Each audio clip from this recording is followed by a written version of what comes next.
diving headfirst into the manosphere to woo male voters ahead of 2028. But they'll have to compete with the digital bro world's new rising star, far-left activist Hasan Piker. And what I really want is whether it's social media influencers on Twitch, YouTube like Hasan Piker, or other kind of promoters of hate. You must always maintain revolutionary optimism. You must always continue to organize. You must always continue to agitate, because the quicker we can create enough pressure that causes the American state to recalculate its suicide pact with Israel, the quicker we can save as many Palestinian lives possible. What's going on, everybody? I hope everyone's having a fantastic evening, afternoon, pre-noon, no matter where you are in the world. I'm Hasan Piker, and this is the HasanAbi broadcast coming to you live from the headquarters of Dr. Jihad, sunny California, Los Angeles, folks. We're live and alive, and I hope all the boys, girls, and MBs are having a fantastic one, because today's a beautiful day. Today's a wonderful day. Today is haircut day. That's right, ladies and gentlemen. I got a freaking haircut. You already know what it is. You already know what's up. I got a haircut. We are live. We're alive, and I hope all the boys, girls, and MBs are having a fantastic one. Coming to you live from stolen Tongva territory in sunny Los Angeles, California. Yeah, we're live. We're alive. It's 72 degrees. And I've had a very long morning so far. A lot happening in the universe. There's so much going on. Coachella this weekend. I obviously will not be partaking, will not be attending Coachella. No Chella for me. But yeah, hairs have been cut. Gears are turning. You need that stash stubble mix. Get that beard out of here. I know. I'll get there. I just like growing it out every now and then. I like getting it grizzly. I like being grizzly a little bit. But in any case, we are live. We're alive. And yeah, so much happening in the world of HasanAbi Piker, except not a lot happening in my personal life because I'm a chud-ass loser. You already know what's up. So first and foremost, Austin stayed over last night. Did you get your ears lowered? Yeah, I did. I got a special procedure done. Austin stayed at my house last night, and he texted me before he landed, and he was like, "Hey, we should watch the show Neighbors." And he had brought it up to me before, and he was like, "Do you want to watch it with me?" And I was like, "Oh my God, that's so cute." Finally, because like the last time many years ago when I had asked him like, let's watch a movie together, he was like, what are you, gay? Like he literally was like, that's gay as fuck. I'm not going to do that. That's gay guy activities. I'm gay and Lebanese. So I was like very excited. So I said, yeah, let's do it. So we watched Neighbors, and I realized as a new show on HBO, I had actually just met a week prior to this at the Chapo Trap House after party.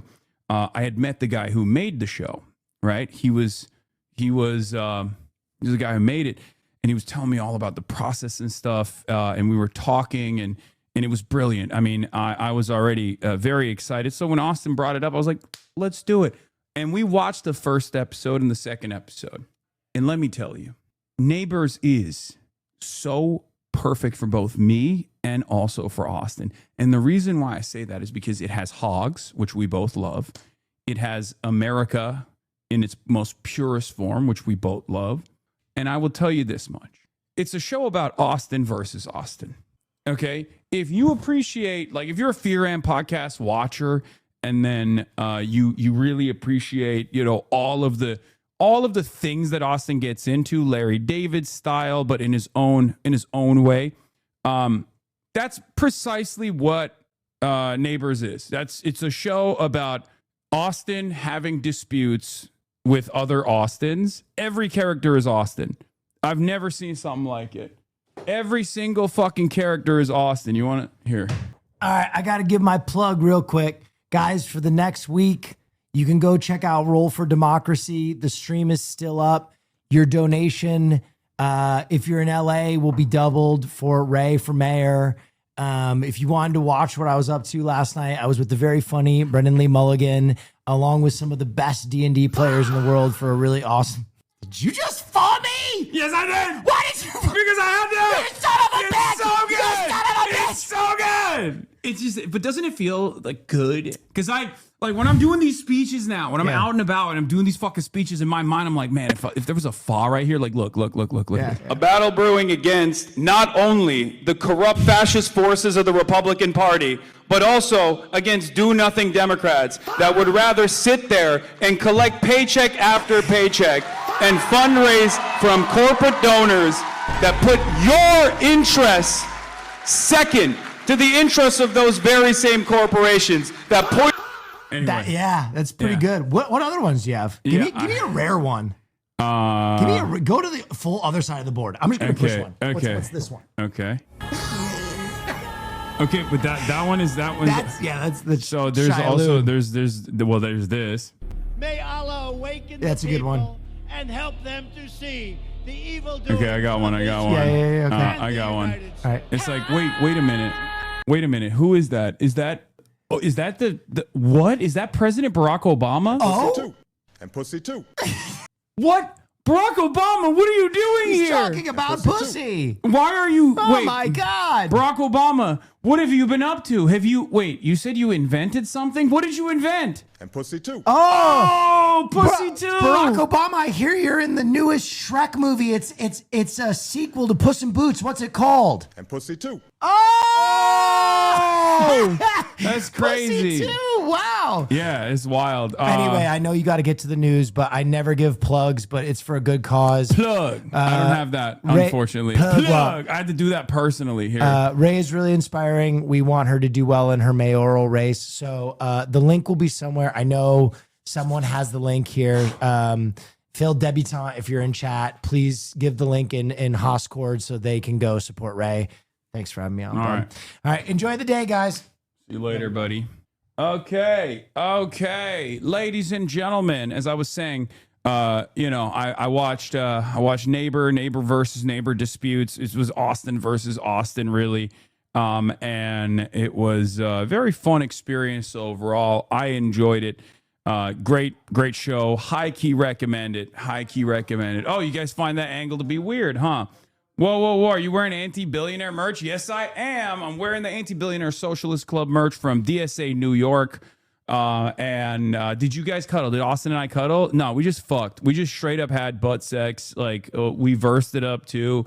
You know, he turned me out. I turned him out. You already know what it is, right? We don't do that gay shit. We don't cuddle. So yeah, that's what we did. I'm gay and Lebanese. In any case, where was I? Why are people taking pics of you and Mark sleeping on the plane, bro? Normal behavior. We're going to get to that in a second. So, I woke up this morning super early, worked out, went to the gym, hit the goddamn weights, got a haircut, did the podcast. What a productive morning this has been. I'm feeling pretty goddamn good. Yeah, that's what I'm up to. That's what I've been up to. That's what I've been doing. That's why I'm a little late. Okay. That's why I'm a little late. But yeah, we got Laura gooning on me, Laura Gooner, gooning on my shit. And you're on the front page of AP News. I'm in the pic too. Wait, really? Nice. We got playlist. Okay. Mike from Taipei wants to give Austin congressional power. How crazy is that? He wants to Michael from Taiwan. Is that what you're saying? Michael from Hong Kong? Michael from Taiwan? Did Kai Tola get to play with their buddies? Yes. AP News first page. Yeah. Debbie Dingle kind of glazed us a little bit. Shouts out to Debbie. Dingle. She's chill. I like her. I've talked about her before on this broadcast. You might be familiar with her. Anyway, we'll talk about all of that and more. But yeah.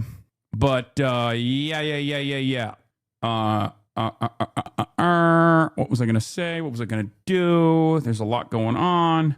Yeah, let's just blast off and let's get right into it. Obviously, we got so much happening in the world. There's so much to talk about. What ceasefire? Is there a ceasefire? Israel strikes Lebanon. DNC says yes to AIPAC. Now we know why they've been coming after me. Situation monitored. EF Day 40. Get in now. Twitch.tv/HasanAbi. But yeah, please, before the news, you have to see this Giannis event viral in Russian clubs. Yeah, I saw. A lot of people are mad at him because they're like, you are not supposed to be in Russia. You know, covering the draft that got approved. Yeah, Melania just came out and made a statement that she has no links to Epstein. Very sus. She does have links to Epstein, so I don't even know why she's saying that she doesn't have links to Epstein. That is sus though, because we know that she has links to Epstein. All right, let me blast off real quick. Have you covered Taiwan's KMT trip to China? It's not even KMT. It's one KMT official. And yes, I have covered it before. And when I do cover it, everybody gets really fucking mad at me. Like people who love talking about like, well, what about the Taiwanese liberation? What about the opinions of the Taiwanese population? They get real mad when a Taiwanese politician is like, I want to figure out a different path towards maybe unification. You know, I want to find a much more manageable, you know, diplomatic reunification with the mainland, and they get real in their fifis about it, where it's like, no, not like that. But yeah, have you seen the new Iranian Lego propaganda video? No, I have not. Yeah, we got AP News first page. Let's go. No Taiwan must stay antagonistic to evil Chinese. Yeah. Fire is defending me again. Oh, Bowden, socialist. Let's go. This page doesn't exist. Whatever you sent me is not. Oh, there's a new. What if we let Iran be the only ones who have access to AI? Okay. POV asking you for a pic. Yo, Hassan, can I get a photo? Can I get a photo? He said sure. Yeah. The piggybacking that led up to my Hassan photo at MSU. Wallahi, I couldn't breathe. He's your guy. Nice to meet Wait, why did I come out like that? I came out like, what the fuck, dude? I came out like I was. I came out like a superhero. Look at this. Sure. Yeah. Oh my god, I have your photo. He's your guy. I was like, what? Like a wrestler, dude. Also, what is this? This is intense energy, bro. That's crazy. What the fuck? Is that how I am? Is that how I am all the time? I look like I'm about to beat this ass. Oh my God. In my head, I'm thinking like, oh, how wonderful. I'm meeting fans. God damn it, dude. What the fuck? He said sure. Yeah. Oh my god, I have your photo. He's your guy. Nice to meet you. Salamu alaikum. I have your photo card right here. Oh wow, look at that. Yeah, I actually. Oh, here. Let him have his moment. Some cracking energy with the hand ready and shit. He gonna be so jealous. Bro, I have straight up resting murder face, bro. People have your own stand slander in your fits. We've been saying this, trash fit pics. Yeah, it's not great. I know. I don't care. Look, you know, sometimes you got to fucking swing. Sometimes you miss. It is what it is. These pants are too big. They're you know, they're not great, right? They don't look good. The reality of the matter is they were comfortable. I had another pair of pants, but I didn't fucking wear them because they were not comfy. These were comfy, so I had to keep it. I had to keep it a stack. People are saying Mr. Bean. What is this? Bro was looking like this. New York Times photographer posed for me, Hassan. Pretty much that's what happened. Free Beacon, talk about your height. Damn, this got 103,000 likes. Boys, what the heliante is going on? People are really digging the fucking vibes, dude. People are digging the speeches. Let's go. Anyway, here's the blast off meme, obviously. We are live. We are alive. Let the people know. We are live. We're alive. Let it know. I think you should get a pair of wider fit trousers made instead of the Carhartt Carpenter pants. Haha. If you paired the pants with loafers, that might have worked. The Democrats don't know who they'll be in 2028. Michigan may offer an answer. Yeah, I already read the New York Times article that Nate wrote. I did. Hassan, I glaze your fit kind of here. I haven't seen Hassan and Superman in the same room together. Yeah, I mean, look, it looks good when you don't see the pants. I think like it is what it is. Can we not fucking can I go one day without getting my ass blasted by my own goddamn fans? Like, yeah, my shit was wrinkly. Okay, that's some real working class bullshit. All right, I'm a real ass man. Just hire a stylist. Okay, calm the fuck down. I personally think the Carhartt over the suit jacket was fire. I agree. Also, it was cold. I don't care. The fit worked until you took the jacket off. Top half is A+, but comfy is comfy. You should have rocked the China fit. Wear fitted pants. Sure. Okay, but you got to watch that new video, and I'm speaking to you as an AI hater. Okay. Yeah, so this is crazy. Single dollar that is spent on a bomb is stolen from each and every one of you, because that's a dollar that they spend. What is blowing up? Why is everybody fucking cooking my suit, man?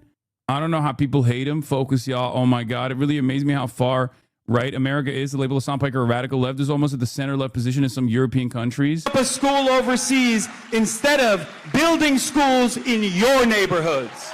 Every single.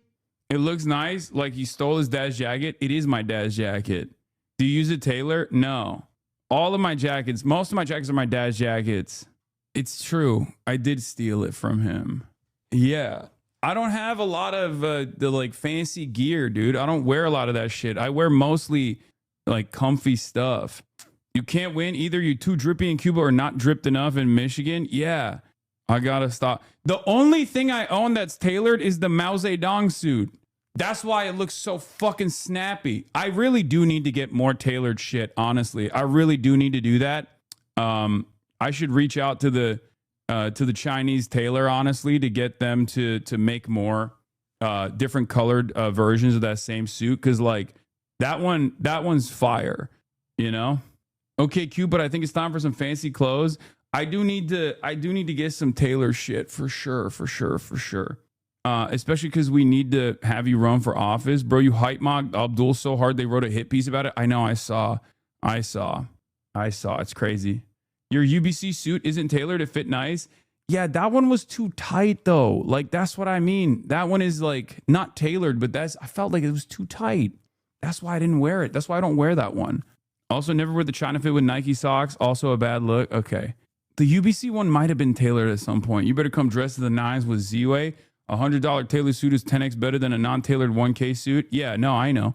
Also, where the fuck are you getting your shit tailored for $100? Buddy, get with the times. You know what I'm saying? Like, this isn't even some... Where's that happening? Because I don't even think that's happening in China at this point, you know?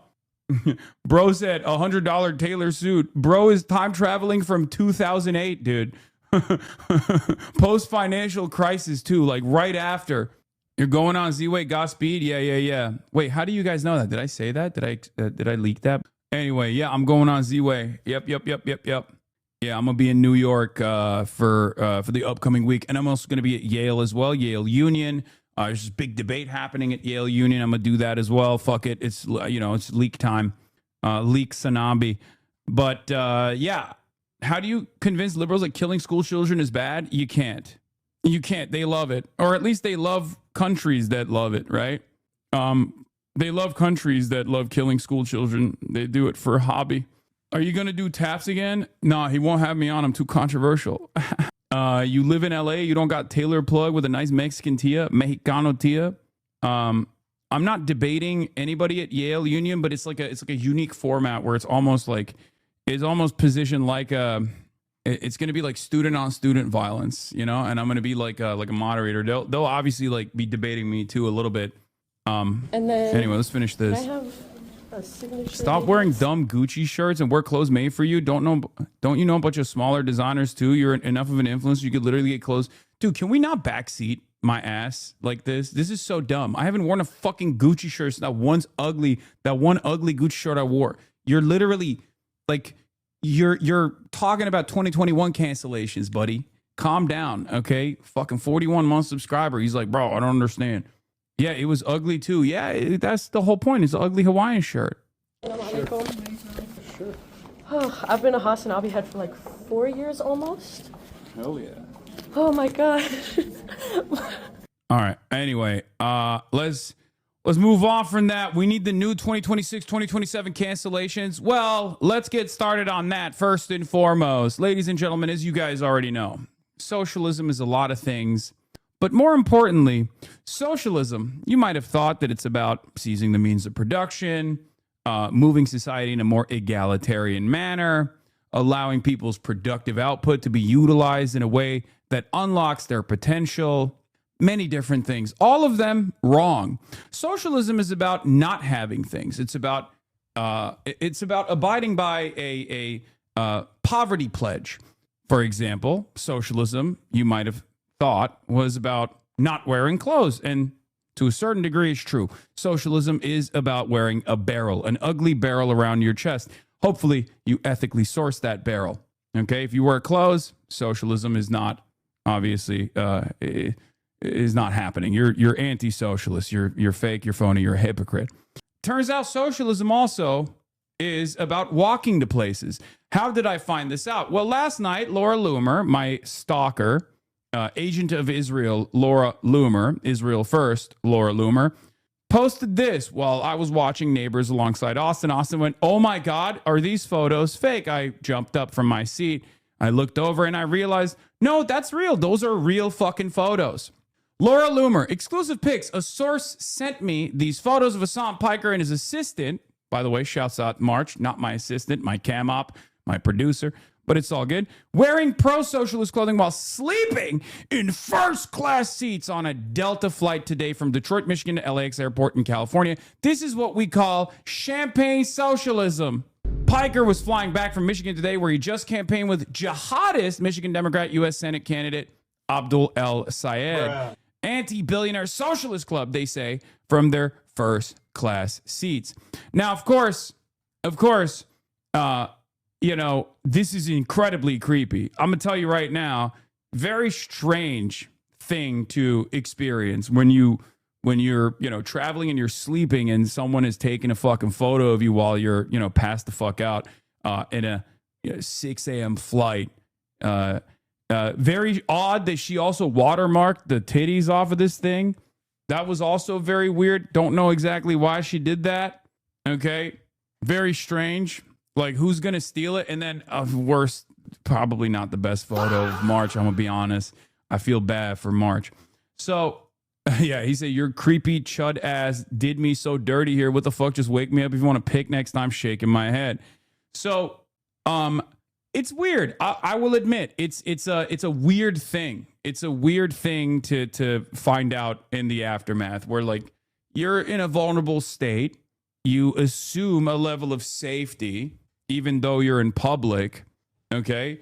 And it's still such a strange thing to find out that, like, while you were sleeping, someone was taking creep shots of you, and then, you know, taking creep shots of you to post online to attack you. But I think one of the funniest aspects of this, otherwise like rapist behavior, is the fact that, as I said, as you can see from these insanely creepy photos, we are truly living the high life. Like I've flown business class. I fly business class all the time. I'm very open about it. I'm rich, right? Shouts out to the PBS for allowing me to be able to fly in lie flat seats wherever I travel. Now, this isn't exactly the lap of luxury. Like, if you're trying to make an argument about a fucking 6'4" man that's built like a refrigerator, that is flying in a luxurious manner, this is perhaps the worst creep shot you can take, because like it's not even fucking lie flat. No one's gonna look at this and be like, "Wow, look at this. Clearly, it's a first class experience." Yeah, it's a fucking 5-hour flight where it's not, I got a little bit of extra leg room. It's like Comfort Plus, man. What the fuck? Get off my dick. Strong move to refocus on Epstein in order to distract from the Strait of Hormuz disaster. Oh yeah, that's we're gonna get to that later. It looks like you're slumped forward. It's just so goddamn uncomfortable. I'm bigger than the fucking seat. You can literally see it. And it's just like one of the funniest ways to be like, well, these guys are they're fake socialists.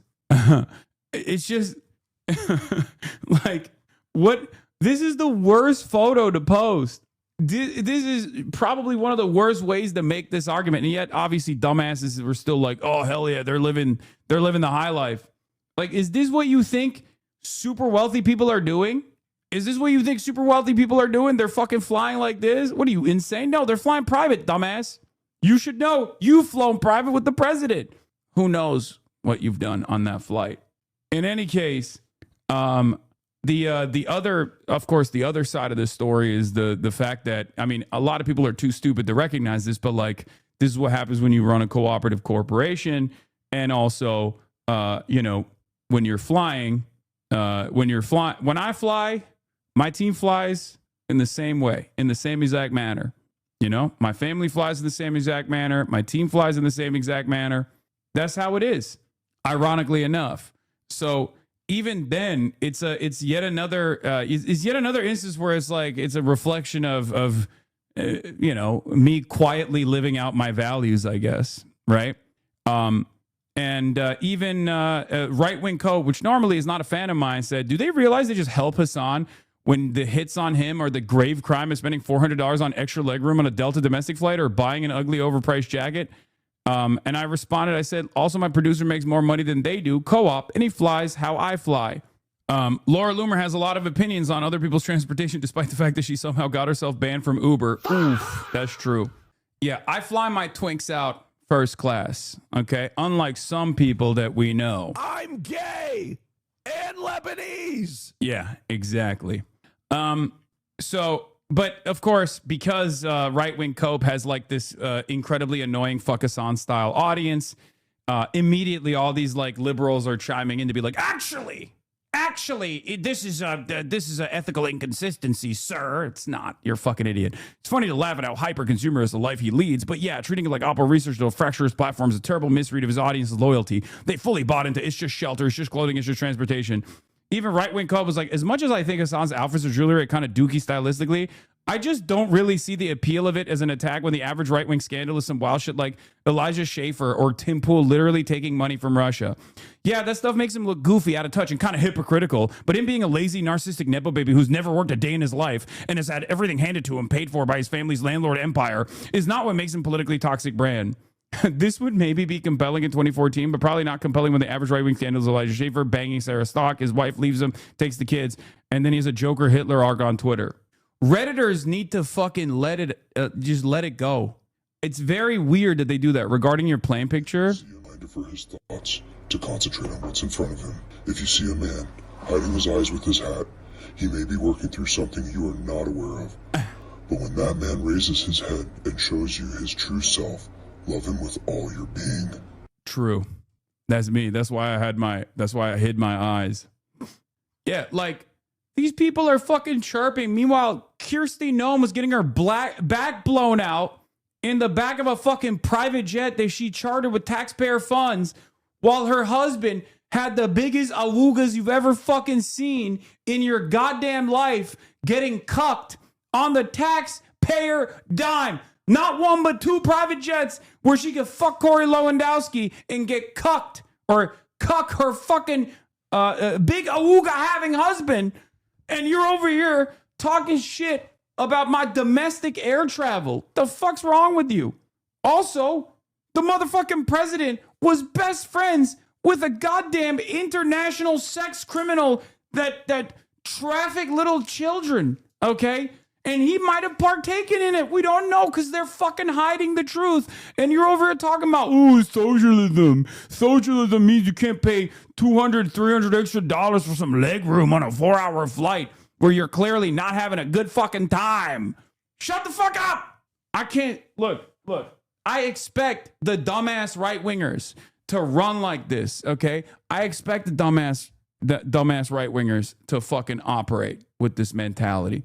But when I see stupid-ass anti-communist, anti-socialist, libtarded Redditors also engaging in this, and then also turning around and being like, see, this is why we can't align with Hasan, because he makes us look bad. It's like, no, you fucking idiot. You are the problem, okay? You are engaging in the same exact fucking manufactured outrage that reactionaries engage in. I mean, it's not even fucking working. Give it up. Fight the good fight. Start fucking turning your attention and your crosshairs to right-wingers, please. Jesus Christ. Liberals have way more smoke to their left flank than they do to their right. It fucking is unbearable. Get over it, Trump won. Bunch of sap people in the stream. Go live life, guys. You sound stupid. Yeah. Get over it, Trump won. Yeah, we all won so good, dude. How well have you won? He doesn't know, but I shaved my whole body just in case. Yeah, I liked this yesterday, but got to hit that with a repost. I love when people just go, hey, we're owning the libtards. That's what it was all worth it. That's what it was for. And it's like, dude, every tax dollar, every dollar that's taken from you is going to fucking waging war at the behest of Israel or directly going to Israel. And none of it is coming back to your fucking roads. None of it's coming back to your schools. None of it's coming back to your healthcare. And you're over here being like, hell yeah, Mr. President, fuck my ass harder. That's it. That's your life. You excited, bro? They banned like 11 trans athletes from participating in NCAA competitions. Does that make your life better? Is rent cheaper? No. Do you have a better job? No. Do you prefer bush or clean shaven? I'm a clean shaven guy, but it's all good, you know? I don't discriminate.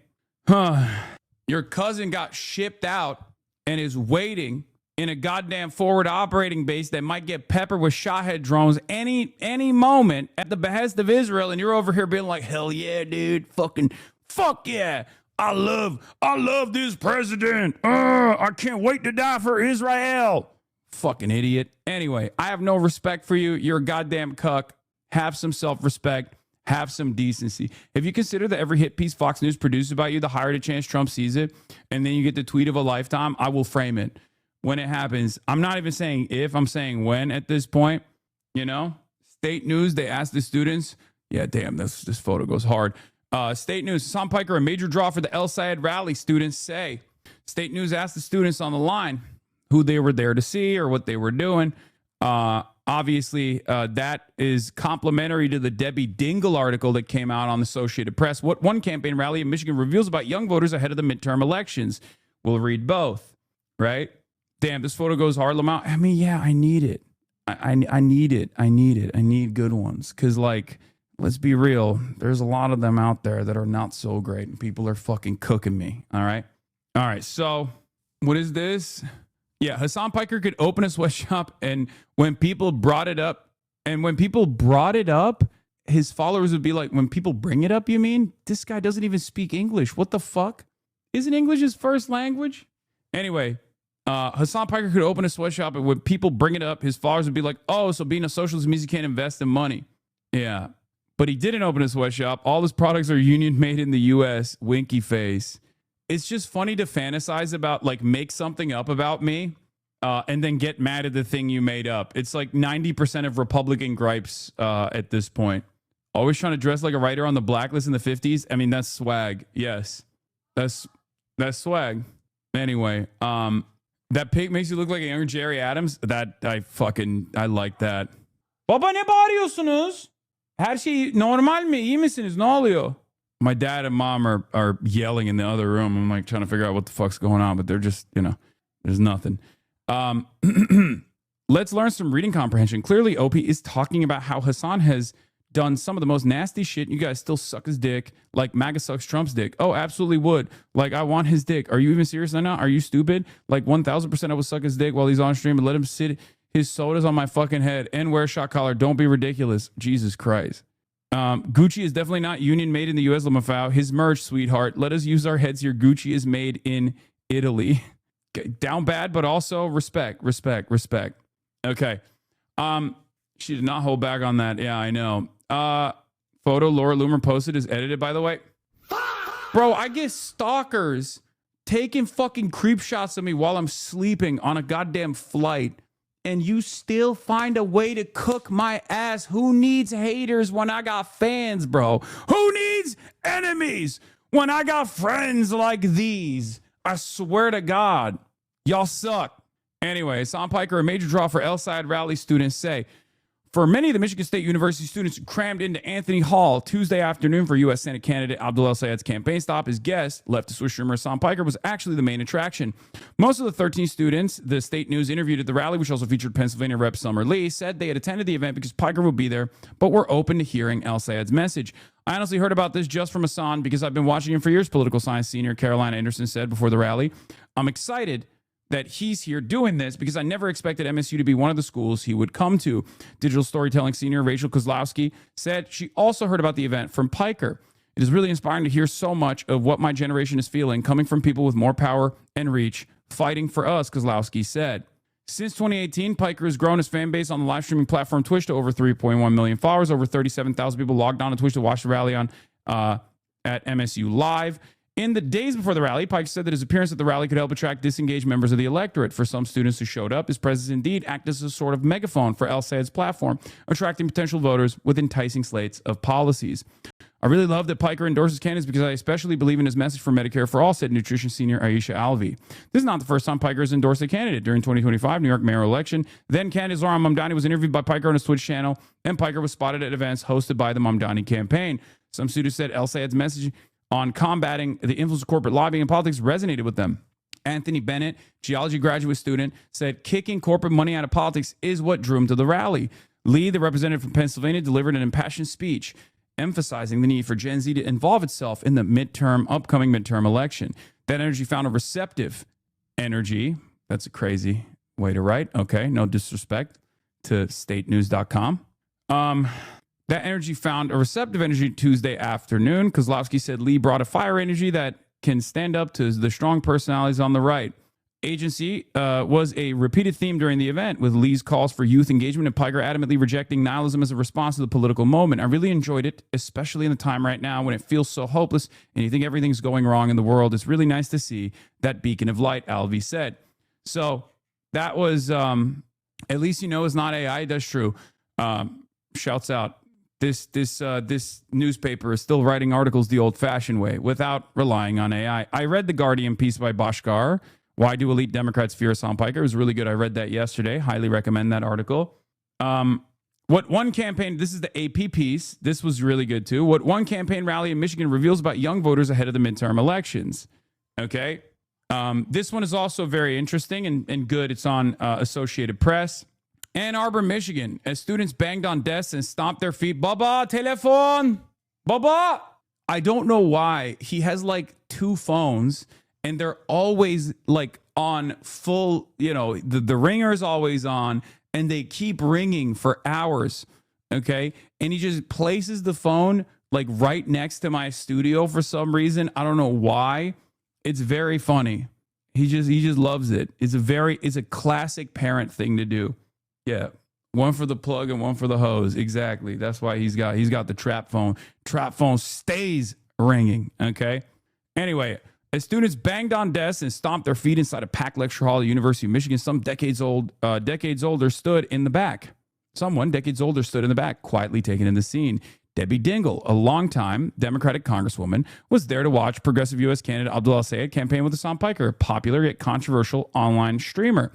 Dingell has often served as an early warning system for the party, cautioning that Republican presidential candidate Donald Trump was on track to win Michigan in 2016 and 2024. Now she was once again scoping out the shifting political landscape, and something caught her eye.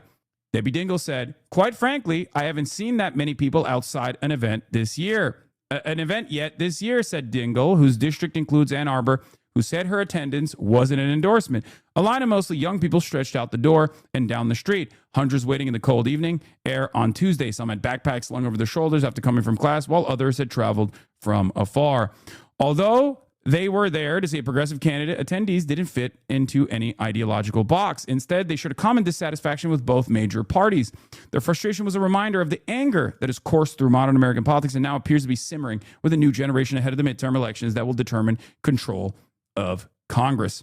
Born into an era of Trump, Liam Koenig was in third grade when Trump was first elected president, a moment that has shaped his generation's understanding of politics. Who's Debbie Dingell? Debbie Dingell is the congressional representative of this district. She is a Democratic congressional representative. She's actually pretty good. I bet you like adjective, controversial, powerful word to spread your voice. Buddy, you're a Democratic shill. You're against the proletariat in every sense of the word. Absolutely. I'm a DNC shepherd. You already know. And you are my flock, and I'm tending to you. You, on the other hand, are going to build communism tomorrow. It's going to happen eventually. Get out of the book club, buddy. It's going to happen. But in the meantime, while I wait for you to build communism now, build communism tomorrow, or build communism yesterday, you might have built it already. Maybe we didn't see it. I'm going to try to do my very best and try to activate people to engage in the process and move the needle in an appropriate direction on all fronts, right? And yes, part of that is also electing sympathetic politicians. Democratic Party happens to be one of the only outlets that we can do so. And clearly, there is a level of success here that a lot of the capital owners that want to maintain their control over the party system, over the duopoly, are very frustrated. That's why you're seeing literally the entirety of mainstream media, from CNN, liberal media, all the way to Fox News, reactionary right-wing media, aggressively coming after me. If you can't comprehend the methods, if you can't comprehend what I'm trying to do here on its own terms, perhaps you can look at the unbelievable resistance and the unbelievable response coming from both liberals and conservatives alike. Maybe that will allow you to comprehend why they're doing this, unless you personally think they're attacking me and slandering me and smearing me because they want to boost my legitimacy in the eyes of like schizophrenic communoids, you know, the parapolitics understanders. Maybe that's what they're really tuned into, the 11 people in your reading group. All right. Dingell has often served as an early warning system for her party, cautioning that Republican presidential candidate Donald Trump was on track to win Michigan in 2016 and 2024. Now she was once again scoping out the shifting political landscape, and something caught her eye. Quite frankly, I haven't seen that many people outside an event yet this year, she said. Right? Now, Liam Koenig, we were talking about, he's in the chat right now, said that their whole lives they've known just Trump. This is a Trumpian world that they've been born into pretty much. It's just become increasingly inflammatory, he said. Now a high school senior in Oakland County, a longtime political bellwether in Michigan, Koenig described an era of constant conflict and anxiety. The mood among his peers, he said, is often somber and frustrated. I think a lot of us have lost hope in like tangible change, he said. You know what I do love, by the way? One of the things I do love is I can pick up speech patterns or recognize my own personal speech patterns whenever a HasanAbi head is giving a quote. It's so funny. Like tangible change. Anyway, younger adults are more likely than older Americans to have an unfavorable view of both the Republican and Democratic primaries, according to AP NORC polling from February. Still, that frustration hasn't led to disengagement for Koenig. He waited for hours to see El Sayed. He described the campaign as different from what he's used to seeing, something more like Zohran Mamdani's successful run for mayor in New York City. He wanted that kind of energy in Michigan. You're not going to get people out with business as usual, Koenig said. Carol Molina, an artist who recently moved from New York City, said she had been hunting for a candidate in Mamdani's mold. When she arrived in Michigan, she settled on El Sayed, who's facing U.S. Rep. Haley Stevens and State Senator Mallory McMorrow in the state's primary. We want to be able to live and like afford life without constantly scraping by, she said. Molina was looking for a clean break with the past. I think the Democratic Party is losing because they're not really listening to what the people really want, she said. They're trying to keep a party that existed before Donald Trump, and that party doesn't exist anymore. Frustration, but not apathy from young voters. Ethan Schneider, a third-year student at University of Michigan, described today's politics as a little unserious. It's difficult to remain positive or not be jaded at a young age, said Schneider. Schneider said he voted Democrat Kamala Harris 2 years ago, but like many in line to see Piker and El Sayed, was critical of her and her party. Hate them, he said of the Democrats. They feel very complicit in terms of all the issues going on now. If not complicit, they're just doing nothing. Younger people are rejecting both parties at much higher rates than older generations, according to recent Gallup polling. More than half of Generation Z and millennials identify as political independents, while a majority of older generations side with a party. The Gallup polling found that this growing group of independents tends to be motivated by unhappiness with the party in power, a dynamic that could benefit Democrats this year, but doesn't promise lasting loyalty. Jacob Abbott, an undergraduate student at the University of Michigan, said he feels that the Democratic Party has strayed towards corporate interest politics. He dismissed concerns about El Sayed's decisions to campaign with Piker, the 34-year-old streamer with 3.1 million followers on Twitch, 1.8 on YouTube. And he said, Hamas is 1,000 times better than Israel, described some Orthodox Jews inbred, claimed that America deserved 9/11. For Abbott, the controversy underscores a broader vacuum in American politics, a lack of people who can command attention and speak to their frustrations, even if they're flawed. So is Hassan perfect? Probably not, Abbott said, but he's much better than the alternative the Democratic Party has had. Progressives struggle to turn enthusiasm into victories. Over decades in politics, Dingell has seen long lines and packed rooms before. She was trying to gauge whether there's something more durable at the event with El Sayed and Piker. After all, progressive candidates have long generated excitement without winning electoral victories. El Sayed himself finished distant second in Michigan's Democratic primary for governor in 2018. In addition, independent Senator Bernie Sanders of Vermont, a leading face of the progressive movement, fell short in the 2 Democratic presidential campaigns. But some Democrats argue this moment may be different, pointing to recent victories by Mamdani in New York, Ana Lilia Mejia, who won a crowded Democratic primary in the special U.S. House election in New Jersey.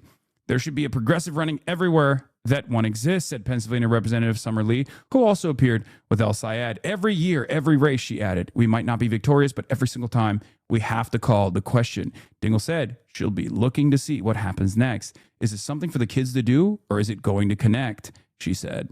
Good article. All this talk like you're the candidate. Yeah, I mean, it's still good because there's still good press on, there's still obviously very good press on Abdul.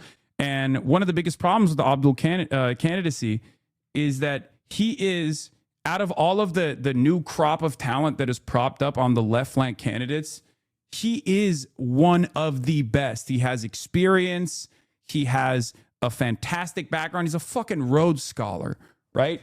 He's a Rhodes Scholar. He wrote a book on Medicare for All. He'd be, I think he says this, I've heard him speak at some events before where he's talked about this. He would be the first doctor in the Democratic Party in generations, in like decades. Okay? He's a doctor. That means something, right? That should mean something. It's mostly the Republicans that have doctors, which, doesn't mean much, but yeah, he's canceled medical debt for people. He's done a lot in the public health sphere in Michigan. He is absolutely that guy, And I think one of the best parts about his appeal, one of his biggest appeals, in my opinion, is the fact that he's a fighter, right? He is responsive to the needs of the masses. He's a fighter. Like he's the guy, right? Having said that, of course, there is some negative associations with my allegiance to Abdullah Sayed. Unfortunately, freebeacon.com, Washington Free Beacon came out hot, okay, and wrote this article, which, by the way, you might think is actually satire. It's not. I'm going to read the title from the Washington Free Beacon, covering the enemies of freedom the way mainstream media won't, okay? Too short to serve. Hassan Piker brutally height mogs pocket-sized manlet Abdul El Sayed. Terror-adjacent socialists habitually lie about how tall they are, analysis finds.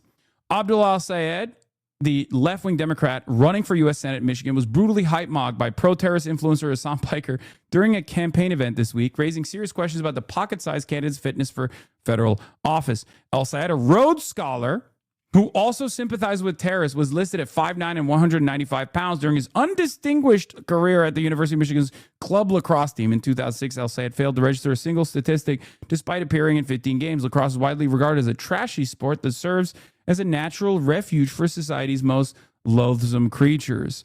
Piker, by comparison, appeared almost comically large in photos from the campaign event. I like that they're also hitting the lines.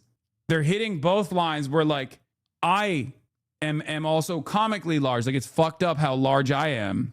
By comparison, where he and El Sayed answered questions about Israel's nefarious influence in the anti-colonial resistance of Hamas. A glowing New York Times profile published in 2025 described the radical streamer as 6 feet 4 inches tall and built like a professional athlete. Of course, this is the same publication that mistakenly referred to NATO as the North American Treaty Organization in a recent print edition. That's true, they did do that, which is, not incorrect, I guess. I mean, technically. An extensive Washington Beacon free analysis found ample evidence to suggest that El Sayed and Piker are lying about their actual size.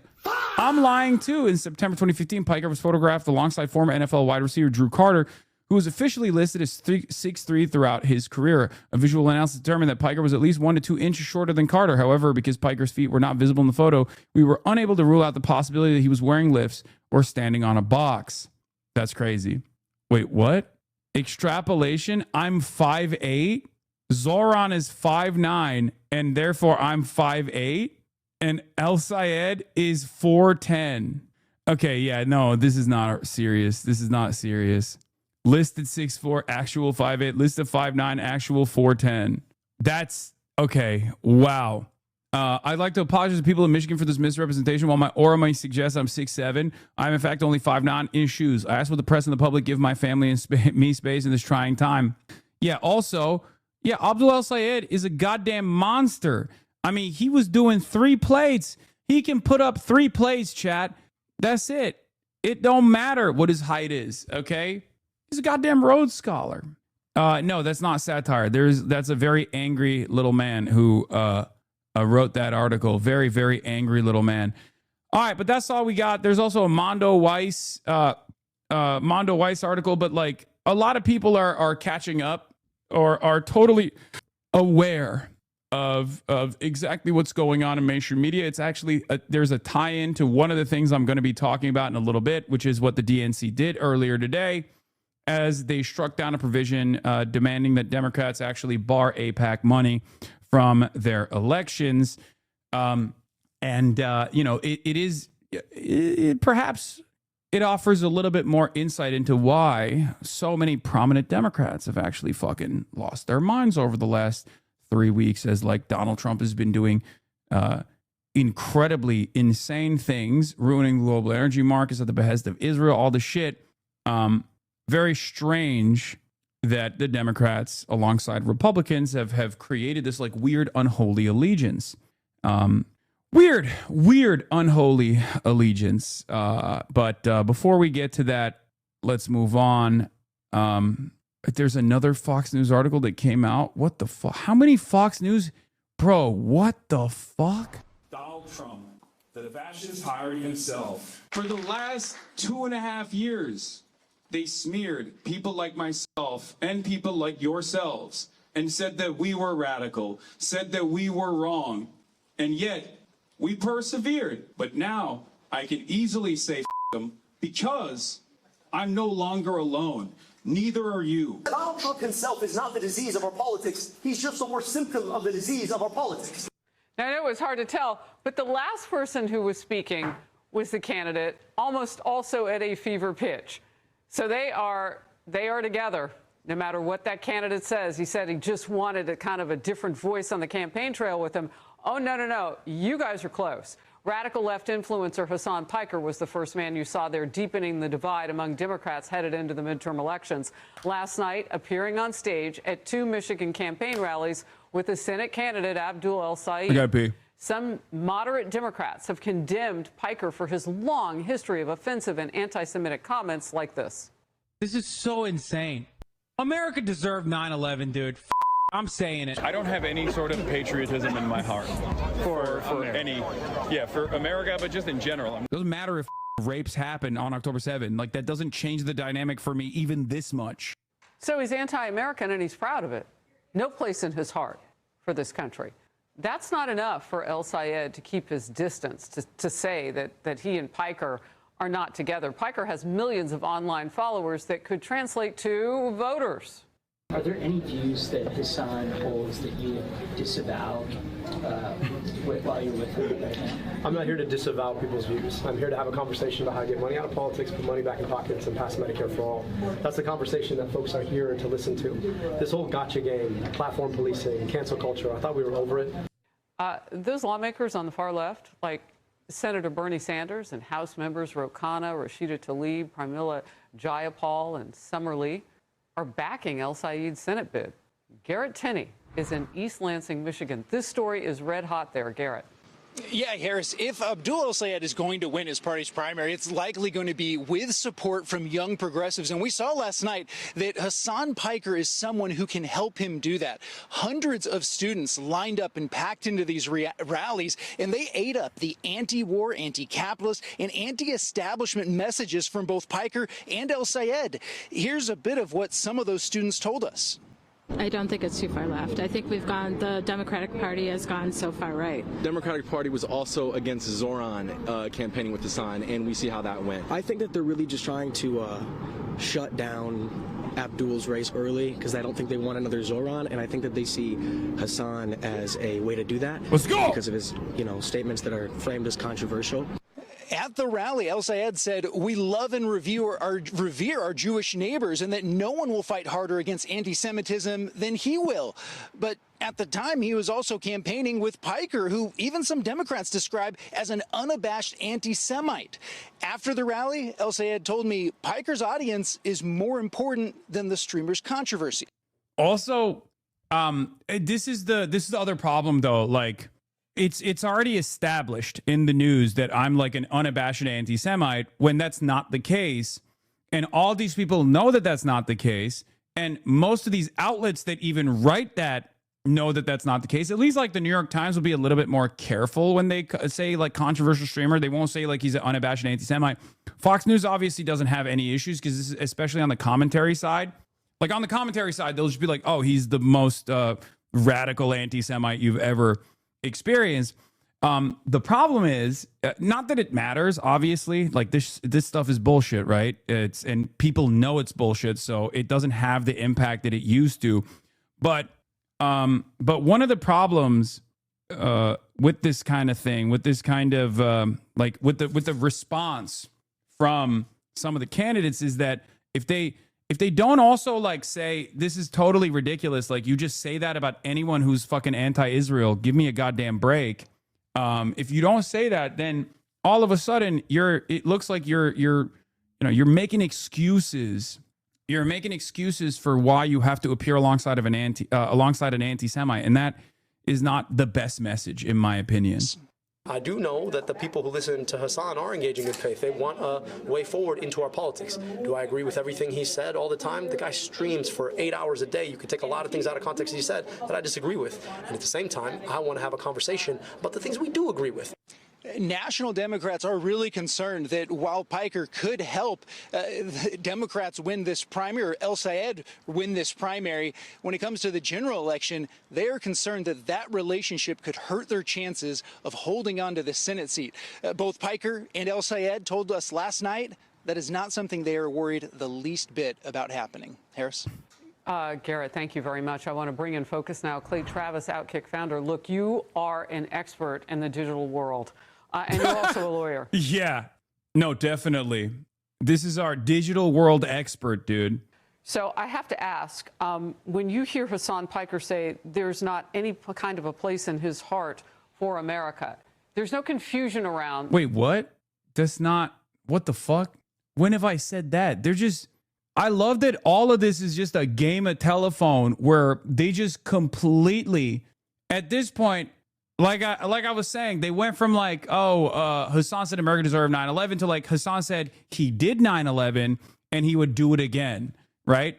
By next week, it's going to be, I've been clipped out of context and then misquoted so much that they're like, I have no place in my heart for the United States of America. Why the fuck am I here then? Why am I trying to change politics in this country? You're so fucking stupid. It's so dumb. Defamation against Foxborough, get that bag. Guys, you don't understand how defamation lawsuits work. I can't sue someone for defamation if it's, one, not even causing like financial harm. Okay, what kind of awards could I demand from them? That's number one. Number two, it's opinion. Like they can, they're clipping someone out of context or just like being misinformed about their comment or about their commentary is not like grounds for defamation. Great clip in China they showed of you talking with Will. Wait, that's me literally saying, I don't understand like a sense of patriotism while I'm talking about the Chinese people being patriotic about China. Shouldn't they love that? I'm saying like, I'm not a very patriotic person. I'm not a nationalistic person at all. Not for America, not for any country. It's not like a thing that I feel. And it's always fascinating to me to see any country's population feel a sense of patriotism. They played it in context for America or any country in general. Yeah. The fact that we are not the country that he loves. Does that help Democrats win? And how problematic is it really? I think, sadly, it probably does help Democrats win a primary because there are a lot of Democrat voters that don't like America and think America is an evil on the global stage. And what I think this is symptomatic of, Harris, is a desperate attempt to connect with online, particularly male audiences. There are no normal male Democrats. We've talked about this a lot. If you look at the overall breakdown of gender, Democrats are hemorrhaging support with young men. And so as a result, they're recognizing that they have an issue. The problem is, I don't think they're addressing why they have that issue, which is they turn their back on the idea of traditional masculinity. And so they are sort of desperately flailing to try to connect with an audience they don't really understand. Now, what I think is actually super significant about this race, Harris, is Michigan is an empty seat, right? There is no incumbent. There's a Democrat primary, and this guy, this is important. Leave aside whatever Piker may or may not have said. We know El Sayed, this came out, and I think it should be a bigger story than it was. He, on tape, was caught discussing with his top advisors the fact that he didn't want to talk about us killing the Ayatollah in Iran because too many people that would otherwise support him were upset about the fact that the Ayatollah was gone here in the United States. I think Mike Rogers is the Republican candidate This here. is liable if they say you said something you did not say. Democrats Also, to you can go prove out and it, puts you in support danger El in the Sayed, psychological to get distress. behind everything that Hasan Piker has said about not loving America and believing that Jewish people are responsible for what happened on October 7th. Like, all this stuff is just fucking insane. Like, Jewish people are responsible for what happened on October 7th. Like, I don't even know what I've said that he could even source that of. They're just making shit up. But again, it's Fox News. These guys have been sued over and over again for defamation. You have to understand, very, very hard to stick, okay? Especially considering that they can point to quotes out of context, that they could be like, well, I saw this quote and I misremembered, okay? Like, it's not as easy. It's a much more arduous, much more expensive, and much more difficult process with very little upside. It's not a guarantee victory at all, right? It just doesn't work that way. It's mostly racism as well. Obviously, it's a big part of it is just like, oh, it's a Muslim guy. Of course, he feels this way about Jews. So he fucking totally in a paralegal. I'm a paralegal. You're correct. It's hell. Yeah. Also, I'm a public figure. Okay. I'm a public figure. It's very, very difficult for a public figure to successfully sue someone for defamation. It's like an unbelievably costly endeavor with no guarantee. And if you lose that suit, oh my God, then it's fucking open season. Like, plus, I'm not a very litigious person regardless, right? Although it is actually clearly slander. It's clearly slander.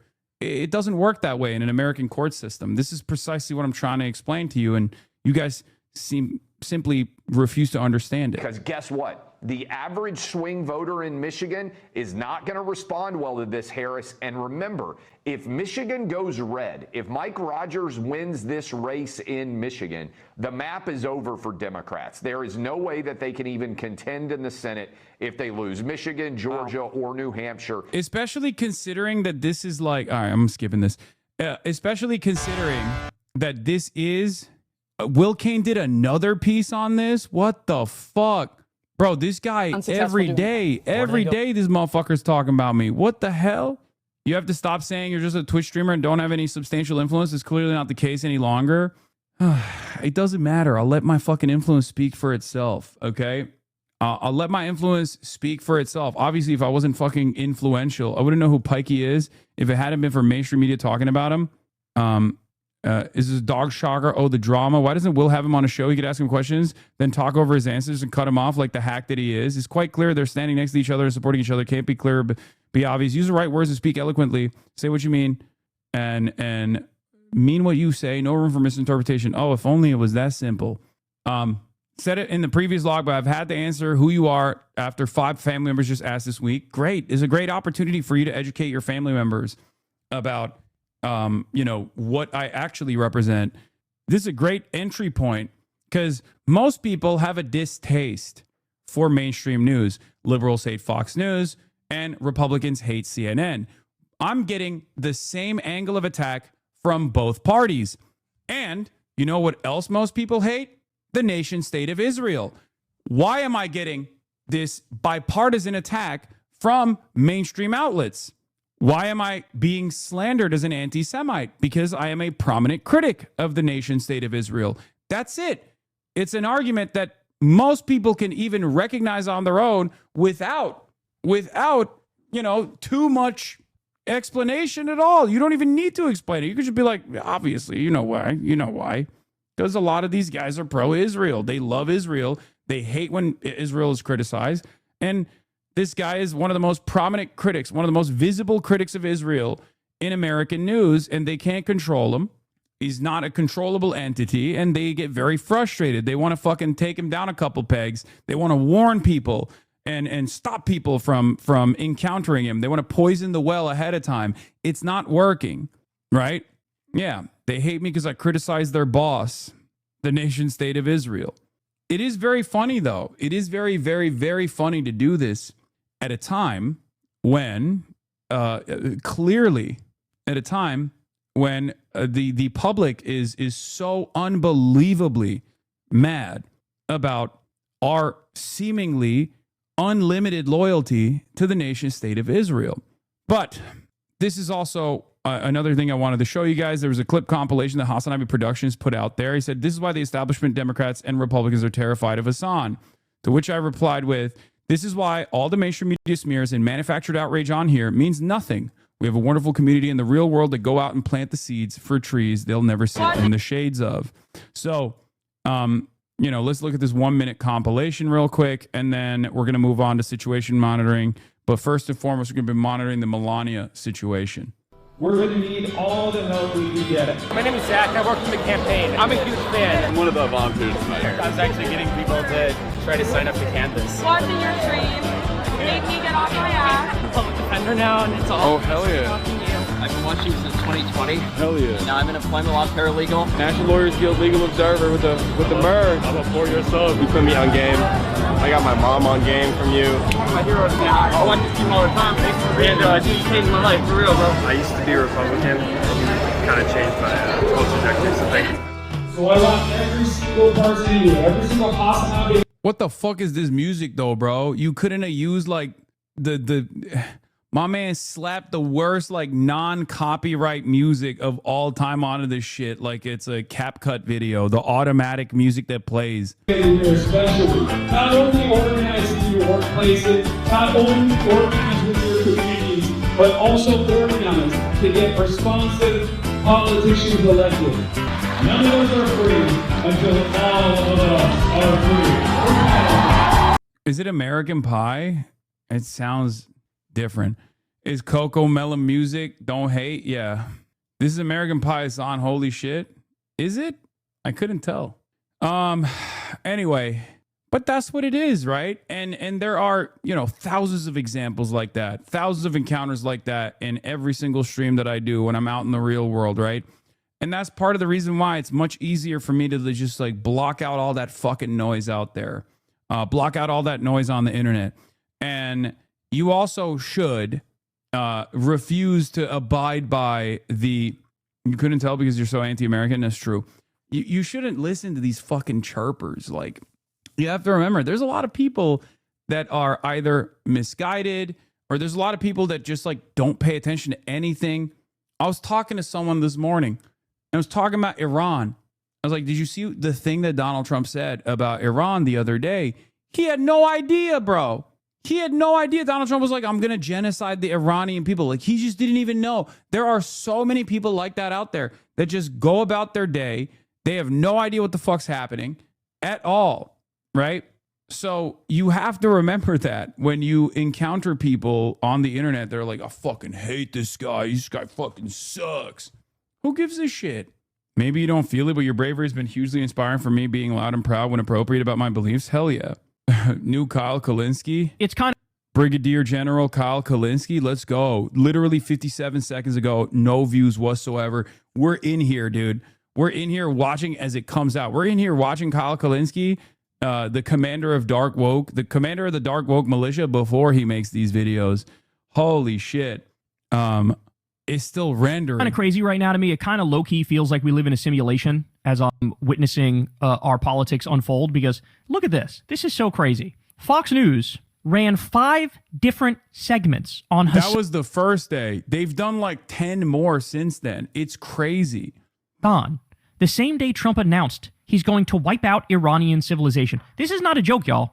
This is not a joke. This is actually, so look at this. We have one top left, Dem Michigan Senate candidate to rally with anti-Israel streamer. By the way, that makes him sound based as shit.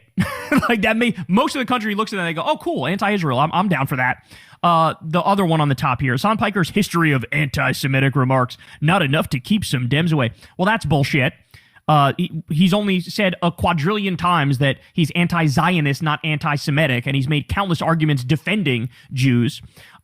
Dem candidate to rally with controversial streamer. Again, that makes him sound cool. This other one says Michigan Senate candidate plans to rally with streamer who made anti-Israel comments. Again, making him sound fucking badass.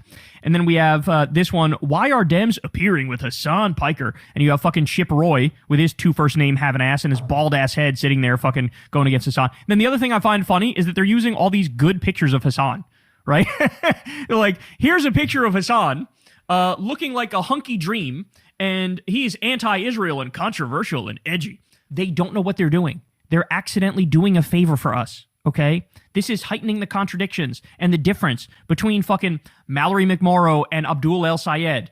Hasan is campaigning for Abdul El Sayed, the real lefty in the race. This is letting everybody know, yes, this is the guy you want. They are fucking up. Guys, they're doing the Republican version of the Pied Piper strategy. Remember that? When Hillary Clinton ran and the Democrats purposely propped up Trump because they felt like, oh, we'll easily defeat this guy, so we want him to be the one we run against, so let's pretend like, oh, we're most scared of him. Oh, he's terrible, right? And then what ended up happening? Trump was the nominee. Trump ended up beating Hillary and getting to the White House. What they're doing here is, can you believe this crazy guy Hasan, bro? Look at the stuff he says. Look at what he does. I can't believe he says this. This is crazy. And then not realizing you're doing that because you think, oh, this guy's so horrible and you'll tar Abdul El Sayed in association with him. But in reality, it's actually helping. It's actually fucking helping you dumbass freaks. And they don't understand that. What they don't get is, like, they think, oh, we'll go after the easiest targets on the left and try to tar all Democrats with the left-wing stuff. So, like, look at this thing fucking Rashida Tlaib said, or Ilhan Omar said, or AOC said.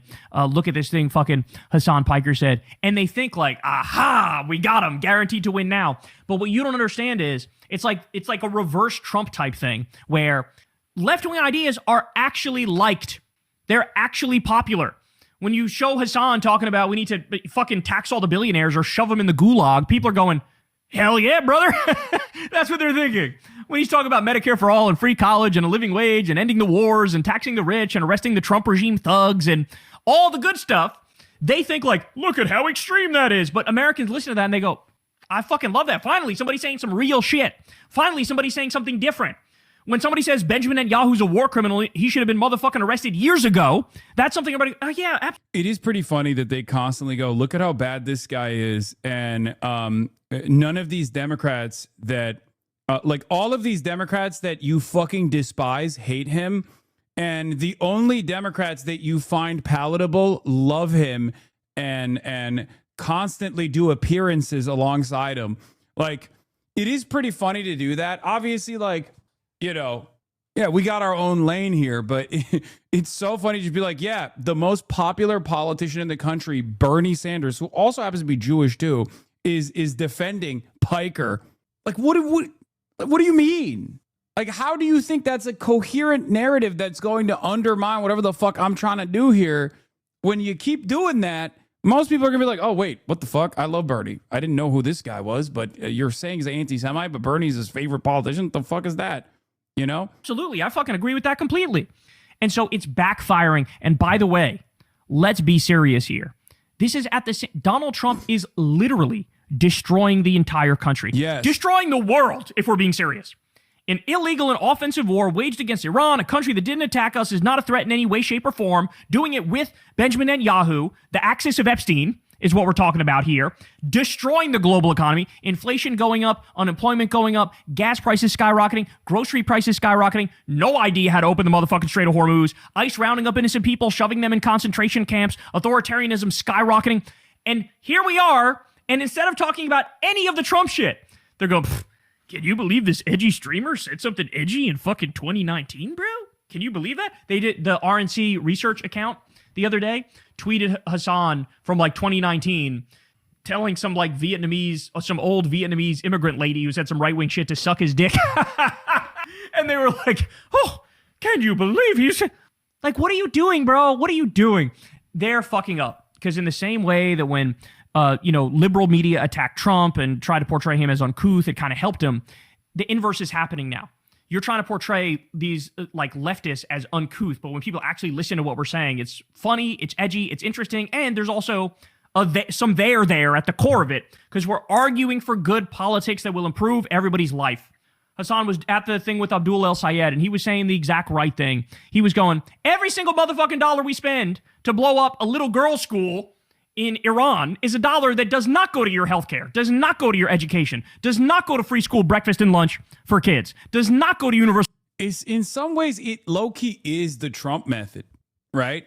The problem, of course, is that we're in the phases within the Democratic Party where like liberals are trying to do what they did, what the Republicans tried to do to Donald Trump. And because Donald Trump was inevitably backed by Fox News, which is the primary place where all Republicans get their news from, it worked out at the end, right? There was a force where he could whip the ranks and basically make the party, like remake the party in his own image. Given the new media environment that currently exists, we also have that opportunity. Because the days of just like exclusively getting your information from CNN, New York Times, MSNBC, and all these other outlets is gone, right? It's gone. It's over. A lot of people tune into independent media. There's a lot of organic momentum on the independent media side. So we do have a serious opportunity to remake at least significant aspects of the Democratic Party, the only opposition party that has viability without like having to fight for ballot access in every goddamn state, right? Like we have that opportunity to run people and build a movement that way and lean into those victories. So childcare, every single dollar is a fucking waste. So they're saying we got to cut healthcare for everybody. But by the way, give me 400 billion DZACs for my illegal war. Well, how about you suck my nuts from the back skis? How about that? So good luck, guys. Good luck. I actually low-key, I kind of like it. The more they go after him, I think the better off we are. They're trying to make Hasan like the left-wing Rush Limbaugh. But the problem is Hasan says things that are true and correct. And Rush Limbaugh is a vile, disgusting bigot who's wrong about everything and does nothing but suck the dick of the Epstein class, back when he was alive, of course. You're just not going to be able to get Hasan on that. If you actually have beliefs and you know what you stand for and you know what you believe in and you make the argument, nobody cares about some stupid fucking gotcha politics bullshit. Yeah. Nobody cares. Oh, you said something that was fucking... The only people that quote unquote care are people who disagree with the actual movement, right? And they're doing that in a very cynical way where they're like, oh, well, I would agree with you if you were kinder. It's like, okay, point to a kinder person that has the same exact politics that you agree with. You can't, right? You can't, because you don't want to fucking say that you disagree with this objectively popular movement. And that's why I always say it does go back to Israel in many instances. There are a lot of people who have conditioned themselves into thinking we have to support the state of Israel, okay? And they don't want to openly say it now. They used to. That's why I always say, like, go back to any of these fucking chirpers and key search on their profiles, Israel, Gaza, Palestine, genocide, okay? Key search any of those words, and you will find that in the early days, in October 2023, they were much more forthcoming about their opinions on Hamas, about their opinions on Palestinians, what they deserve, blah, blah, blah. And slowly but surely, they petered out if they didn't altogether delete their takes, right? But that's what it is. Right now, the people that just keep fucking chirping are doing so because they think this is the only viable way to yell at someone who is a critic of Israel without openly positioning themselves as a supporter of Israel, because even the biggest, most annoying centrists on the timeline have given up. They realize it's undeniable. This is not working. And yeah, it's always the same shit. You're not helping your cause, a person who opposes your cause. That's precisely what it is. it's always a guy who opposes your cause that tells you this is not helping your cause. It's not a secret. I can be very vulgar. I'm very passionate about the things that I speak on, okay? Some of these things are very intense, okay? Some of the things that I speak on are intense subjects. Like there are people dying. We're talking about genocide, things like that. Yeah, every now and then I'm going to pop off and tell someone to suck my cock, okay? It's going to happen. Like, who cares? Who gives a shit? By the way, you also There it can't is. do this when fucking Donald Trump is who you worship. Donald Trump was posting about making an entire civilization die. His words, not mine. Like literal nuclear annihilation for 90 million people. And you're going to fucking clutch your pearls because he said, suck my dick in 2019? I can't with these people. But go ahead. What is this? What is Keep this? going. You keep sending Shout this out link. to Mario number 4 here because he shows a thing of MAGA going, terrorist to Hassan, and then not a terrorist under Trump saying, a whole civilization will die tonight, never to be brought back again. These people are absolutely ridiculous. All I have to say is keep going, bro. Keep going. Keep going after Hassan. Keep going after Abdul El Sayed. Michigan, you better go vote for Abdul, man. Y'all better go vote for Abdul. We need lefties to win some more, because the only way we're going to stop this war, the only way we're going to fight back against the 1%, the only way we're going to arrest the Trump regime and the Epstein class is to have us in power. Hey, y'all, do me a favor. Yeah. My point is, I'd rather always be honest with you and always fight for truth and justice while still being vulgar than be a civil defender of these current unjustifiable constructs, these current the current state of violence and injustice that exists. Okay? For many on the liberal side in the media, and for many people obviously on the Republican side, they would rather maintain a civil posture. Republicans have already dropped the civil posture, obviously. There is a double standard there. They only hit that back on civility when it comes to people in their left flank, but that's what it is. It's bullshit. Olivia Reingold is complaining. Abdul Al-Sayed, who is Muslim, walks a fine line on the Jewish state. On Tuesday night, he told the crowd, as he does often, that his problem is not with Jews. All of us love and revere Jewish folk, our Jewish neighbors, the faith of Judaism, he said, hands outstretched. Later that night, in a makeshift spin room assembled by the campaign, he rebuffed my question on whether he believes in Israel's right to exist as a Jewish state. What do you mean by Jewish state? He retorted, narrowing his eyes. If you can't answer that question, I'm not going to answer it. For someone who often waves around his respect for Judaism, he seemed unaware of something elementary. Judaism is not only a religion, but a people with a long-standing connection to Israel that runs its prayers, traditions, and history. Ryan Grimm said, the rule is if you choke in the moment, you don't get a do-over in an article. It sucks. I've been there. You just have to eat the L and do better next time. Not whatever this is.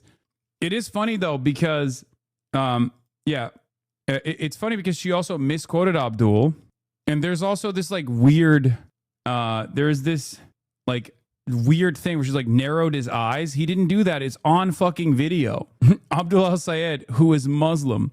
One thing I'll say about this latest attempt at manufactured controversy is that while it's clearly fueled by gross racism, it's important we never let it become sectarian, because this is the precise sandbox these assholes want to play in. Mopey sectarian solipsism is all they have. Free press is best understood as me times, as is all of Barry Weiss's output, manufacturing scenarios of self-victimization while their patrons worth $400 billion fund a dozen Barry Weiss clones to run around contriving their own low-stakes scenarios of oppression.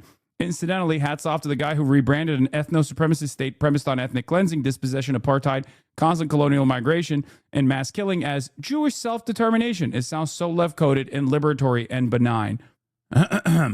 And yeah, for the record, this was caught on video, so it's really funny that she's lying about how this how this took place.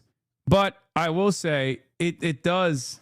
I mean, it does I don't know. I just get secondhand embarrassment from the Olivia Reingold stuff. Anytime she rears her head up on the timeline to do something, it gets universally dunked on.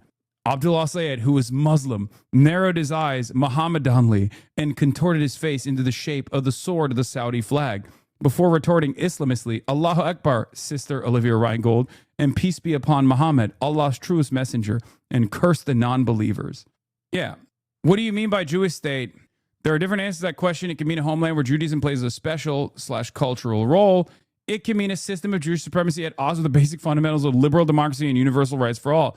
You don't get to attack him because you choked, or perhaps more likely, because you've never even had the curiosity to interrogate these basic ideas you've built your little brutish career around.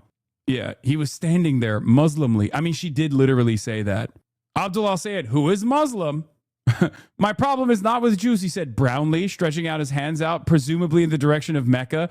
I gathered my courage and timidly asked if Israel had a right to exist as a Jewish state. His eyes, dark as crude oil, narrowed, Jafar-like, and an Islamic grin.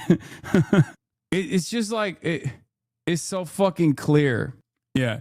Could you clarify your question, he asked in a wily and tricky manner. The adhan could be, the azan could be heard in the wind along with many mysterious yet alluring Korean scents.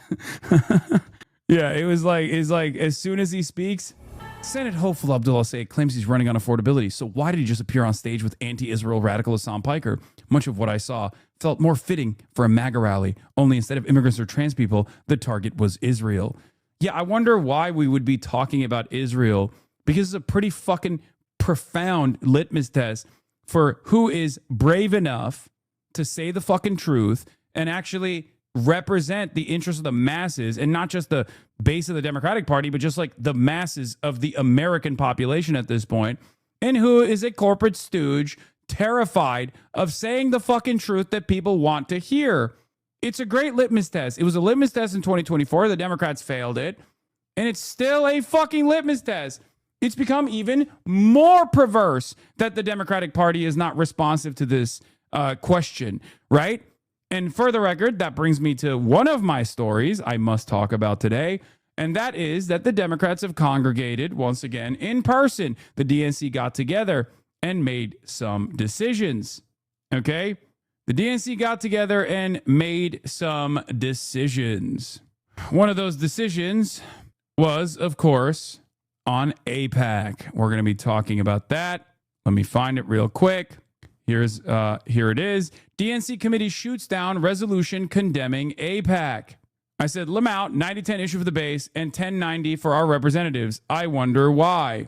DNC panel rejects AIPAC-specific resolution, advances broader measure condemning dark money. A Democratic National Committee panel voted on Thursday to reject the resolution condemning the growing influence of dark money and corporate-backed outside spending in Democratic races, particularly the American Israel Public Affairs Committee, also known as AIPAC. At the DNC spring meeting in New Orleans this week, the Resolutions Committee voted to kill the push, which would have been non-binding, as scrutiny over the pro-Israel lobby grows amid the midterms. Okay? The use of massive outside spending to support or oppose candidates based on their positions regarding international conflicts or foreign governments raises concerns about undue influence over democratic debate and policy making, potentially constraining elected officials' ability to represent the views of their constituents, reads the resolution submitted by Florida DNC member Allison Minerly, pointing out AIPAC in particular for spending some $14 million in the Illinois Democratic primaries last month. Illinois Governor J.B. Pritzker, who was once an AIPAC donor, condemned the group after the primaries, joining a growing number of Democrats once supportive of AIPAC who have turned on the political powerhouse over its involvement in elections this year. While the panel on Thursday voted to recommend a broader resolution condemning the influence of dark money in the 2026 Democratic primary elections, it did not specifically call for AIPAC contributions to be rejected, though the attitude was largely implied. Notice how it's just a messaging condemnation. Internally, it's non-biting, and even then, they don't want to say it. They're spiking the fucking football, folks, because this is what they care about. There's what do you want them to say? What do you want the Democratic Party to say? What do you want the DNC to say more? That they care more about Israel than they care about your needs. They care more about Israel's demands than they care about you. Like, it's crazy. It's crazy to do this in this moment where it's, again, every poll has shown over and over and over again that this is a 90-10 issue for Democrats. 90-10 issue for Democrats. This isn't October 2023 any longer, right? Obviously, we've been there. This community, many of you have been there because I've been talking about this shit for years. Many of you saw me talk about this and maybe changed your minds at some point, maybe in 2021, maybe even before then. But like, this has been an ongoing problem in American politics, one that Ilhan Omar famously called out and was yelled at by both the Democrats and Republicans way back when. But that's gone. That pressure is gone, at least in the public. The public no longer believes this nonsensical smear campaign, this fucking bullshit, right?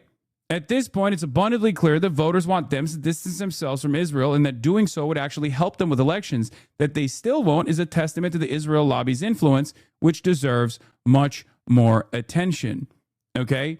That's it. They can't even commit to a non-binding messaging agreement.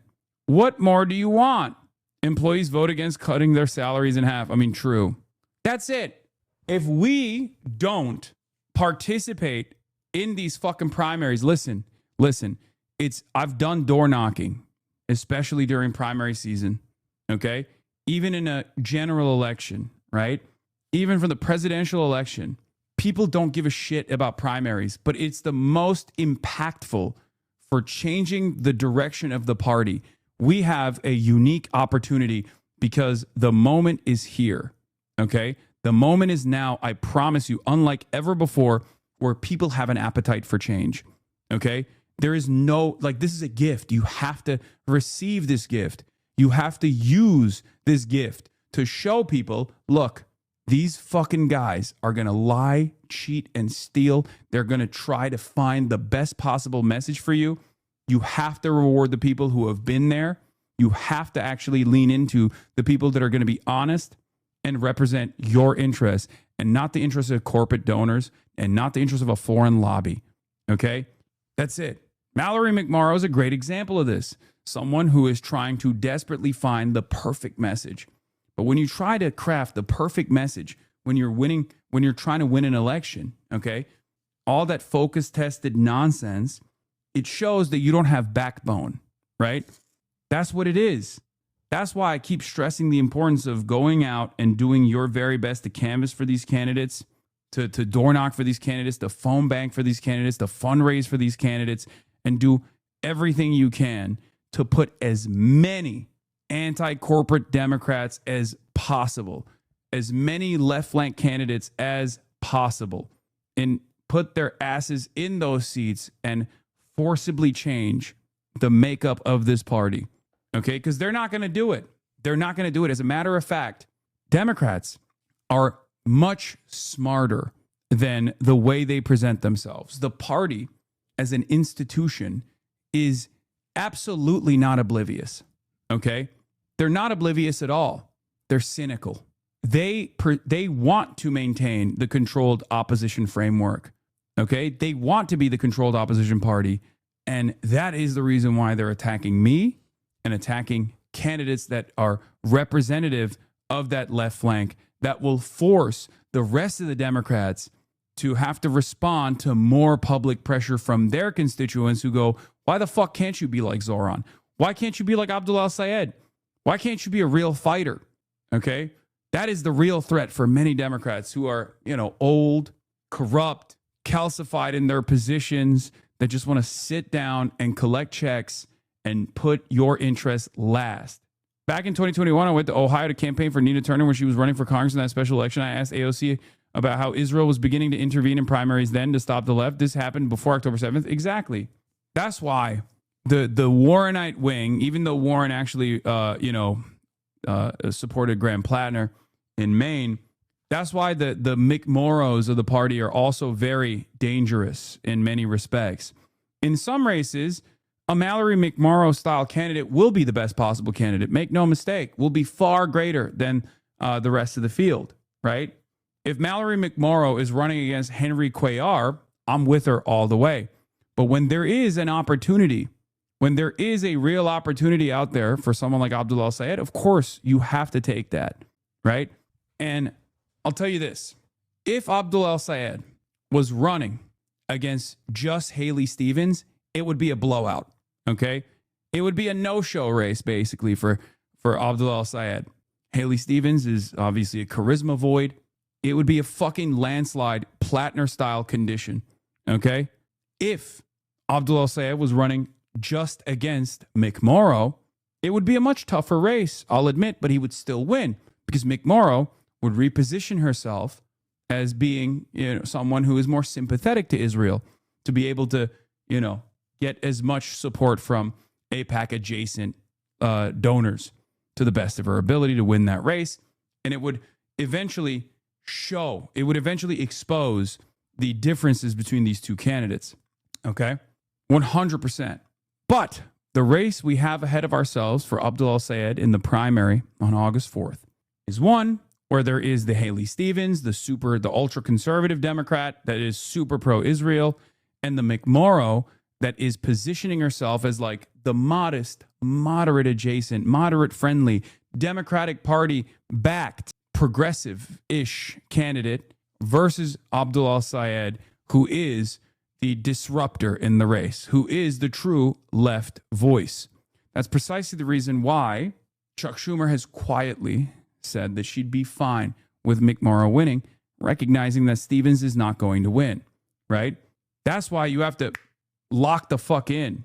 Mallory McMorrow owns every racist and Islamophobic smear Free Press throws at Abdul El-Sayed. She went up to the AIPAC bat signal. She sent up the AIPAC bat signal by smearing him and Hassan. McMorrow wanted their help. Now Zionist bigotry is her closing message in the primary. Lie with dogs, wake up with fleas. Absolutely. Abso-fucking-lutely.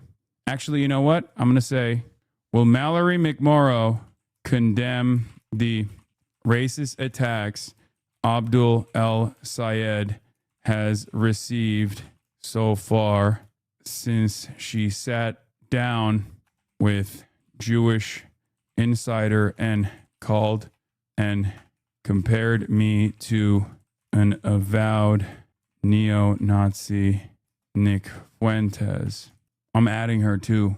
Otherwise, this is a repeat of the heinous game Andrew Cuomo played against Zoran. Boom. Look at Trump's new post about Tucker Carlson. Put Liz Smith in parentheses. No, it's fine. Anyway, can't believe I was able to witness your worst take live. Wait, what? What was bad about that take? What the fuck did Trump say about True Social? On True Social. Oh my God, he's effort posting. Jesus Christ. Wait, did I misspell something? Will Mallory McMorrow condemn the racist attacks Abdul El-Sayed has received so far since she sat down with a Jewish Insider and compared me to an avowed neo-Nazi Nick Fuentes? Otherwise, this is a repeat of the heinous game Andrew Cuomo played against Zoran. What? What's the problem? Oops. This take comes off as kind of cringy in my opinion. No, it's like the game that liberals love playing. The president posting a stake-sponsored photo is wild. Casino takeover of culture is reaching endgame where the only question is, oh my God, all my ops are aligned with one another. It is crazy. All my ops, dude. That's unbelievable. What is this? This is a massive blow to the global oil supply. Confirmed strike on Saudi Arabia's East-West pipeline has knocked out 7,000 barrels per day, about 10% of its 7 million BPD maximum capacity, hitting the kingdom's only bypass to the Strait of Hormuz. Separately, attacks on upstream fields. Oh, okay. We'll get to that. Hold on. We'll do bye-bye oil in a second. Let's see what Donald Trump is saying here. I know why Tucker Carlson, Megyn Kelly, Candace Owens, and Alex Jones have been fighting me for years, especially by the fact that they think it's wonderful for Iran, the number one state sponsor of terror, to have a nuclear weapon because they have one thing in common: low IQs. They're stupid people. They know it. Their families know it. And everyone else knows it too. Oh my God, it's so long. Look at their past. Look at their record. They don't have what it takes, and they never did. They've all been thrown off television, lost their shows, and aren't even invited on TV because nobody cares about them. They're nut jobs, troublemakers, and will say anything necessary for some free and cheap publicity. Now they think they get some clicks because they have third-rate podcasts, but nobody's talking about them, and their views are the opposite of MAGA. Or I wouldn't have won the presidential election in a landslide. Yeah, except you're doing a presidential crash out on a bunch of fucking podcasters, and obviously if they were irrelevant, you wouldn't be doing that. Okay, that's number one. Number two, and perhaps even more significant than that, is that you won by a landslide in an election where people were feeling the impact of the inflation and also were frustrated by, the war, the genocide that was going on. Okay, and not only that, but you position yourself as a no new wars candidate, and now you're going against that. So yes, on the one hand, you obviously have your cult who will stand by you no matter what. But it's ridiculous to claim that like this is what you won the election for. It's the exact opposite. You are not following through on the spirit of MAGA. Unless, if we're being really honest about it, and Trump certainly is, the spirit of MAGA is whatever the fuck Donald Trump wants it to be. And just gave CNN a 100% approval rating of Trump, not hand-flailing fools like Tucker Carlson, who couldn't even finish college. He was a broken man when he got fired from Fox, and he's never been the same. Perhaps he should see a good psychiatrist, or Megyn Kelly, who nastily asked me the now famous only Rosie O'Donnell question, or crazy Candace Owens, who accused the highly respected First Lady of France of being a man when she is not. Ooh, you shouldn't bring that up. That's like one of Candace's most popular positions, I think. And you just kind of look like you're defending France, which you never want to be doing, you know?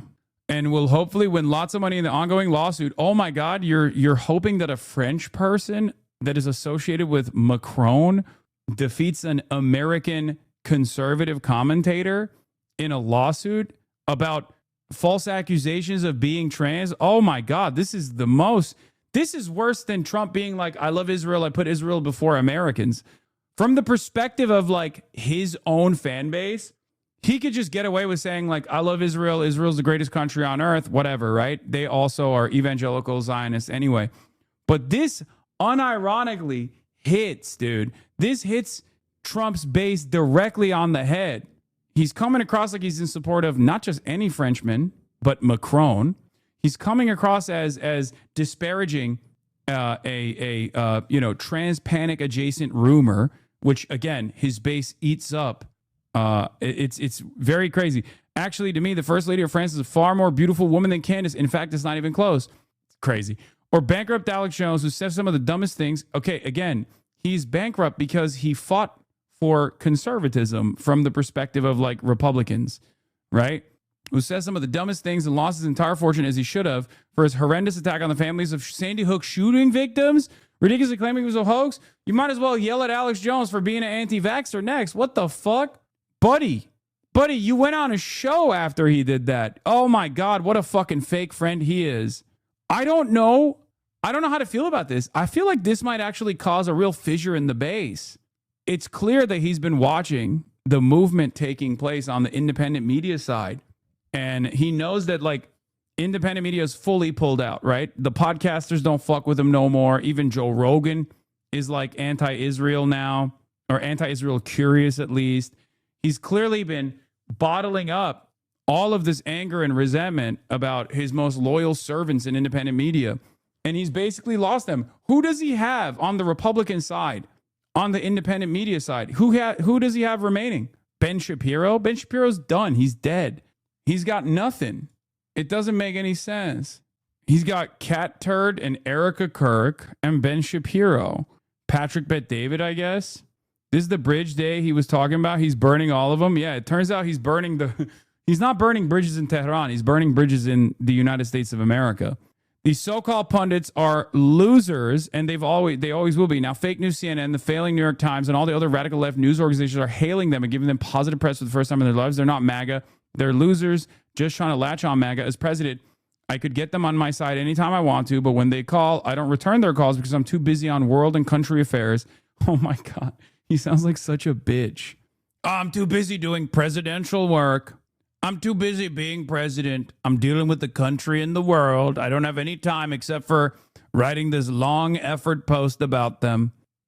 They go nasty just like Marjorie Trader Brown, but I no longer care about that stuff. Yeah, even though I'm talking about it clearly, and it definitely do care about it quite a bit. I only care about doing the right for our country. MAGA is about winning and strength in not allowing Iran to have nuclear weapons. MAGA is about making America great again, and these people have no idea how to do that, but I do, because the United States is now the hottest country anywhere in the world, President Donald J. Trump. This is the dominoes, dude. This is the dominoes falling, right? Like the events that have unfolded so far have led to this real fissure. First, it was the Epstein stuff, right? Donald Trump comes out and fucking talks shit about Jeffrey Epstein and like farms the conspiracy right, and then totally pivots away from it. Yeah, this was the reason why he's coming after Tucker. We'll watch that first. Tucker cooked his ass in a way that I think is actually pretty thoughtful, weirdly enough. I still don't trust him, obviously. I still think what Tucker Carl here, I know what the game is right now, by the way.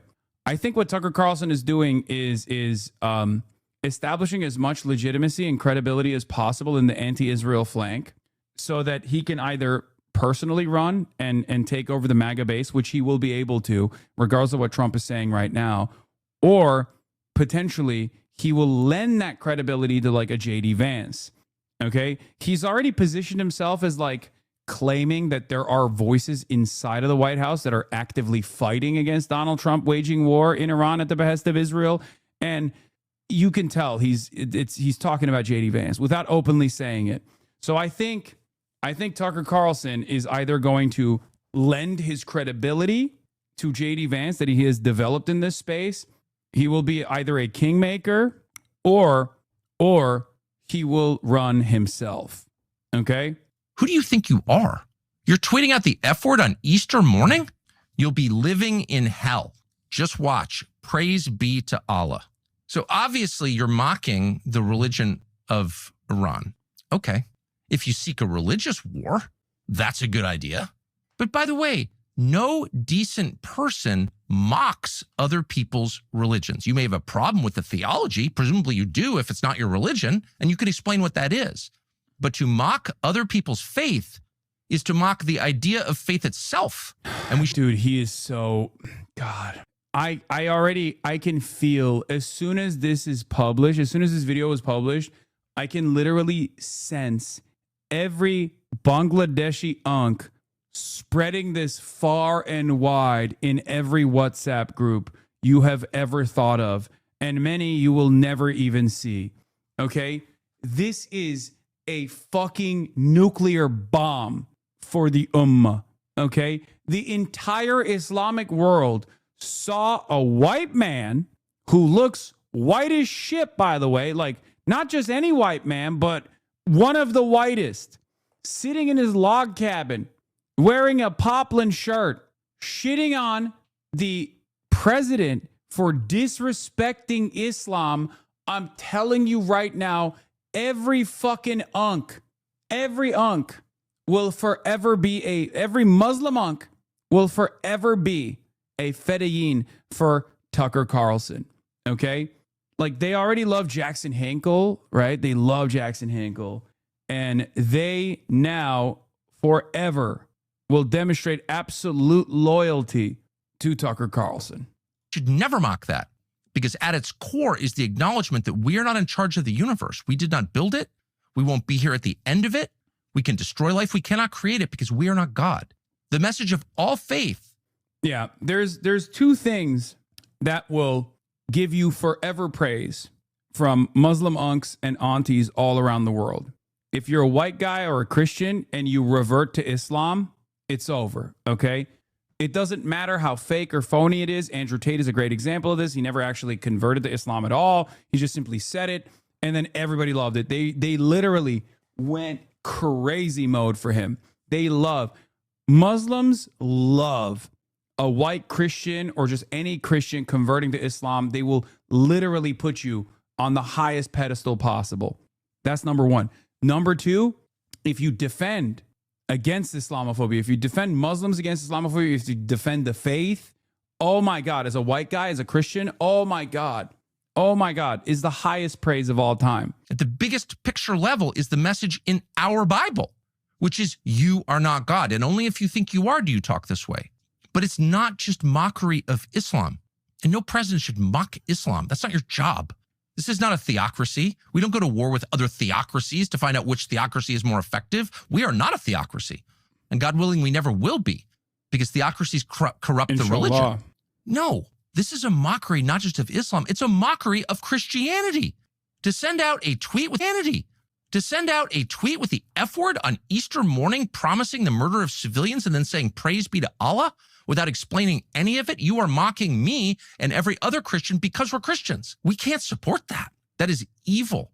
That is an intentional desecration of beauty and truth, which is the definition of evil. Yeah, no, this is perfectly crafted, right? Perfectly tailored message. He establishes position of authority as like a true Christian who loves God and loves Christianity and shits on the excesses of Trump. Okay.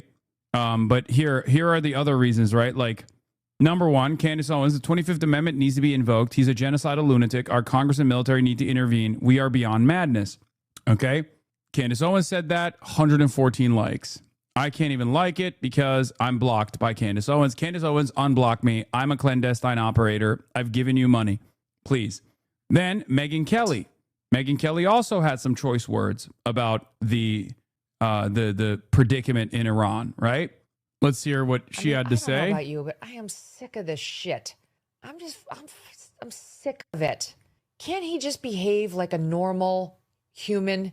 I mean, honestly, like the president, 380, yes, shut up. Fucking shut up about that shit. You don't threaten to wipe out an entire civilization. We're talking about civilians just casually in a social media post. You know, like I am the first to try to understand Trump and his strategy and to not freak out over his weird social media posts and language that is loose and incendiary. Truly, I've lived with it for 10 plus years. I learned it the hard way when I was on the receiving end of it for 9 months. And truly, I think that was a gift to me in many ways because it helped me really come to understand what he does with his social media.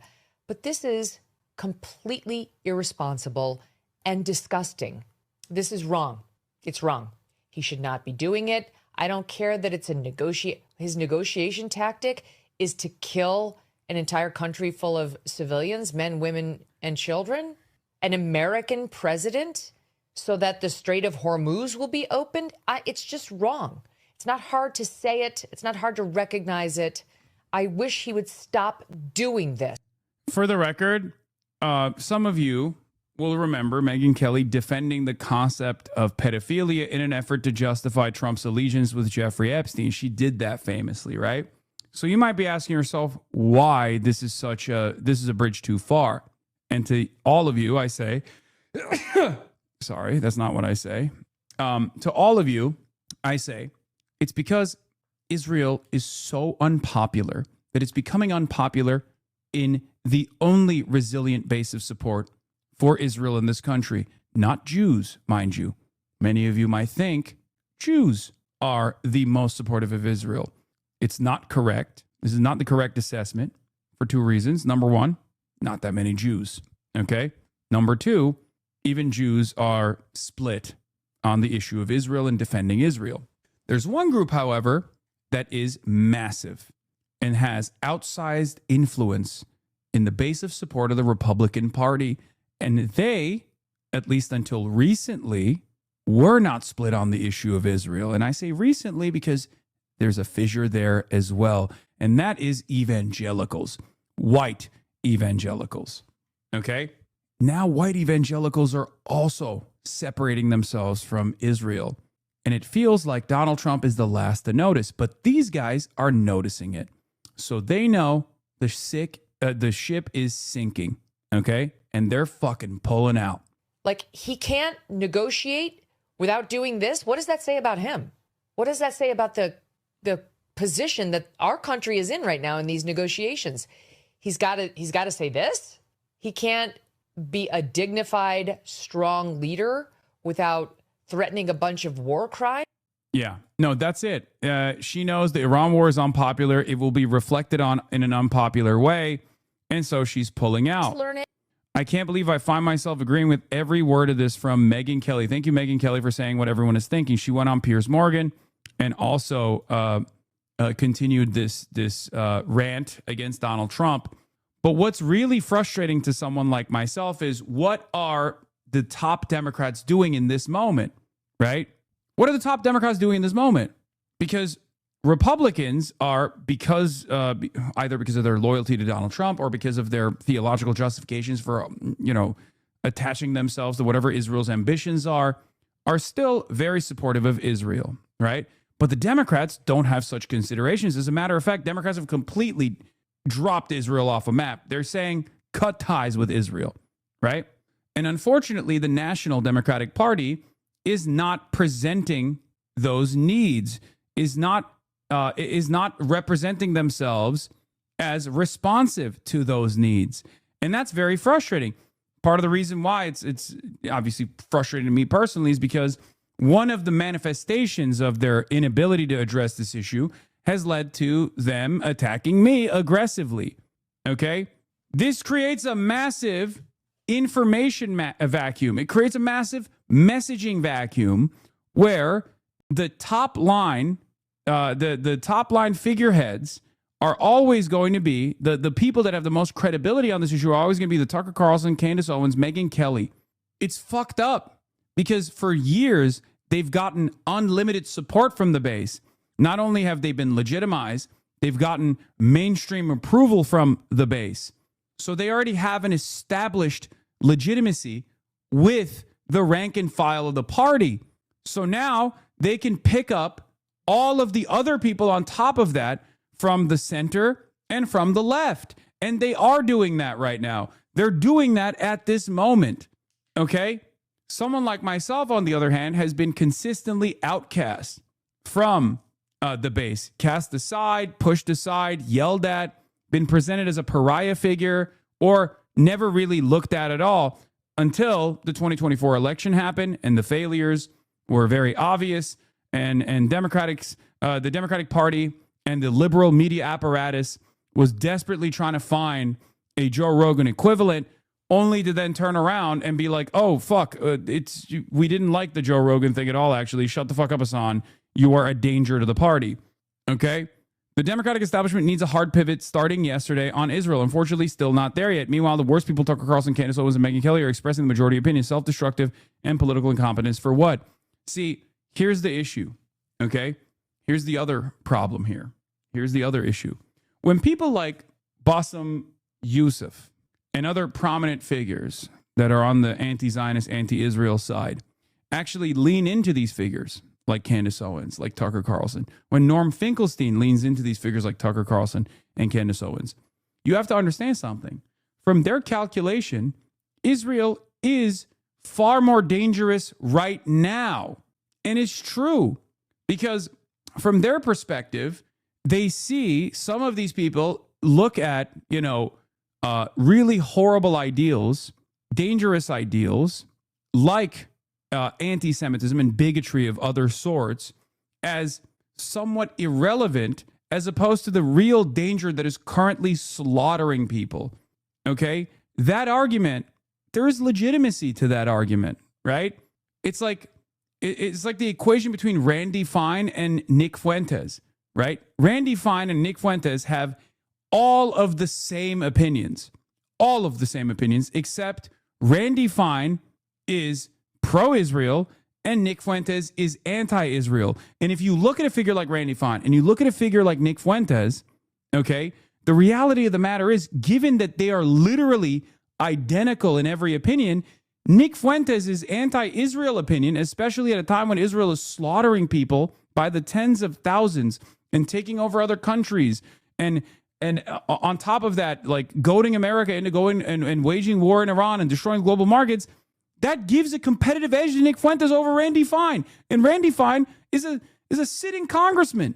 It's unbelievable. This is not a defense of Nick Fuentes, but this is to try to explain to you the calculation that people are making, right? I thought Nick Fuentes isn't anti-Israel, he's anti-Jewish. I mean, he is. He's both. He's both. Emphasis on sitting, yes. A very big seat, but he's sitting nonetheless. This is a real issue, okay? This is a real issue. And it's the exact same issue that took place in the 2024 election, where Kamala Harris said, Iran is our number one enemy, and I will make sure that we protect Israel against Iran. She said those words, right? While the administration that she was a part of was continuing the genocide of Palestinians that she refused to acknowledge with the words necessary. She said she was going to have the most lethal military. When she presented herself as this person, Trump had an opportunity to lie about being the peace candidate. And I stressed that over and over again. I said, Donald Trump is lying, but Democrats are giving him the option to lie. Then Liz Cheney comes into play. Kamala Harris and Liz Cheney are parading around. They get a Dick Cheney endorsement last second, leaning into the idea that the Democrats are going to be the pro-war party. And while Donald Trump himself was never anti-war, he was able to convince people that he would be the peace candidate, that he would be the anti-war candidate. Okay? They would not have been able to do that if the Democrats had established credibility as the anti-war party. It's that simple. Because the Democratic base was demanding a change. They were demanding to bring Israel to heel even back then. Poll after poll showed this reality, and they refused to engage with this sincerely. And they're doing it again. They're going to create an opening for people like Megyn Kelly and Tucker Carlson to give their credibility that they've developed here, not just amongst Republicans, mind you, credibility with the left, credibility with the center, credibility with the independents and Democratic Party voters. And they're going to lend that credibility to whichever candidate runs next. J.D. Vance is very clearly positioning himself to be that guy, the guy who was constantly, the critical voice against war, quietly trying to stop Donald Trump's excesses from taking place.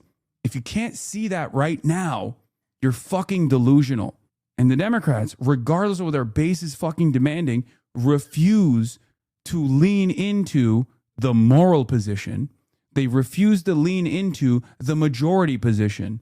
They are trying to throw their electoral chances out the fucking door, and they will present the marginal victories that they might get in the midterm election, because there's a lot of fuck Trump voters out there right now, as a reason for why they don't have to change a damn thing. Okay? Yeah. As we see more and more of the liberal base demand the Democrats fight back, I remind you of this whisper rant from the last night of the DNC where I issued warnings to the Kamala campaign about pivoting to the right and the inevitability of defeat. They're doing it again. It's unfucking believable, dude. They're doing it in real time. Oh, new Vance poll. Here's a new poll showing 30% of voters are undecided. Vance versus Newsom, 2028 presidential poll. Vance clears Newsom. Vance versus AOC. New YouGov poll showing Vance defeating both AOC and Newsom in the 2028 presidential poll. Now, these polls are obviously fucking stupid. It's super far out. Apparently, Mehdi and Bassem discuss if Tucker can be trusted. Is this a full video or just a 5-minute clip? Okay. War for the Epstein class. Bassem Youssef and Mehdi on Iran, Greater Israel, and Candace Owens. AOC's surprising, but you were so vindicated on Vance versus Newsom. AOC's biggest problem right now is that she's quiet. She's not always out, and she's not always. Why do you gloss over AOC losing to Vance? Because while AOC has been one of the best Democrats, one of the best politicians in general on the issue of Palestine, AOC calling Israel an apartheid state in 2021, and consistently being a voice, an Israel critic in Congress, because of the way that she carries herself, because she's sometimes afraid to be at the front of the line, because she doesn't want to get fucking yelled at, and because of her responsiveness to these groups, right? She oftentimes is not putting herself out there as a leader, okay? It's unfortunate. You have to be clear, you have to be convincing, and you have to be bold, and you have to be brave.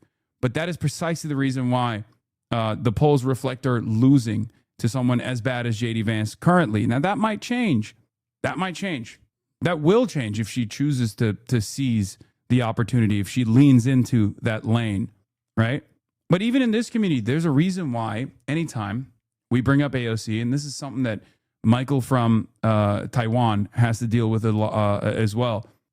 Whenever people like myself or Michael from Taiwan bring up AOC, a lot of people go, fuck her, she's AOCIA, she's so bad on this issue and stuff. And then the alternatives that a lot of people present as like being much better on these issues is Ro Khanna. And I like Ro Khanna, right? I like Ro Khanna a lot. Ro Khanna has been infinitely more responsive than the overwhelming majority of congresspersons, okay? Ro Khanna rides for me, I ride for Ro Khanna. Except when you look at the actual votes, like Ro Khanna has a much longer track record of defending Israel than AOC in his votes, and even as recently as a couple months ago. AOC's never voted to fund weapons to Israel, right? But you wouldn't know that because Ro Khanna is a lot more bold and a lot more aggressive openly with the way that he communicates. He's responsive. He goes out there. He goes on shows.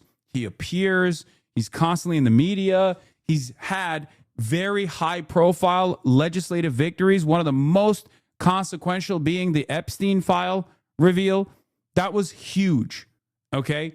Going out and linking up with Thomas Massie and demanding and then successfully pressuring Trump to vote instead of vetoing this popular legislation that everyone wanted, which led to people losing their fucking jobs like Pam Bondi.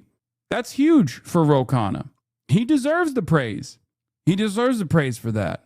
Right now, in AOC's shoes, like I can't, I can't read her mind, right? But in her shoes, I would be out and about, movement building, putting myself out there as a leader, okay? Doing, the Ro Khanna method, being on as many shows as possible, being approachable, being endlessly transparent, okay? And getting after it, while also simultaneously propping up a lot of candidates that will back her in the long run, whether it be Plattner, whether it be Abdullah Syed, whether it be all of the left flank candidates that Bernie is propping up as well, sometimes even going against her party, her own party that has actually fucked her over and over again. I mean, the Oversight Committee battle was a clear-cut indication that leaning into the party and behaving as a loyal soldier of the party is not going to give you the benefits that you deserve, right? It's not happening. So she could even sometimes prop up. She voted for defensive weapons, though. No, she didn't. And there's a lot of misinformation around this. I've covered it so many times. Please go back and watch one of my videos. All right. AOC, whether she likes it or not, is a movement leader. She's been positioned as a movement leader, regardless of whether she's comfortable and confident in that position. Okay? But here's the thing. I think AOC should be even pushing, even going against the grain and doing something unthinkable in the Democratic Party, and even pushing for people who are primarying incumbents. Okay? She could be doing that.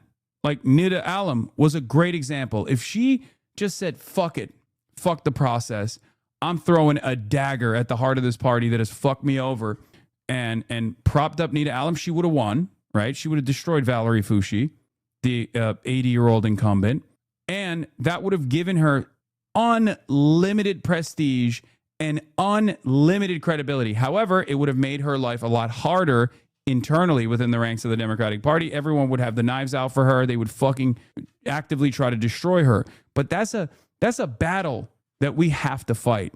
And that's a battle we will win, because AOC is unbelievably high profile. Every word that she releases immediately hits the news cycle like a fucking atom bomb, right? And the reality of the matter is, regardless of which direction she heads in, whether it be to unseat Chuck Schumer, which is an easy lock for her if she wants to do that, or whether if she wants to run for president, people are going to come after her. The party is going to come after her. They will never reward you for your loyalty as long as you are seen as a spoiler, right? That's it. As long as you're seen as a left flank candidate, you will be considered a disruptor. You will be attacked. And she knows that already, right? She knows that. So I wish, like, if you're wondering why, when we looked at that poll, like why she was at 33% against Vance and losing to JD Vance, that's the reason. Okay?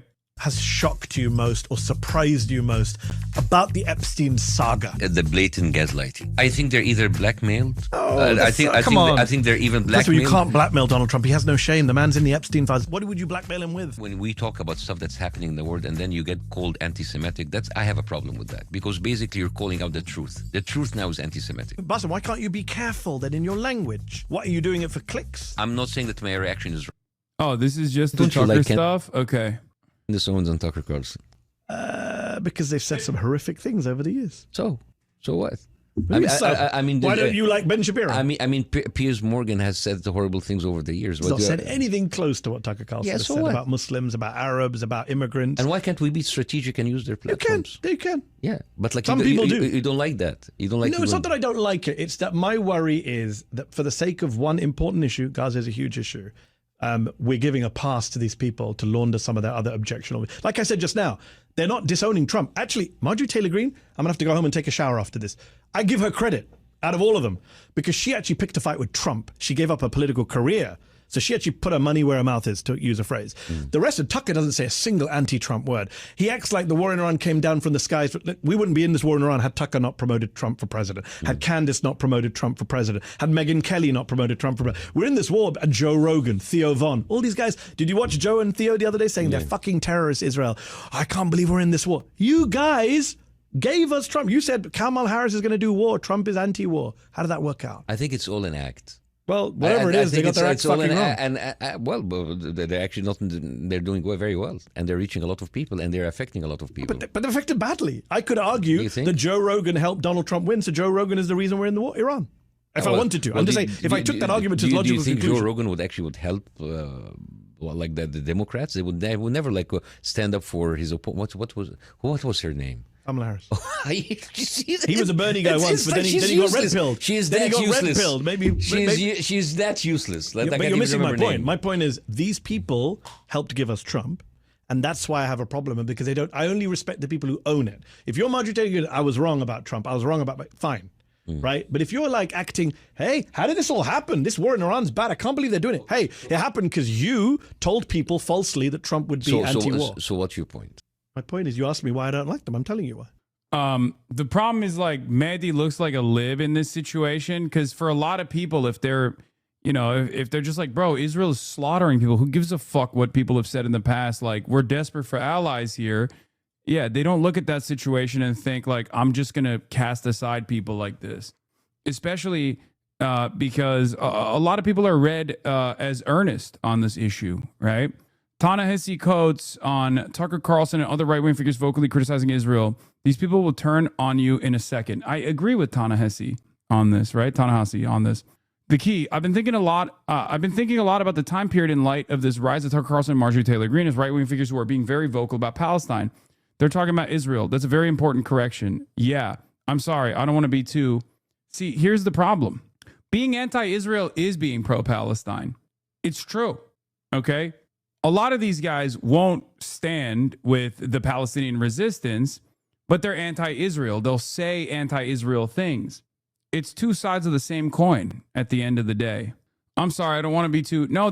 No, it's fair. I'm just curious how you're thinking about this in the present tense. What's the through line between what happened then and what's happening now? First of all, it's really bad. I emphasize the Israel part because my support for Palestine, my support for Palestinian life, it's not about support for Palestine and Palestinian life per se, just like, and it took me a while to get to this, my support for black life and for black people is not for black people or black life per se. I just believe human beings are entitled to certain dignities and certain things in their lives. It's a pretty baseline thing for me. Unfortunately, some of the people with the loudest, most cutting critiques of Zionism and of Israel right now don't share that baseline belief. I think it's really important to say this. These people will turn on you in a second. But to answer your question, there's an obvious moral problem here. Again, I saw it at the DNC. You watch these people get up 60 years after Fannie Lou Hamer's delegation was not allowed to be seated, and they won't let Palestinians talk. They think they can kill this critique, but the critique is true. The only control you have is whether the critique comes out of a place of humanism, of shared values and the significance of importance of human life, or whether it's allied with one of the oldest evils in the history of the West. You're not going to suppress this stuff. The days of doing that are over. There are people in the Democratic Party, which I think is a separate thing from the movement, and certainly from my own politics, who, to this day, and it sounds insane, think they can get away with telling you that the earth is flat and supporting a system that is designed around that logic. It's not going to work. People aren't dumb. He's not wrong. The reason why I'm very critical of Candace Owens and Tucker Carlson and Nick Fuentes and even Marjorie Taylor Greene is because I have universal principles that I apply consistently to all issues. Okay? They might be earnest when they are talking about Palestine. They might be reading the room and are cynical grifters. Doesn't matter. They do not have universal humanitarian principles, okay? But it doesn't matter to most people anyway, because they can make it seem like they have universal humanitarian principles by addressing this one issue that no one in a position of power and prominence will, okay? It's that simple. These are the very same people that want to purge every migrant from the American boundaries. Okay? That's it. They want to do that. These are people who are not speaking about the issue of Israel and Palestine from a perspective of caring about the humanity and dignity and sovereignty of the Palestinians. And you can hear that in their message. And in some respects, they're less of a threat than someone like myself. That's precisely the reason why they don't get the same bipartisan attacks that I do. You want to know why? Because Tucker Carlson, Candace Owens, or any number of these different people will never sit there and explain to you that oppressed people have a God-given, internationally recognized legal right to militarily oppose systems such as apartheid. They won't say that. They will never say that. Their position on Israel is that Israel is a spoiler that's ruining the power of empire. How dare those Jews get to dominate our America, the most impressive superpower that has ever existed in the history of mankind. Okay? That's their perspective. That's the way that they approach the issue.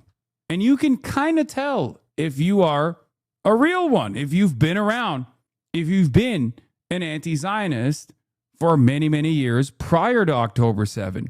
But even then, why is someone like Norm Finkelstein making that calculation and going on Candace Owens' show?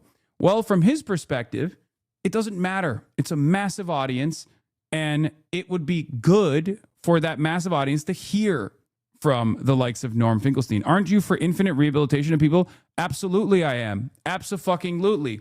What do I always say, though? I carve out a special place for propagandists. I carve out a special place for people who are professionally saying this kind of stuff.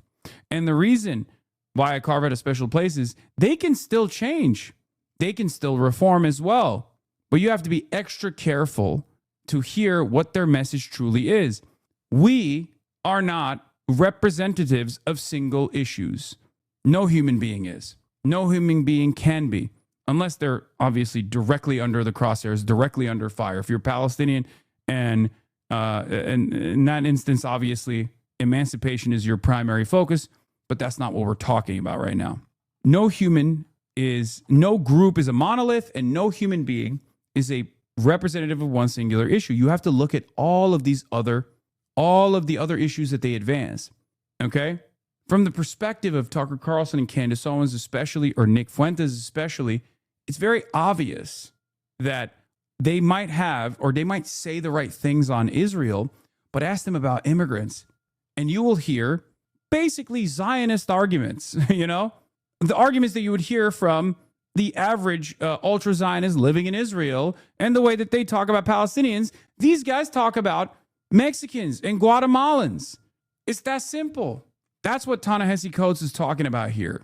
But it is my universal principles that I apply consistently that cause me to not only be an avowed anti-Zionist for many, many years, while all of these people were pro-Israel unconditionally, okay, while also continuously combating anti-Semitism as well, even if, obviously, the growth of anti-Semitism in the United States of America should never be used as an equivocation for why we can't speak out against Israel, okay? And it is ultimately the way that this form of discrimination works in contemporary American society is still obviously nowhere near as consequential as anti-blackness, anti-brown, anti-immigrant sentiment, Islamophobia, right? It's not the same. Not the same at all. It could become the same, but currently it's not. Currently it manifests itself in personal discrimination, okay? It manifests itself in the likelihood that there could be anti-Semitic attacks, like a higher percentage of anti-Semitic attacks, and the likelihood that they could happen. That's real. That's real anti-Semitism, okay? And I'm not talking about like fucking doing protests outside of a synagogue. Make no mistake. I'm talking straight up trying to attack a synagogue, right? Like that's anti-Semitic. However, there's still a lot of institutional stigma when someone is being anti-Semitic. No such institutional stigma exists for other minority groups. It doesn't. There is a structural reason for that, and a big part of that is because anti-Semitism has always been used as a cudgel, as a weapon against criticisms of Israel for the last, multiple decades, and quite successfully, if I might add. And that's precisely the reason why it has institutional stigma, unlike anything else, because it corresponded for years and years to the State Department goals of Israel being the unsinkable aircraft carrier in a region that is resource rich. Okay? That's the real reason. If there was a similar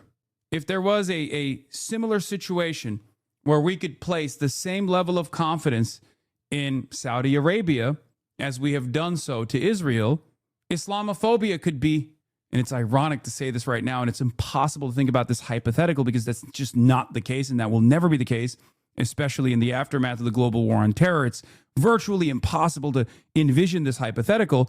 But if Saudi Arabia was as trustworthy an ally from the perspective of WASPs in the United States of America and in the Western world, then you would see Islamophobia being the same danger. If Saudi Arabia was, doing the genocide in Yemen, and then people were doing genocides to non-Muslim populations even, and then people were turning around and saying like, oh, dude, what the fuck is Saudi Arabia doing? You would see a lot of, Council of Islam style groups prop up talking about the dangers of Islamophobia, right?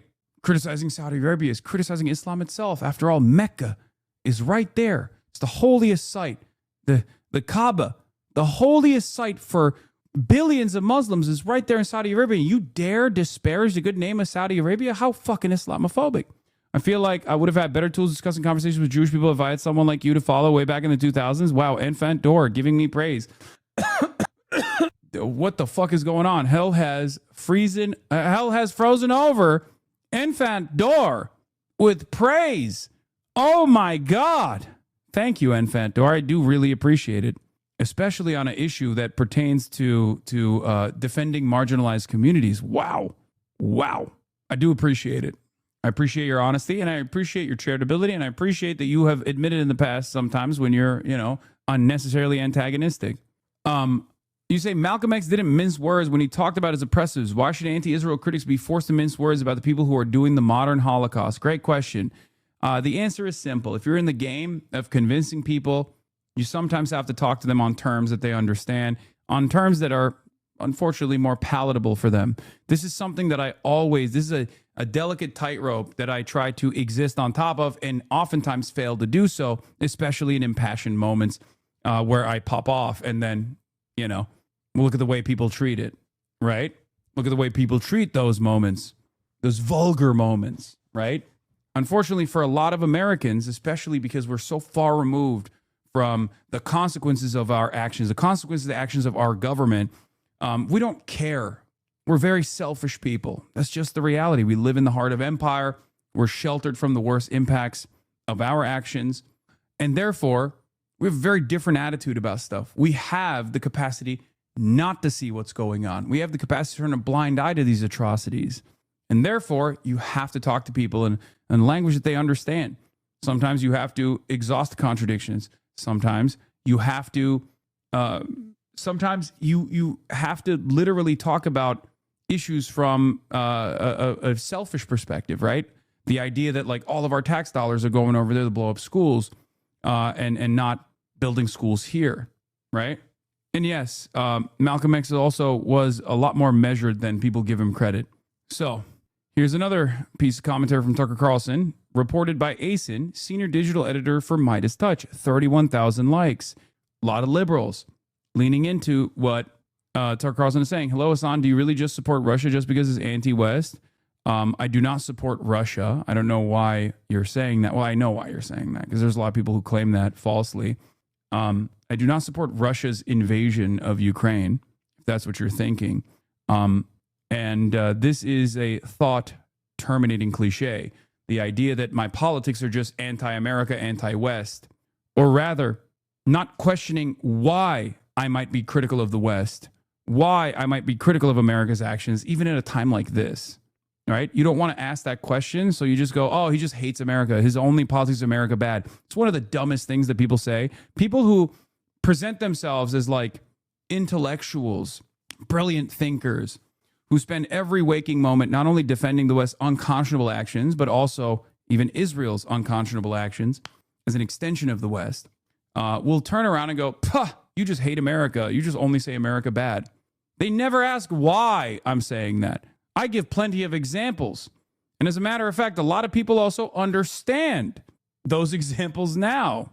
It's really funny because, like, I'll say something so normal about, there are things we can learn from China. One example I will always use is, instead of spending all of their productive forces, bombing other countries, dominating other countries, engaging in like unchecked imperialism all around the world, building 800 military bases, they've decided to develop. They've decided to develop their country. And that's precisely the reason why they've been able to develop their country into one that is not only competitive, but beating America. Like, their tier 1 cities are nicer than our cities.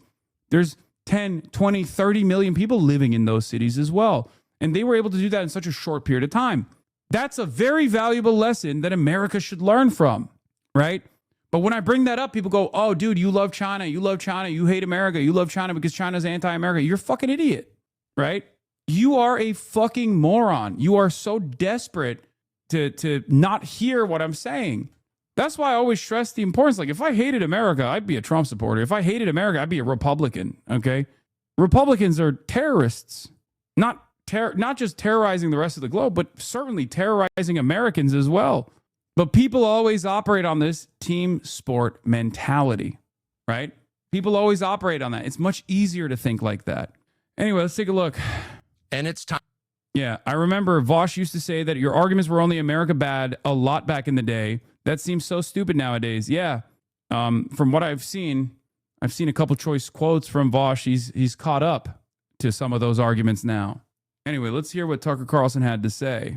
Time not to end it, not to set up an adversarial relationship, but to set up a healthy conventional relationship where Israel can pay its own bills and fund its own military and act within the constraints imposed on it by its own economy and population. That's what normal countries do. Most countries live with neighbors that don't like them, with whom they have testy relationships, but they make accommodations because they have no choice. There's no country in the world that acts with total impunity because it knows a much larger country will backstop it no matter what it does. That just doesn't exist in the natural world because it's not natural. It's grotesque. And it's terrible for the United States. And now it's obvious. Yeah. I mean, banger. No notes. He's right. He's absolutely right about that. Now, of course, part of the problem is Tucker Carlson can also use Israel as the primary reason for why America's done all this stuff that's like bad and dangerous and violent and expensive. And he has a far better message than someone like I do on this issue, because you can always turn around and say, Hasan, you say America bad, you hate America. You can't do that with Tucker Carlson, no matter how hard you try. One, he's established a lot more credibility on the pro-America side by being one of the most prominent Republican spokespeople for decades. Okay? Republicans own patriotism. They can Trump himself is a great example of this. Trump himself has run around straight up saying, like, I like my war heroes not captured, about John McCain. He said some of the things in his 2016 run that, I get clipped for. If you're looking at a 9/11 comment, Donald Trump has literally said, oh, well, in the morning of 9/11, oh, well, now Trump Tower is the tallest tower in Wall Street, right? But it doesn't matter because Republicans own the lane of patriotism in the minds of many Americans, and therefore they have a lot more freedoms to say whatever the fuck they want that's critical of America without people saying, oh, you hate America, right? Tucker Carlson has that same advantage as well. And on top of that, Tucker Carlson is not making the full correct assessment here, right? What is this? Bro, Hasan, I'm a lifelong conservative, and even I think you're making the left look bad. Like, I voted for Trump twice, love my guns, think the border is a joke. But even I can see you're just grifting for donations while calling everyone a genocide supporter. My dad fought in Iraq, and he'd say you're a spoiled millionaire who's never worked a real job in his life. Come on, man. At least be honest about being a capitalist like the rest of us. Amazing. AOG, Top G. Okay, this is copy pasta. Let's be real. This is not a fucking person being sincere. Come on. It's bait. Look at the rest of his fucking takes. He's trolling. But anyway, as I was saying, can't he use that same argument against supporting Gaza, that we shouldn't support it because they need to exist on their own? Yes, he can. And Tucker Carlson's framework here is to basically couch all of American excesses as the responsibility of perfidious Israel. Let's not say Jews, because he won't say that, right? Because he's too smart to say that quiet part out loud, right? But like he's basically saying it's either Israeli blackmail, Nick Fuentes will say Jewish blackmail, or the Israeli hypnosis, whatever, right? That's pressuring the American administrators into taking these sorts of actions. And that is a much better message, a much more convincing message for the average American who doesn't want to see that America is ultimately responsible for a lot of this stuff, because our politicians are backed by corporations. Our politicians are backed by the same vested interests that corporations have and foreign lobbies have. Okay? Do you understand?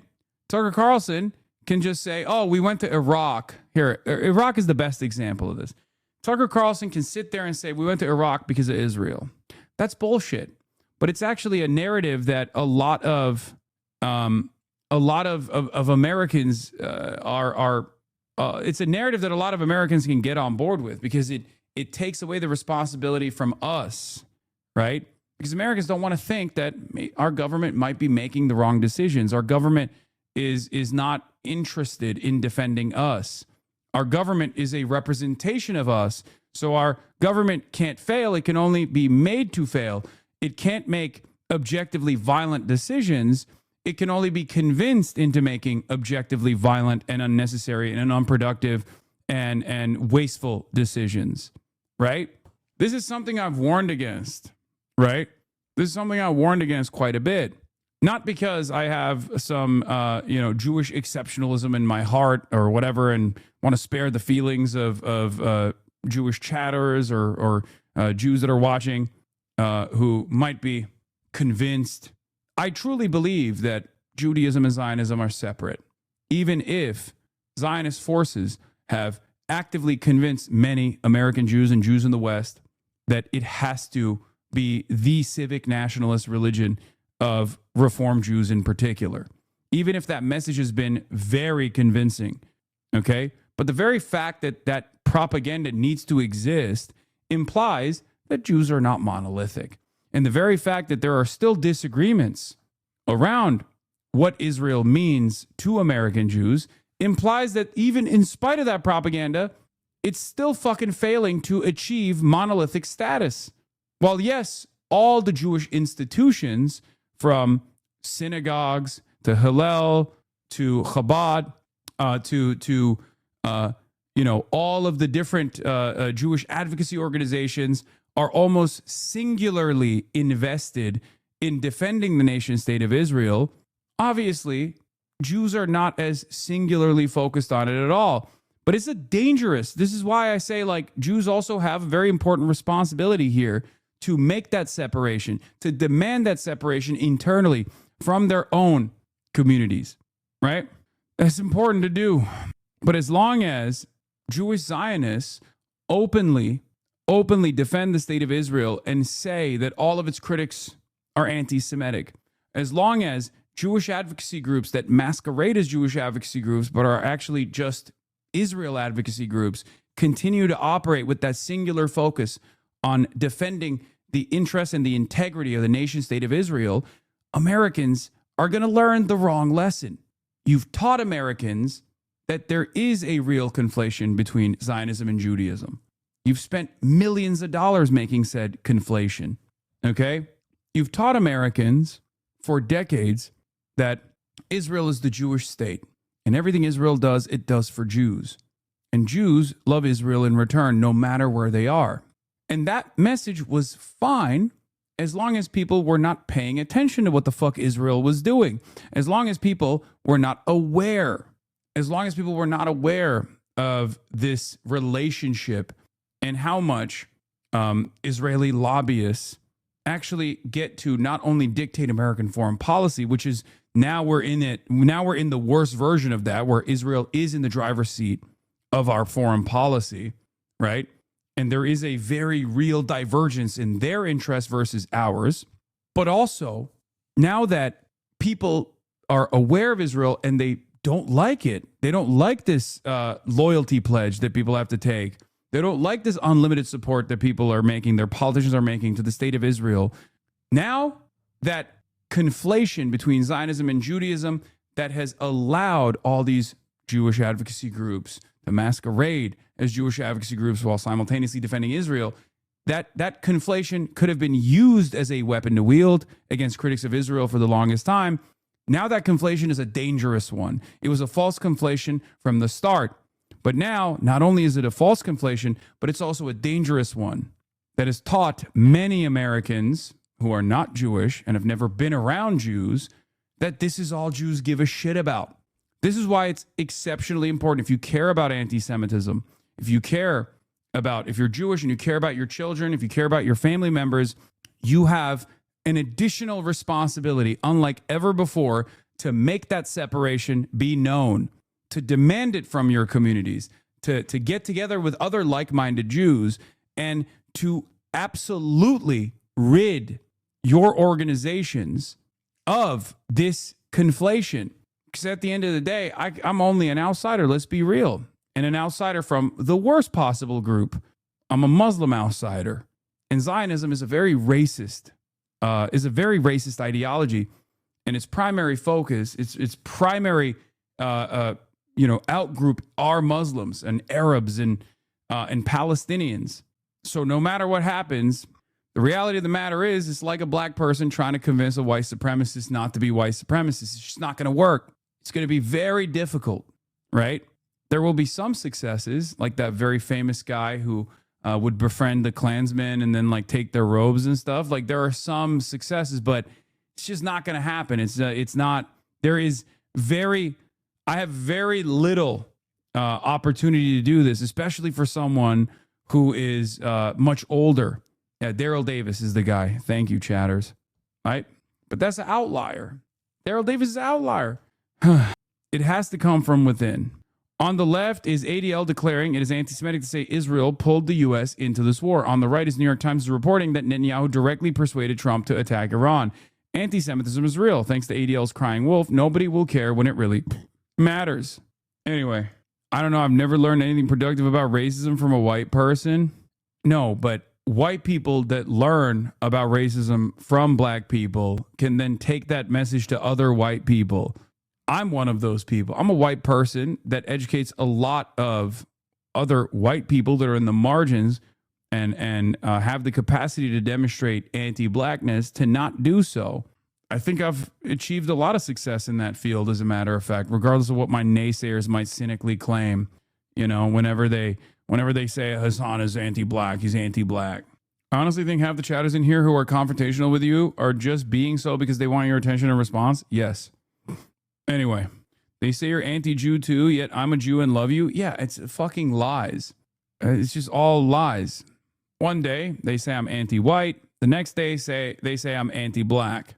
The camera turning around is always the funniest shit ever. Why is Jackson Hinkle speaking to a crowd of millions? Yeah, I mean, this is the greatest aura farming moment for Jackson Hinkle, I'm afraid. It's just the truth. Fear nobody but God.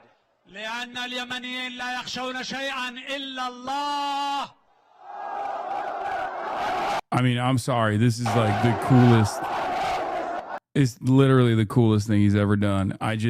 Beast mode, I'm afraid, is true. I've always admitted that too.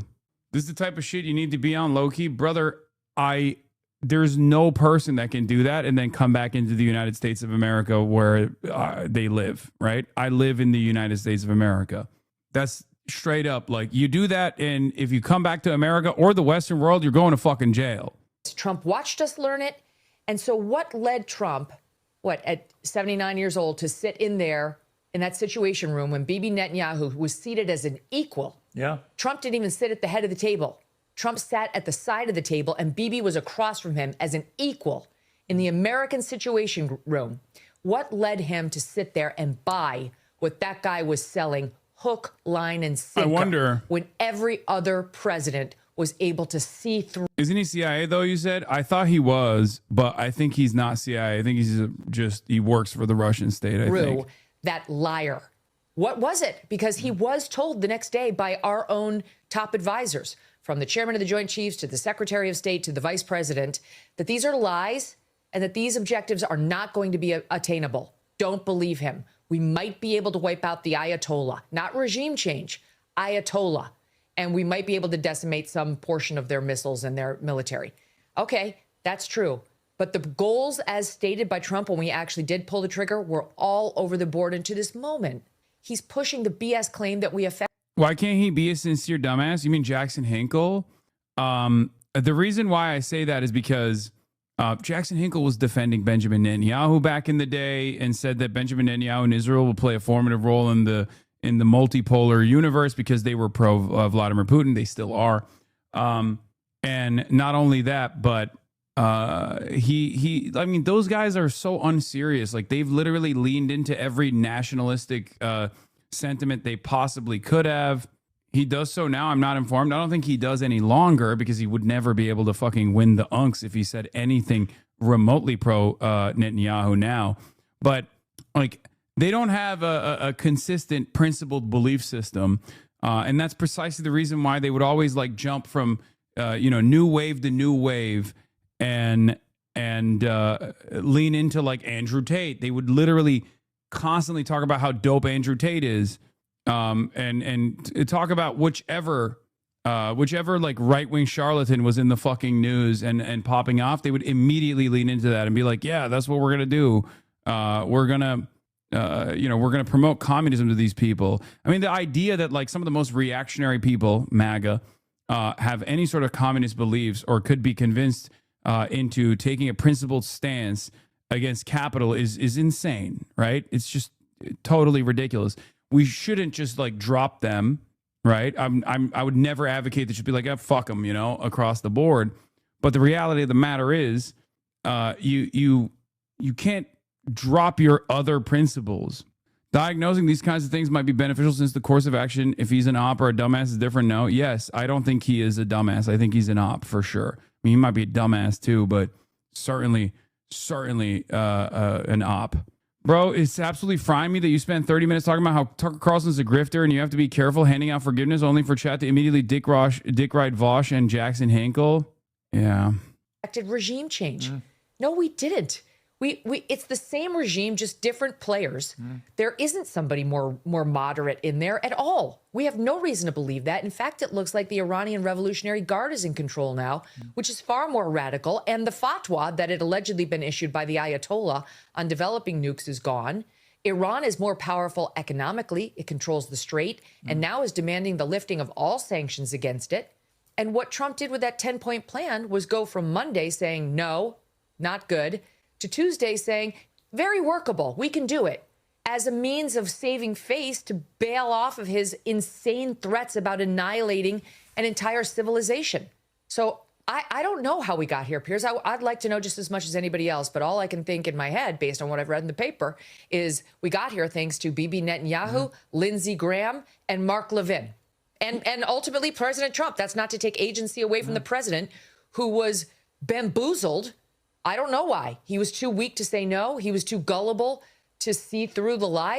Or he's unbelievably pro-Israel and has been since he got $100 million from Sheldon Adelson when he was alive in the 2016 race, where he ended up moving the American embassy to Jerusalem against many decades of American foreign policy not doing that.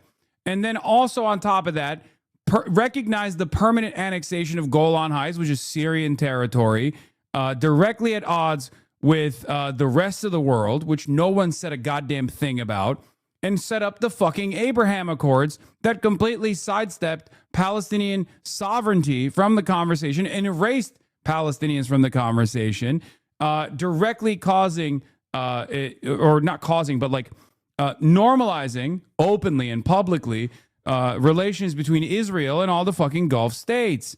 Perhaps that's the reason why. And this is all Trump won. This was all in Trump 1. Of course he was going to be fucking pro-Israel, even in more consequential terms, on Trump too. I said this for years, mind you, which is very frustrating. It's very frustrating to see people who are like, oh, what's happening? I can't believe Trump would do this right now. You're an adult, okay? You're a fucking adult. Act like it. What do you mean? Even at this moment where you're like, I don't know why Trump did this. We know why Trump did this. Trump has always done this. Part of it is because I think as a New York lib for most of his life, a racist one, right? He developed a lot of relationships with ultra-Zionist New York Jewish people. And he also has that classic boomer philo-Semitism where he thinks Jews are magical money people with mysterious powers. Okay? And that's not even speculation. I mean, he literally does say that all the time. He literally be like, well, you know, the Jews, they make great lawyers and great accountants, right? That's why it's like very frustrating. Yeah, he has classic boomer philo-Semitism. And also on top of that, he's gotten a fuck ton of money from Zionist donors. U.S. President Trump warned Iran against imposing a toll for ships passing through the Strait of Hormuz after Tehran agreed to reopen the crucial route as a part of a 2-week ceasefire. Again, Donald Trump is talking like he holds the cards here. He does not, unless his intelligence has told him that China is aggressively forcing Iran by way of Pakistan to concede on this deal.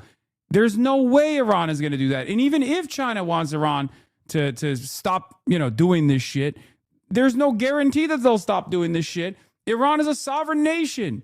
It's the kind of the whole point of the Iranian revolution, right? Iran is one of the most annoyingly stubborn countries on the fucking planet to a fault, okay? That annoying stubbornness has caused it setback after setback, refusing to lean into the hardliners and their attitudes towards not dealing with the West, but instead exercising their military deterrence, which they clearly had the capacity to do so, until they literally got murdered for it. Okay? Same with not dealing with China. Same with having some relations with Russia, but not significant ones, like not super significant ones. The Russia one I do understand because Russia is like far too close to Israel for their taste. But that's just who they are. But that stubbornness in this moment is also what is the underpinning of why they have sovereignty, is the reason why they might actually react in a way that even China can't control. Can someone send me Hassan's reaction to the Vietnamese clip going around? Buddy, go find there's not even a reaction to it. Just watch the actual full context of the video. If you watch the full context of the video, like 10 seconds prior to it, you'll understand exactly what's going on. They're doing 6-year-old clip chimps. Anytime there's a fucking video that's going super viral that is directly at odds with what I believe, okay? A core contradiction with my values. Try to find the full video before and after. 10 seconds prior, 10 seconds after. You will understand exactly what's going on. Trump is still crying on Truth Social about how he won. The Wall Street Journal, one of the world's one of the worst and most inaccurate editorial boards in the world, stated that I declared premature victory in Iran. Actually, it is a victory, and there's nothing premature about it. Because of me, Iran will never have a nuclear weapon.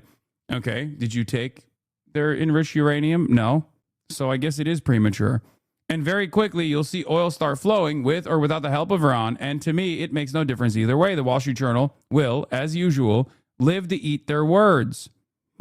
They are always quick to criticize, but never to admit when they're wrong, which is most of the time President Donald J. Trump. Holy Tucker Carlson crash out? Yeah, I already read that. Yeah, we already read this insane rambling. Anyway. Yeah, nothing premature about my premature declaration of victory, even though there is no victory currently, and the victory conditions have not been met at all. Okay?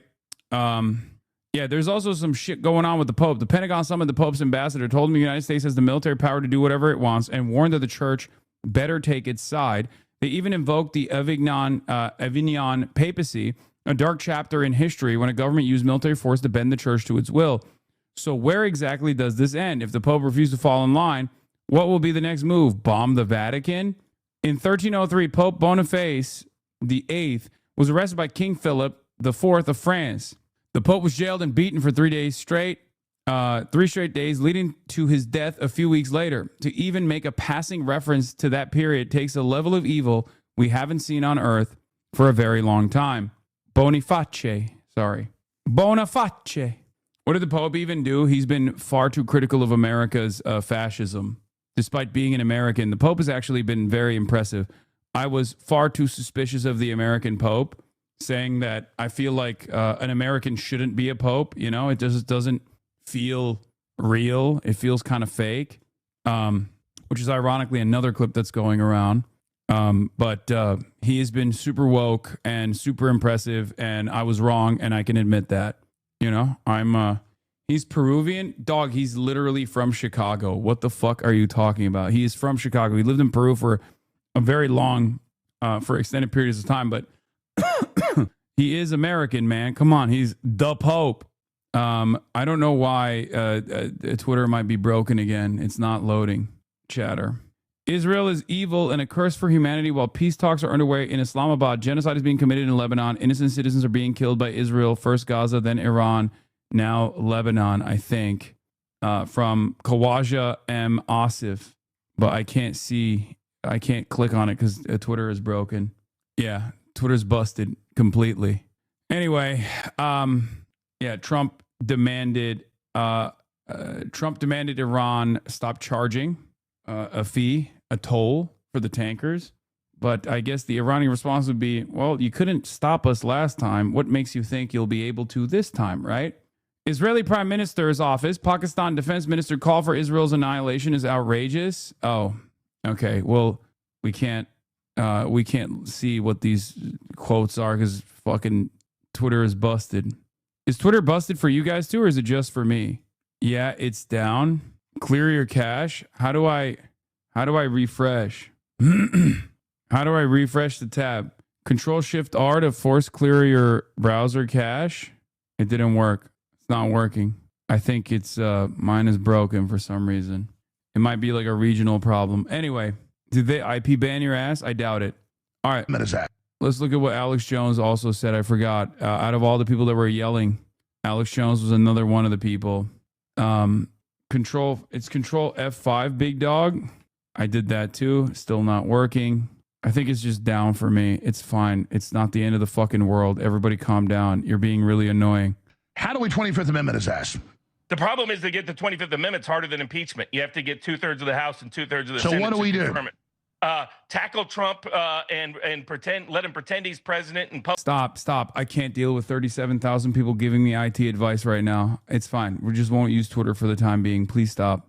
Publicly report that he's going through a health issue and Vance take over. It literally needs to be something like that. It's that bad. How do we 25th Amendment his ass? The problem is to get the 25th Amendment. Shut up. Stop. Oh my God. We're moving on. Move on, please.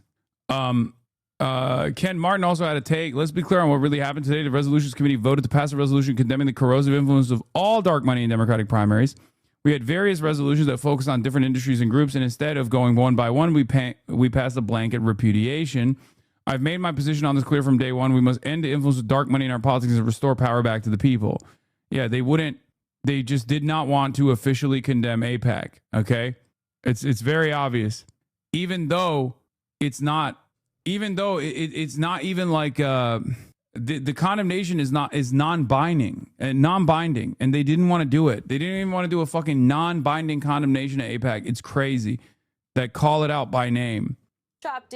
Anyway, Melania Trump also came out of fucking nowhere today and had some crazy shit to say, and we're going to get into that. Melania Trump delivers statement at White House denying ties to Epstein and knowledge of his crimes. Let's take a look. Here's the First Lady, Melania Trump. With the disgraceful Jeffrey Epstein need to end today. The individuals lying about me are devoid of ethical standards. This is a very strange thing that Melania Trump chose to do today. And I think it's because of the fake news flying around of what I suspect is a AI photo of Melania sitting on Jeffrey Epstein's lap that people are claiming Macron posted. And it's I know that this is totally like boomer slop because my boomer dad brought it up to me, and I was like, Dad, that's probably fake news. I searched and searched far and wide to try to fucking figure out like where this it was sourced from, and no credible outlet has reported on it. I don't think that the photo is real, and I definitely don't think that Macron posted it anywhere. So that's where it's coming from. Now, of course, there is truth to the fake news, and that is that Melania, regardless of what she's saying, okay, Melania, regardless of what she's saying right now, is one of Jeffrey Epstein's girls. She was a part of the I think it was the modeling agency that Jeffrey Epstein was affiliated with under the French guy. What's his face? I think it was the French guy, right? So yes, Jean-Luc Brunel, or no, it's not. It's Paola Zampoli. She's all over the Epstein files. She is directly affiliated with Jeffrey Epstein, and yes, Donald Trump did meet her through the Epstein orbit. Okay.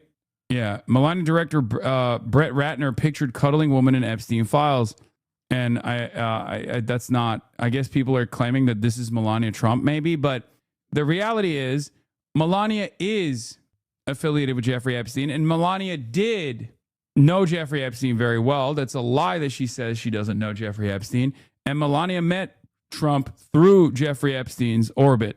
So all of that is true. Why is she coming out to deliver remarks on this affiliation and like lie about it? I don't know why. I don't know why now, right? Humility and respect. I do not object to their ignorance, but rather I reject their mean-spirited attempts to defame my reputation. I never been friends with Epstein. Donald and I were invited to the same parties as Epstein from time to time, since overlapping in social circles is common in New York City and Palm Beach. To be clear, I never had a relationship with Epstein or his accomplice, Maxwell. My email reply to Maxwell cannot be categorized as anything more than casual correspondence. My polite reply to her email doesn't amount to anything more than a trivial note. I am not Epstein's victim. Epstein did not introduce me to Donald Trump. I met my husband by chance at a New York City party in 1998. This initial encounter with my husband is documented in detail in my book, Melania. The first time I crossed paths with Epstein was in the year 2000 at an event Donald and I attended together. At the time, I had never met Epstein and had no knowledge of his criminal undertakings. Numerous fake images. It is a little bit, not to be the woker here, but it is low key kind of white supremacist that she gets to be this like visibly a migrant after being here for, multiple decades without any of the normal nativists, white nativists ever bringing this up as an issue of concern. Okay. Like, can you imagine if she was brown, like not like fake tan brown, but just like actually fucking brown and Trump's wife? I mean, Usha Vance is Indian. She has a infinitely better grasp over the English language, and people still come after her nonstop. I wonder why. She is genuinely an unlikable figure, and yet most people are just like, whatever, she's hot. She's Trump's hot wife, and she's super white, and it's fine. She's super American. And statements about Epstein and me have been circulating on social media for years now. Be cautious about what you believe. These images and stories are completely false.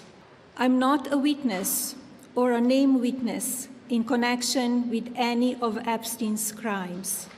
My name has never appeared in court documents, depositions, victim statements, or FBI interviews surrounding the Epstein matter. I have never had any knowledge of Epstein abuse of his victims. I was never involved in any capacity. I was not a participant, was never on Epstein's plane, and never visited his private island. I have never been legally accused or convinced of a crime in connection with Epstein's sex trafficking, abuse of minors, and other repulsive behavior. Bro, that's crazy. Like, this is the classic I've never been convicted of pedophilia t-shirt is bringing up a lot of questions answered by my t-shirt moment. What an incredibly specific and strange thing to say. Did I say convinced or she said convinced? Did I say convinced? I said convicted, right? Or convinced of a crime. Oh my God, she said convinced of a crime. Oh my God, she did. Oh my God. That's so, I mean, this is crazy. In connection with Epstein's sex trafficking, abuse of minors, and other repulsive behavior. The false smears about me from mean-spirited and politically motivated individuals and entities looking to cause damage to my good name, to gain financially and climb politically, must stop. My attorneys and I have fought these unfounded and baseless lies with success and will She also said these photos have been calculating around the internet for years. Nice. Continue to maintain my sound reputation without hesitation. To date, several individuals and companies have been legally obligated to publicly apologize and retract their lies about me, such as Daily Beast, James Carville, and HarperCollins, UK. Now is the time for Congress to act. It is very strange for her to come out and do this, though, even if she's trying to get ahead of some new leak. Because what is the number one thing that people constantly say that I kind of get annoyed with, where they're like, oh, we're waging this war against Iran because Trump wanted to hide the Epstein files, right? I don't agree with that, but it doesn't change the reality that the Epstein files is something that his base is demanding, and they want to learn more about his direct affiliations with Jeffrey Epstein and the affiliations of his wife with Jeffrey Epstein. And this brings that Epstein case back into the forefront, back into the main topic. Very strange. I could see this as maybe her diving on a bullet potentially so that we don't talk about Iran and instead talk about Epstein maybe. That could be something. There could be something there. Because, like, the Iran situation is technically far more consequential than the Jeffrey Epstein situation, right? Because you can just, like, yap away about the Jeffrey Epstein stuff and get the cult to be on board, whatever, right? But you can't out-yap gas prices. You just can't do that. No matter how hard you say, oh, this is fucking bullshit, we're winning the war in Iran. If no ships are passing the Strait of Hormuz, gas prices are not going to normalize. There's going to be shortages around the world and eventually in the United States of America as well. So people are going to see it. People are going to see it when it hits their wallets. Twitter is fine on my phone, by the way. It's just not working on my PC for some reason. Epstein was not alone. Several prominent male executives resigned from their powerful positions after this matter became widely politicized. Of course, this doesn't amount to guilt, but we still must work openly and transparently to uncover the truth. I call on Congress to provide the women who have been victimized by Epstein with a public hearing specifically centered around the survivors. Give these victims their opportunity to testify under oath in front of Congress with the power of sworn testimony. Each and every woman should have her day to tell her story in public if she wishes, and then her testimony should be permanently entered into the congressional record. Then and only then we will have the truth. Thank you. And then she just fucks off. So strange. What the fuck is this? After refusing to reopen the Strait of Hormuz. Yeah, never said Trump is innocent, by the way. Yeah, because he's not. Let's be real. Yeah, I don't get it. Very weird. I don't know. It's one of those things that just came out of fucking like no one was asking for this. No one was like, ooh, I wonder what Melania's relationship with Jeffrey Epstein looks like. You know, it's a very, very fucking strange thing that she chose to do on her own. Jacqueline Alemany, host of The Weekend at MS Now, says, just got off a quick call with President Trump, who said he didn't know anything about FLOTUS's statement, First Lady of the United States statement, prior to her on-camera appearance, but that he was in a meeting about the war and couldn't speak further. She didn't know him, he added before hanging up, referring to Epstein. What the fuck is happening, bro? What is It's a madhouse over there, man. It is. What the fuck is going on? What the absolute shit is happening in this White House? I can't tell. Is this a psyop? Like what? A palace coup is taking place. Melania is going to be the next president. Breaking, the Wall Street Journal claimed that an Iranian delegation arrived in Islamabad, Pakistan, late on Thursday, but an analyst reportedly close to Iran's powerful parliament speaker denies that there was any Iranians that were sent to Islamabad. Actual medieval royalty shit going on? Yeah. All right. What is this? Hi, Hasan. I'm from the UK and I agree with you on everything, but I see you agree with Russia taking over the Donbass region back in the mid-2010s, so I just wanted to understand your reasoning for that. Wait, what? Where is this coming from? When have I said that? My position officially has always been to abide by the Minsk agreements. I've never said that I was in favor of Russia taking over the Donbass. Sorry, I may have gotten it wrong from YouTube videos. Is there like a new wave of people that are relitigating my takes on Russia? Xanderthal started pushing. What the fuck is a Xanderthal, bro? That sounds like a fake name you made up.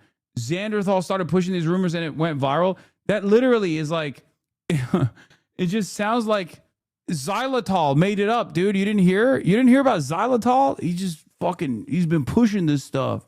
People are digging for shit on you. Yeah, they keep digging in their butts. Listen, if you see a fucking clip where my hair is long, you just know it's from a long ass time ago. Okay. If you see a clip that is with like where the clip looks like there's a Vaseline on the fucking lens, just know that it's like a decade old clip. The fuck are we doing? Glip, glorp, alzapram, slandering you, bro. Yeah. Check for the gray hair on the beard. The beard got gray because I had to respond to that kind of shit over and over again. Also, it doesn't even matter. It's just, yeah, whatever, dude. Yeah, okay, I'm fucking pro-Russian imperialism. The fuck are we talking about? Jesus Christ, dude. It's been years and years of me being like, that's not the case. I have a nuanced opinion on this, although Russia's irredentist actions in Ukraine are completely immoral and completely unjustifiable. It's just, for years, I've been having to repeat the same perspectives over and over again. Half of the fucking clips at the time literally have a revolving breaking news, Russia bad, Vladimir Putin bad thing, like logo on them. They need a distraction for the war, so they try to bring it back to Epstein, Lamau. I think maybe. Source, me Cannon destroyed Asmongold and Hassan Xanderthal. Brother, buddy, if you think I'm going to click on that with 4,000 views, you are out of your dang mind. I don't care. News Iran this morning announcing that the critical waterway is now open as the ceasefire between the U.S. and Iran remains fragile. The Strait of Hormuz is open, but of course, each tankers and each vessel should make necessary arrangements with the Iranian authorities to be able to securely pass the strait. Reopening the strait was President Trump's top demand for this truce, but Iran says the U.S. is not holding up its end of the deal. The point of contention, ongoing Israeli strikes against Hezbollah targets in Lebanon. Iran accusing the U.S. of going back on what they claim is a key element of the ceasefire, that Israel stop these strikes.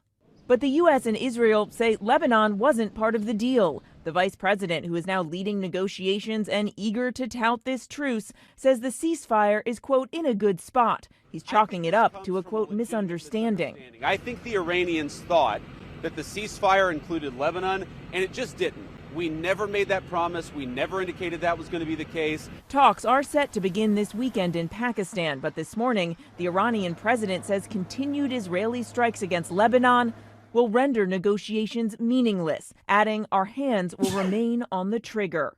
Overnight, President Trump also trying to increase the pressure, posting all U.S. forces will remain in place in and around Iran until a lasting agreement is reached. If it's not, he's warning the shooting starts bigger and better and stronger than anyone has ever seen before. There's a crazy story. Uncertainty now looming over negotiations as huge questions remain, including who will ultimately control the strait. Before the warships could pass through free of charge. Now the president is suggesting the U.S. and Iran could work together to collect tolls, potentially giving Iran more power over the global economy. Now, the other big point of contention that will have to be negotiated is how will the U.S. ensure that Iran doesn't develop a nuclear weapon going forward? That was the president's stated goal for starting this war in the first place. The administration now says that Iran will either have to turn over its stockpile of enriched uranium or the U.S. will simply take it. Now, again, negotiations were set to begin Saturday in Pakistan, but now the future of these talks is up in the air. Robin. Still so many questions there. All right. Thank you, Mary. So tensions are heating up in the Middle East as Tehran accuses Israel of violating the ceasefire deal by striking Lebanon. So Iran's president warning that continued attacks will bring, quote, explicit costs and strong responses and will make negotiations meaningless. Chief foreign correspondent Trey Ying's live in Tel Aviv with the latest for us. Hey, Trey. Yeah, hey, guys. Good morning. It's so funny that it's obviously what? Why do you support drunk driving? You support drunk driving and universal health care. I got hit by a drunk driver and it cost $1.2 million to put me back together.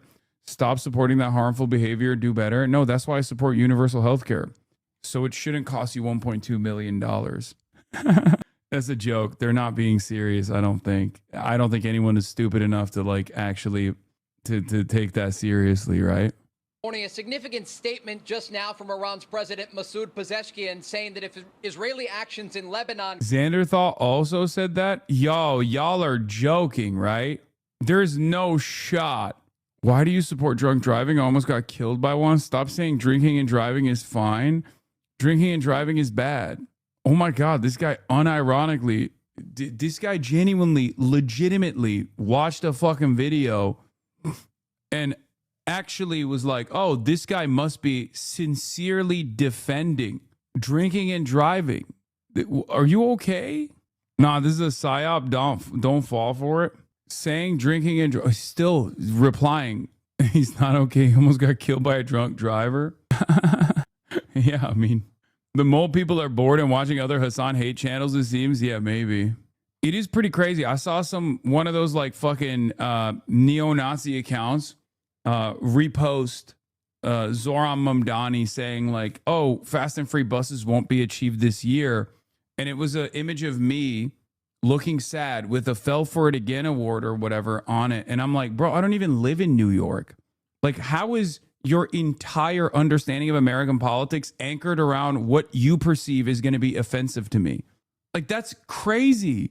That's a crazy way to live. And I swear, after like basically doing this for 8 fucking years on Twitch, there are probably at least 20 to maybe 50,000 real human beings. I don't know if this is a conservative estimate or a liberal one. I haven't been able to figure it out.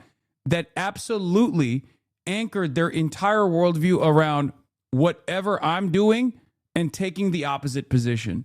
I think there are a lot of people that have just broken their own fucking brains into seeing the world from this incredibly narrow lens, because that's like, there's a lot of, the algorithm rewards it, and there's a lot of people that, you know, make this kind of thing. I don't hate you, Hasan. It just really doesn't feel good when you say it. It's not a joke to me. I don't watch hate channels. I just watch yours. Okay, brother, it's a joke. Of course, it's one of those things where it's like, it's implied that it's a joke because it's such a silly fucking thing to say. Okay. And also, I have literally explained to a chatter that I'm joking. It's probably less than 10K. They're just loud and obnoxious. No, I think, I genuinely think that there are some people who have just like anchored their worldview. They've anchored their worldview around like what they think is like going to be bad for me. Like what they think is going to be frustrating for me. I want to test it out one day by just coming out against socialism or some shit, or being like pro-Israel, and see if those guys turn around and they're like, well, I guess we fucking hate Israel now, you know? Asmold Goy and XQC Sam. What the fuck are these names? Changes his opinion on Israel depending on what you're saying. It's the same with McMorrow. None of your haters even like her. They just want to spite you. Yeah. But I just don't get it. I don't get it because, like, how are you so fucking far removed from politics in general? Like, how could this be fun for you? You know? Iran is doing a very poor job, dishonorable, some would say, of allowing oil to go through the Strait of Hormuz. That is not the agreement we have. President Donald J. Trump. I've made a habit of checking out the profiles of people in your Twitter replies saying insane shit about you, and holy shit, is shocking how many people only talk about hating you. They dead ass tweet about you more than their own fans. Yeah. No, it's true. There are a lot, like the people that are immediately popping up, many of them with blue check marks in my replies. If you ever click on their profiles, you will see like literally tens of thousands of tweets almost entirely just about me. It's a very strange way to exist. Very, very weird way to exist. I cannot comprehend it. Yeah, this post by him is an admission that he doesn't have the cards. If he had power, he wouldn't be crying on Truth Social. Exactly. I mean, we saw a version of this when Donald Trump said he was going to do genocide in Iran. And there were a good chunk of people on Twitter that immediately were like, how do we make this about Hasan? I will never understand it. Yeah. Very, very weird. And it hasn't worked yet. So I don't know why they keep doing it. I'm like they're the Captain Ahab. You know, I'm the fucking white whale that they must slay.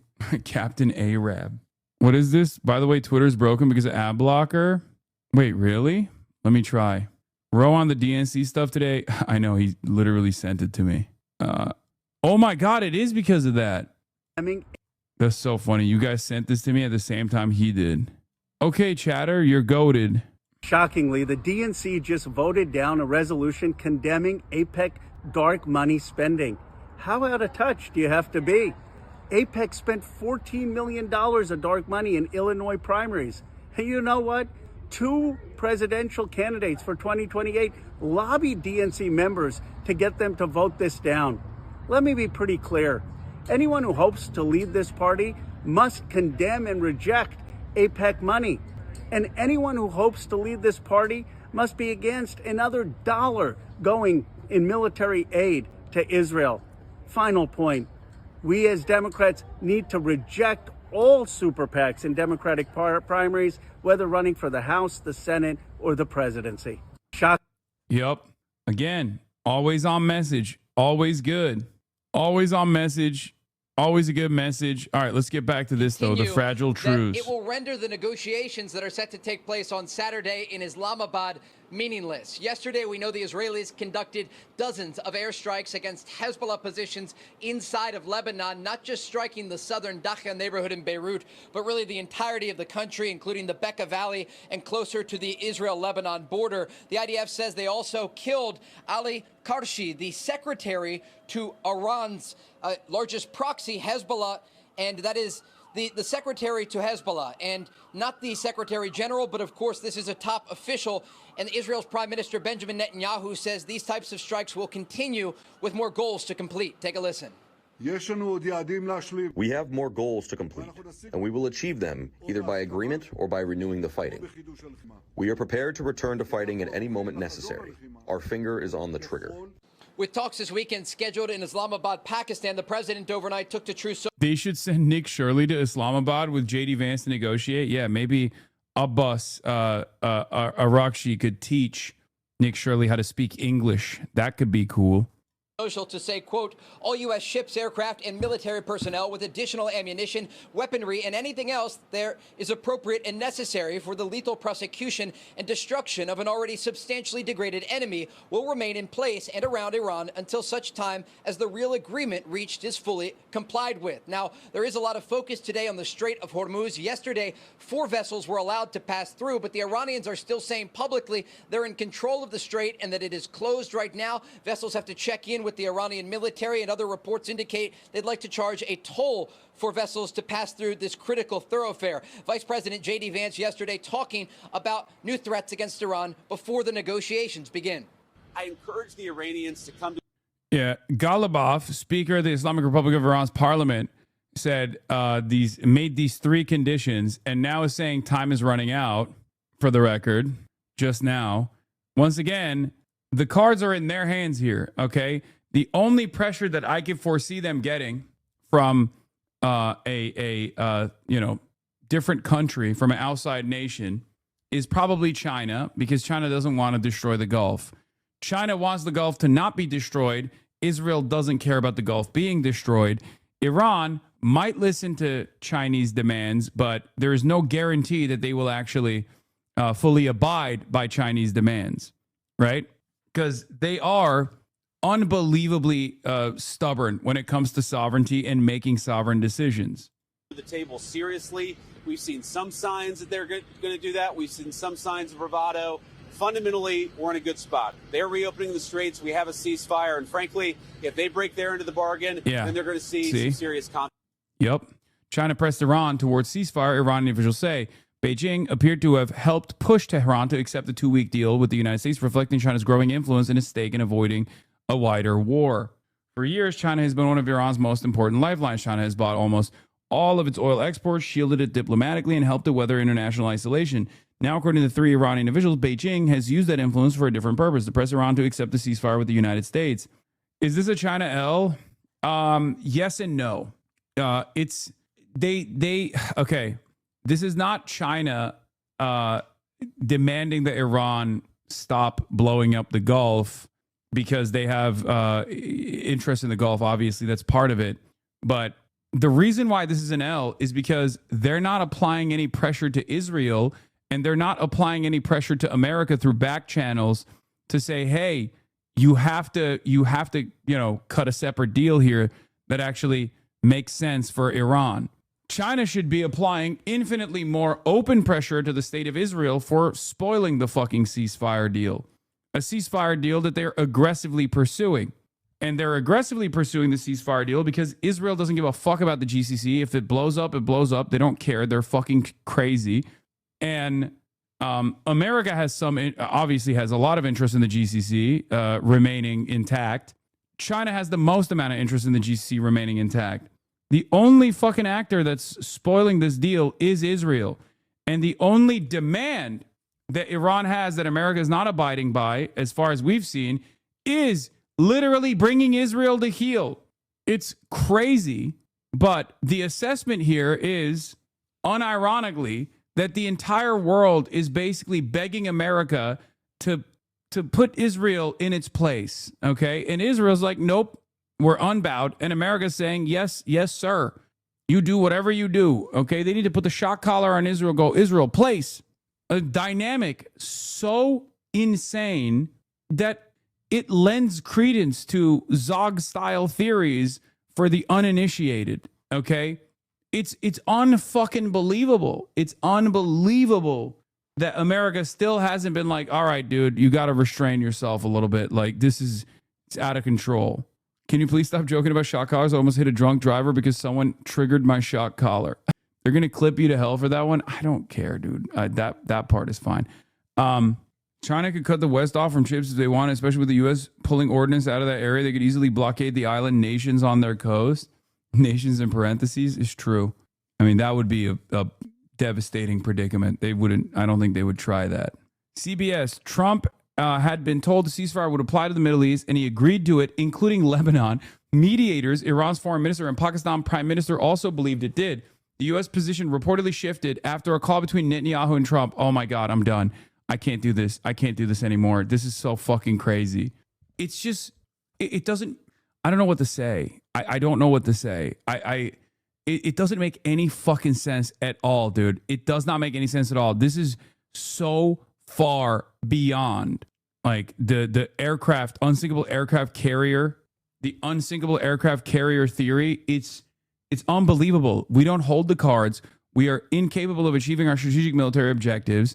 We are staring down the barrel of a 10, if not 20-year potential failed occupation of a country with 93 million people that will be devastating for, it'll destroy the world's energy supply for 20% of all energy that passes through the Strait of Hormuz. None of this makes sense. And we're literally just throwing it all out there for little old Israel. You know, this is an important ambition for Israel. They have this unlimited appetite for death and destruction. It's fucking ridiculous. Multiple diplomatic sources told CBS News that President Trump had told the ceasefire would apply to the Middle East region, and he agreed that included Lebanon. Mediators believe the ceasefire to include Lebanon. I like the only way that this is not like Zog theory is if Donald Trump is so fucking stupid and has such unilateral control over everything that's happening in the country, but he's so fucking stupid that he genuinely thinks that at the end of the day, America could dominate Iran militarily and can basically withstand all of the international pressures if he chooses to do so. He just hasn't actually jumped in off the deep end. Okay? That or straight up, it's blackmail, Jeffrey Epstein style blackmail. It's just, you know, Israel is controlling America completely and entirely. It's becoming increasingly difficult to deny the critical role Israel plays in the U.S. decisions about this war. It's insane. Because, guys, I'm going to keep it $150 with you, okay? Many of you are already aware of this, but maybe there are some newcomers here who are confused. We have lost this war. We are losing this war. We're still continuing to lose this war. We lost it already, okay? The moment that Iran closed the Strait of Hormuz, and started bombing the Gulf states, and America could not successfully deteriorate its stockpiles, successfully attrit its strike capabilities, it was over, okay? And Iran knows it. Iran holds all the cards, okay? And the only reason why Iran was down to engage in this ceasefire instead of continuing to establish military deterrence by striking Israel over and over again with successive strikes that have a higher degree of penetrating the entire defense systems that Israel has. The only reason why they stopped doing that is because China applied pressure to them, because China doesn't want to lose 20% of the entire oil, the world's energy supply, including a big chunk of where China gets its oil from. Okay? It's the Gulf. The entire Asian markets get their oil and gas from the Gulf. Iran, if it wasn't for China, would not stop at this point. I don't think Iran will stop until they run out of ammunition. America has been begging Iran to take any deal whatsoever. Doesn't matter what they're saying publicly. Of course, they're posturing as though they're like dominating Iran in daylight, but in broad daylight. But it doesn't matter. It doesn't fucking matter. Behind closed doors, they've been begging Iran to come to the table to put an end to this madness. Okay? Straight up. Because at least the more intelligent and clear-eyed individuals that are in Trump's orbit recognize that the situation is lost. As I've said, after like week 2, even if at that point, even if America somehow magically pulled off an impressive feat and was able to militarily dominate and like win the war against Iran, the damage was done. Okay? The damage to America's capabilities of force projection has already been lost, okay? The confidence has already been eroded. The confidence was eroded the moment that Iran started blowing up American bases in the Gulf, okay? And America had no defense for that. It was extra eroded internationally when America pulled their THAAD interceptors from Korea to hastily send it to Israel, showcasing that they also were running out of this critical supply of anti-air defense system munitions. They took the batteries out and they brought them to Israel. Okay? This means that America was willing to literally take out critical defenses away from around China. Okay? Like implying that they're willing to drop their dominance against their number one foreign adversary in an effort to try and defend Israel. These are unbelievable moves.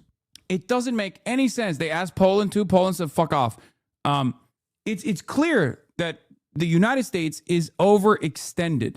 It's very clear that they're overextended. It's very clear that they cannot actually engage in military dominance everywhere around the world in the way that they had successfully presented for many, many years.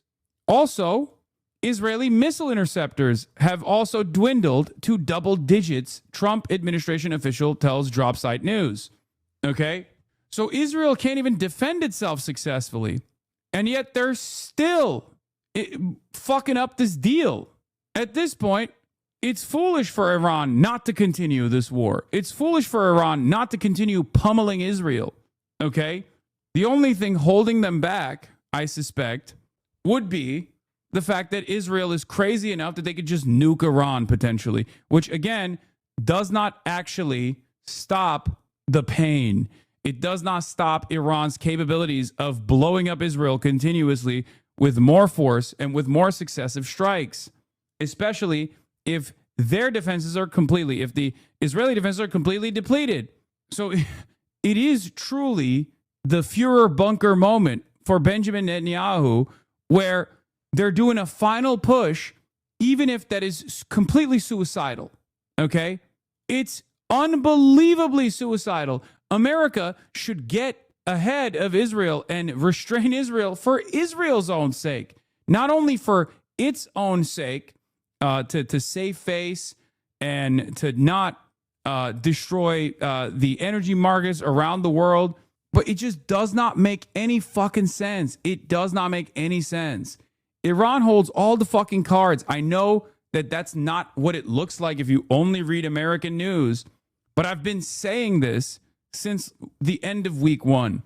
It was very clear once America and Israel started doing their bombing campaigns, okay, and Iran kept blowing up Bahrain, Iran kept blowing up Kuwait, Iran kept blowing up the UAE and Saudi Arabia, while simultaneously successfully striking Israel over and over again, and in the process of the GCC strikes, destroying key radar and early advanced warning systems, shutting off America and Israel's eyes and ears in the region that played a formative role in their defenses so they could calculate missile trajectories ahead of time and successfully intercept them.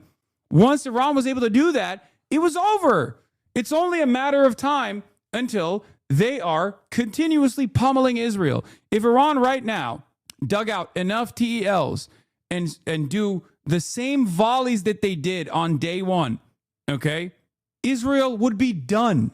Israel would receive a punishment that they have never experienced in their lives, especially if they did it in coordination with Hezbollah and Ansar Allah. It would be fucking over.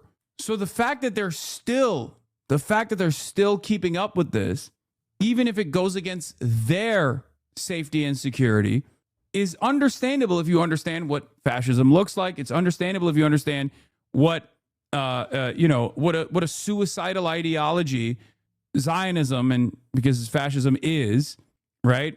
But America should be restraining Israel, and yet America is led by a philo-Semitic boomer moron who also is not listening to anybody and is probably dumb enough to think that there's a super secret military campaign that they haven't pulled off yet, but they could at any given moment, but they just simply didn't for the last 40 fucking days.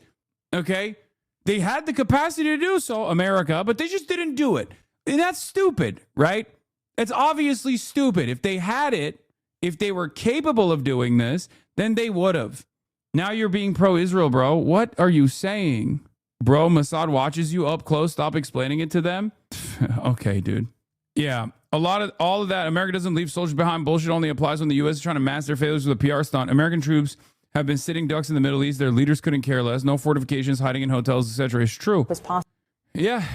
Elisa Slotkin was asked about me, which, I'm now beefing with senators, American senators, which is why it's really funny when people are like, xylitol is coming after you, bro. It's like, okay, well, I have drama with fucking sitting American senators in the Democratic Party and also many in the Republican Party, so I'm good.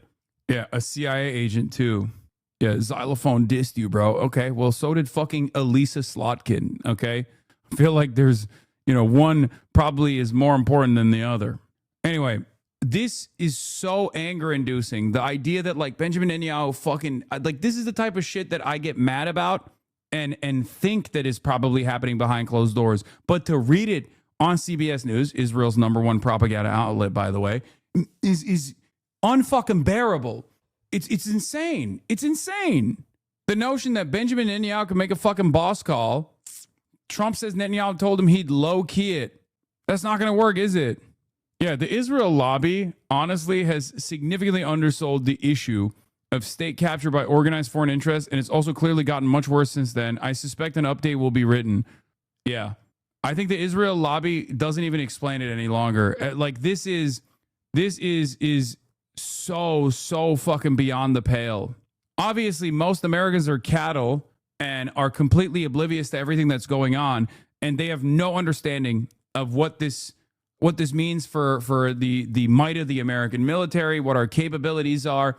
They have no way of thinking ahead, and they don't even pay attention to what's going on right now. But the fact that, like, America won't restrain Israel in this moment, whether it be to preserve Israel's safety and security in the long run, or at least even in the short run, or to preserve their own capabilities of force projection and what remains, is unbelievable. It doesn't make any fucking sense. I'm losing my fucking mind. The U.S. position shifted following a phone call between Netanyahu and Mr. Trump. Two sources familiar told CBS News that the changing U.S. positions and the disjointed regime in Iran are making diplomacy highly complex. Vice President J.D. Vance told reporters Wednesday that there was a legitimate misunderstanding about the terms of the ceasefire, but he placed blame on the Iranians for misunderstanding that it included the proxy forces in Lebanon. They're literally lying at the behest of Israel. Mearsheimer even said his realist framework no longer works for Israel. It's completely irrational. Yes, the reason why it's completely irrational is because Israel's fucking fascist. Israel's a fascist country.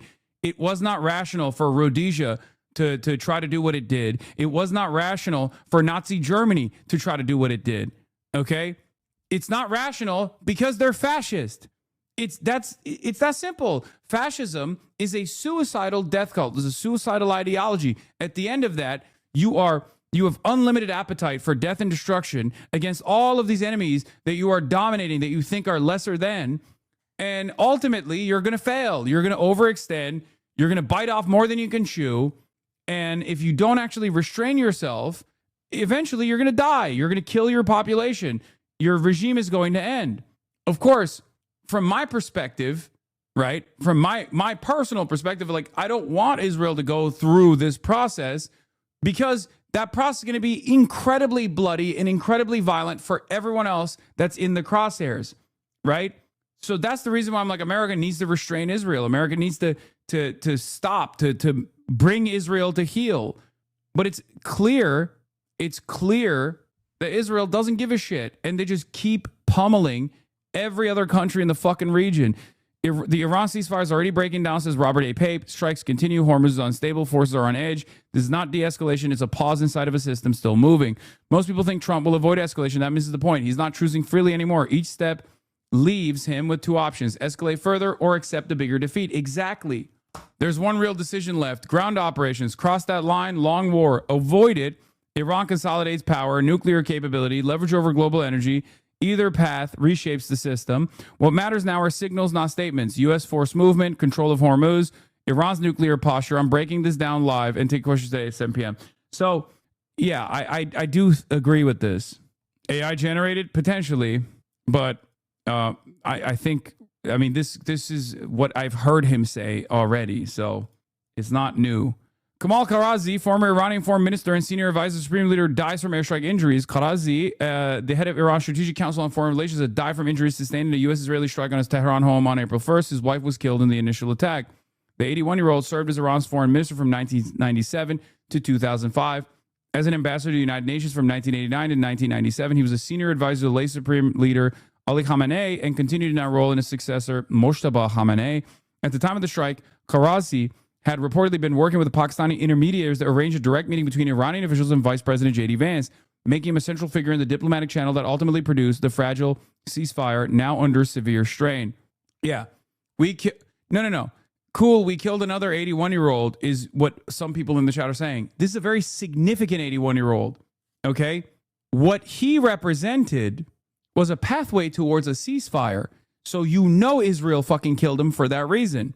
Even as the head of Iran's Strategic Council on Foreign Relations, okay, senior advisor to Ali Khamenei, Kamal Karazi was formative in previous negotiations with the United States of America. He was another one of the guys who actually wanted to negotiate with the United States of America. Israel offed him for that reason. It doesn't make sense. Like from a perspective of realpolitik, from a perspective of like a country that wants to remain sovereign, a country that wants to protect its citizens, what Israel is doing in this circumstance is basically signing off on its death sentence. Okay? Because eventually, unless they know something that we don't, and that could very well be the case, like maybe they know exactly how many missiles Iran has remaining, maybe they've made that calculation, and that Iran simply doesn't have the capabilities of like blowing up Israel, or maybe they've made the calculation that they could lose like 10,000, 20,000 Israeli citizens in the process before they start nuking Iran, you know, or during the nukes of Iran. I don't know, but Israel doesn't have the capabilities of turning Iran into Gaza, okay? They don't. Even alongside the United States of America, if they were to try to do that, they would need significantly larger forces. One might even assume that we don't have the capacity right now, so we'd have to institute a draft, right? And Israel's still actively and aggressively pushing in that direction because without American troops on the ground, they're not going to be able to successfully stop the Iranian strikes. They're not going to be able to do that. What is this? Why do I keep clicking on HasanAbi links? It's always something crazy. Always chirping with other chatters. Oh my God. Hezbollah fired ballistic missiles all the way down to Tel Aviv and Ashdod. At least one impact site reported. Channel 12 says launched from Lebanon to the center. Hezbollah announced 51 operations today. CNN reports on a European diplomat. Trump is pressuring NATO to commit to helping secure the Strait of Hormuz within days. Oh my God. Oh my God. Oh my God. They're still doing the same shit. They're still. This is day one shit, buddy. This is what you were trying to do on day one and then day two. White House aides got an email last month telling them not to place bets on prediction markets. Multiple sources told CBS News. Oh, fucking. Everything is falling apart. It's like everything is fucking falling apart in real time. Everything is falling apart in real time. And the only thing that these animals care about is just like making some side money. What good are those dollars going to do if it's all over? You know what I mean? Sometimes I feel like we are some of the only sane people that remain on Earth. Like everyone is either completely oblivious to what's taking place in real time, or they're totally propagandized into believing that we're somehow winning. What is this? 60 seconds of Zen? What the fuck? I feel like you don't have to be super brilliant or have like incredible foresight to see the way the situation is designed. Like all you need to do is look at the players and look at whether or not they are continuing their war goals. Israel and the United States of America are not, and Iran is. It's that simple. And they do recognize it. Americans behind closed doors obviously recognize it. Okay? America recognizes it. It recognizes it so much that they are the ones who are demanding a ceasefire. And Iran recognizes it so much that they're saying no until they get pressured by China. Meanwhile, this is what the White House aides are doing. They're using government officials using non-public info to place wagers on calcium poly markets, said the email from the White House Management Office. The warning reminded staff that that's a criminal offense and is also prohibited by government ethics regulations. All White House employees are reminded that the misuse of non-public information by government employees for financial benefit is a very serious offense and will not be tolerated. That will completely capabilities, global markets. America's on a suicide pact with Israel that will completely destroy the global energy markets against a hardened Iran that's only responding in the affirmative due to pressures by China. Meanwhile, everyone with proximity to power in the U.S.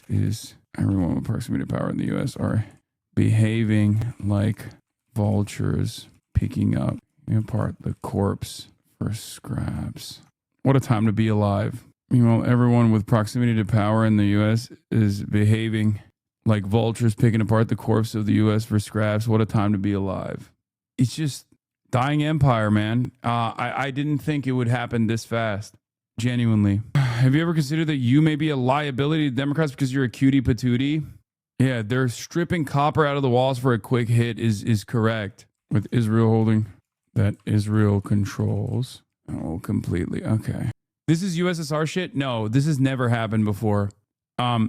I can't think of any time in history where the junior partner has had this level of control over the dominant empire. I don't think it's ever happened. Nothing like this has ever happened throughout history.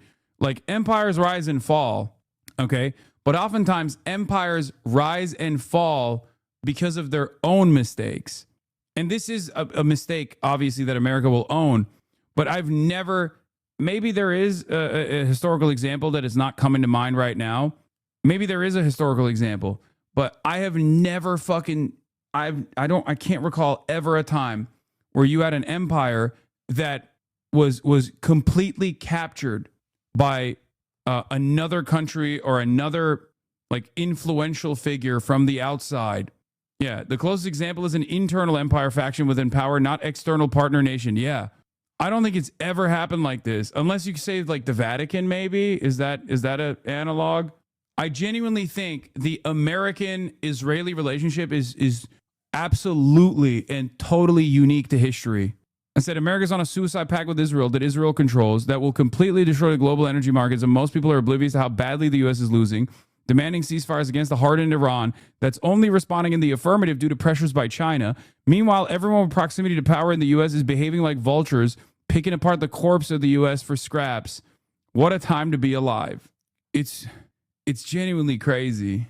Like, there's always been allegiances with other countries, USSR, Rome.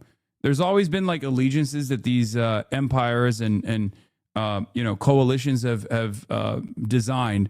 But when push comes to shove, they pull the fucking they pull the ripcord. Historically, when push comes to shove, the big superpower says, "All right, fuck off, enough." Albania and the world. It's funny. I don't understand. Meanwhile, young eligible men will be automatically registered for the military draft pool starting in December as a part of a measure tucked into the annual defense policy bill Congress signed into law last year. Men ages 18 to 26 must already register for selective service in case a draft is required. Here's what you need to know about the automatic selective service registration. They all increased the draft age as well, so there's that. But, Alex Jones responded from the car to the Trump attack. Oh, hell yeah. It's like if the Russian Empire went into World War I entirely because of their commitment to Serbian nationalism and not at all because of their own imperial interests. I think it's historically unprecedented. Yeah, I can't. They know their time is up. Marco Rubio just said it. Marco Rubio, we won't have time. We won't have to talk about sanctions in 5 years because there will be so many countries transacting in currencies other than the dollar that we won't have the ability to sanction them. Oh my God. In our hemisphere, largest country in the Western Hemisphere south of us, cut a trade deal with China. They're going to, from now on, do trade in their own currencies, get right around the dollar. They're creating a secondary economy in the world. No, that's not true. We created the secondary economy. We did that first with our sanctions regime. But then also, this is an old clip probably. There's no way this is a new clip. We did that, for the record. This is probably before to justify why we have to wage war with Venezuela. He's probably trying to justify that, right? It's an old clip. It's still true. it's still true. And it says Senator Marco Rubio. It's a very old clip. Okay. It is true, though. This did happen, but it only happened because we applied sanctions to so many countries that a secondary market was formed out of necessity. And not only that, but also we hit the mother of all sanctions on Russia, which was a major energy provider to the rest of the world that literally had to operate outside of the dollar. We forced Russia to operate outside of the dollar by hitting them with by basically forcing them outside of the SWIFT system, where 80% of all transactions operate on, that America has full control over, and then it's over. At that point, it's like they had to move to a different currency. They're not going to give up. They're not going to be like, all right, well, I guess we'll just fucking die. Of course, it's a major country, it's a major energy provider. Yeah, Brandon did that, for the record. Ironically enough, that was a big Brandon deal. Victims respond to Melania.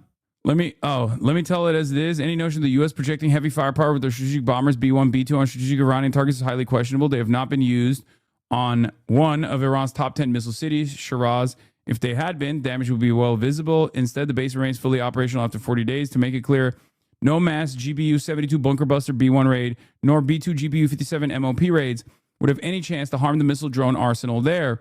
But the entrances could have been heavily mauled, significantly reducing launch rate. Operational freedom over Iran by assets like the B-2 remain highly questionable due to this finding. This goes back to what I was saying. If you got it, you would have used it, okay? If you had the capability, if America had the capabilities of doing that, they would have used it by now. They obviously don't. They've done a fuck ton of bombing campaigns, specifically using standoff munitions and deploying far more standoff munitions than they should have, especially considering that those missiles are specifically, like the missiles that we're using are specifically designed against Russia and against China. Okay, you only do that when you're desperate. You only do that when you don't have air superiority. So there's no reason to believe that like the conditions have changed at all. Iranian foreign minister clapping back advance. Iran's foreign minister fires back advance with his own words and a Netanyahu trial reminder. Abbas Araghchi, Mr. Shia Smirk himself, quoted Vice President J.D. Vance back at him on Wednesday in a pointed response to Vance's dismissal of Iran's demand that Lebanon be included in the ceasefire. Vance had said, if Iran wants to let this negotiation fall apart over Lebanon, which has nothing to do with them, that's ultimately their choice. We think that would be dumb, but it's their choice. Araghchi replied on X, if the U.S. wishes to crater its economy by letting Netanyahu kill diplomacy, that would ultimately be its choice. We think that would be dumb, but are prepared for it. The foreign minister also noted that Netanyahu's criminal trial resumes Sunday, writing that a region-wide ceasefire, including Lebanon, would hasten his jailing, suggesting that Israel's prime minister has personal incentives to keep the war going. Iran's parliament speaker, Mohammad Bagher Ghalibaf, sharpened the ultimatum in recent hours, posting, time is running out, and outlining 3 demands to Washington, including that Lebanon and the resistance axis are inseparable from the ceasefire. Remember, this war is a loss. How do some Stone Age chimps take out a bunch of jets? Stone Age chimps. That's a fucking civilization that has been around for far longer than we have. Who the fuck are the chimps, you think? Is it the 1,000-year civilization that has been able to withstand the most powerful military force on the fucking planet after we have destroyed their fucking economy? We have capabilities of engaging in economic warfare, and we have done so. We have literally applied tremendous sanctions to the fucking country, and they have still survived in spite of that. Who are the real chimps in this situation? It's such a funny Americope moment to like call the guys that are using a fraction of the resources that we have, which is virtually unlimited in this regard, in comparison to what Iran has, the guys that are using a fraction of the resource that we have to successfully deter us militarily, blow up all of our assets, show the rest of the fucking planet and all the other great powers that exist right now, all the other power centers that exist, that America doesn't have the fucking smoke. America doesn't have the capabilities of defending their fucking allies. And you're out here calling them chimps. We realize that, hold on. You underestimate the power of illusion granted by believing in Western superiority. We're fucked and we'll never see it. Those chimps are literally bending us over a barrel. I know. Sorry, I got a text that worried me for a second. Is Chatter age 10 or just uneducated? Isn't the Persian civilization covered before high school graduation in every school system? I mean, it's not even the Persian civilization at this point. What we're talking about is obviously their current military capabilities, in spite of their lack of resources, in spite of the fact that we have been able to successfully starve their economy. They are still capable of showing up and deterring us militarily and greatly undermining the confidence that other countries previously had on American force projection capabilities. You know, it's fucking over. And so many people are just like lost in the sauce. They're just oblivious. Well, President Trump came out on Truth Social and attacked myself and all the original MAGA supporters today. And I'm just so sad that whatever's happened to him has totally changed the man he once was, because he did so much good. That said, it followed just a few hours after Melania Trump came out, unannounced, reportedly Trump didn't know, and said she wasn't involved with Epstein and she supports a full investigation by Congress into the Epstein cover-up. Trump says Epstein's a hoax. So this reminds me of Melinda French, when she started turning against Bill, also over Epstein. So Trump's got big problems, folks. And I am just so concerned about this country and the world. Trump's being led around by the nose by Netanyahu and by Mark Levin and others. And it's so sad. The Iran war is a total disaster, a black eye for America. They control the Strait of Hormuz. It is just absolutely incredible what we're seeing and what we're facing. I supported the old Trump that got so many good things done. But at the end of the day, I just feel sorry for him and pray that God touch his heart and soul and free him from the demonic influences that he's under. I mean, it's just that simple. This is a nightmare. We know the Democrats, the left, are absolutely terrible. But when Trump's calling for wiping out whole civilizations and acting like a supervillain, I have to come out and say I don't support it.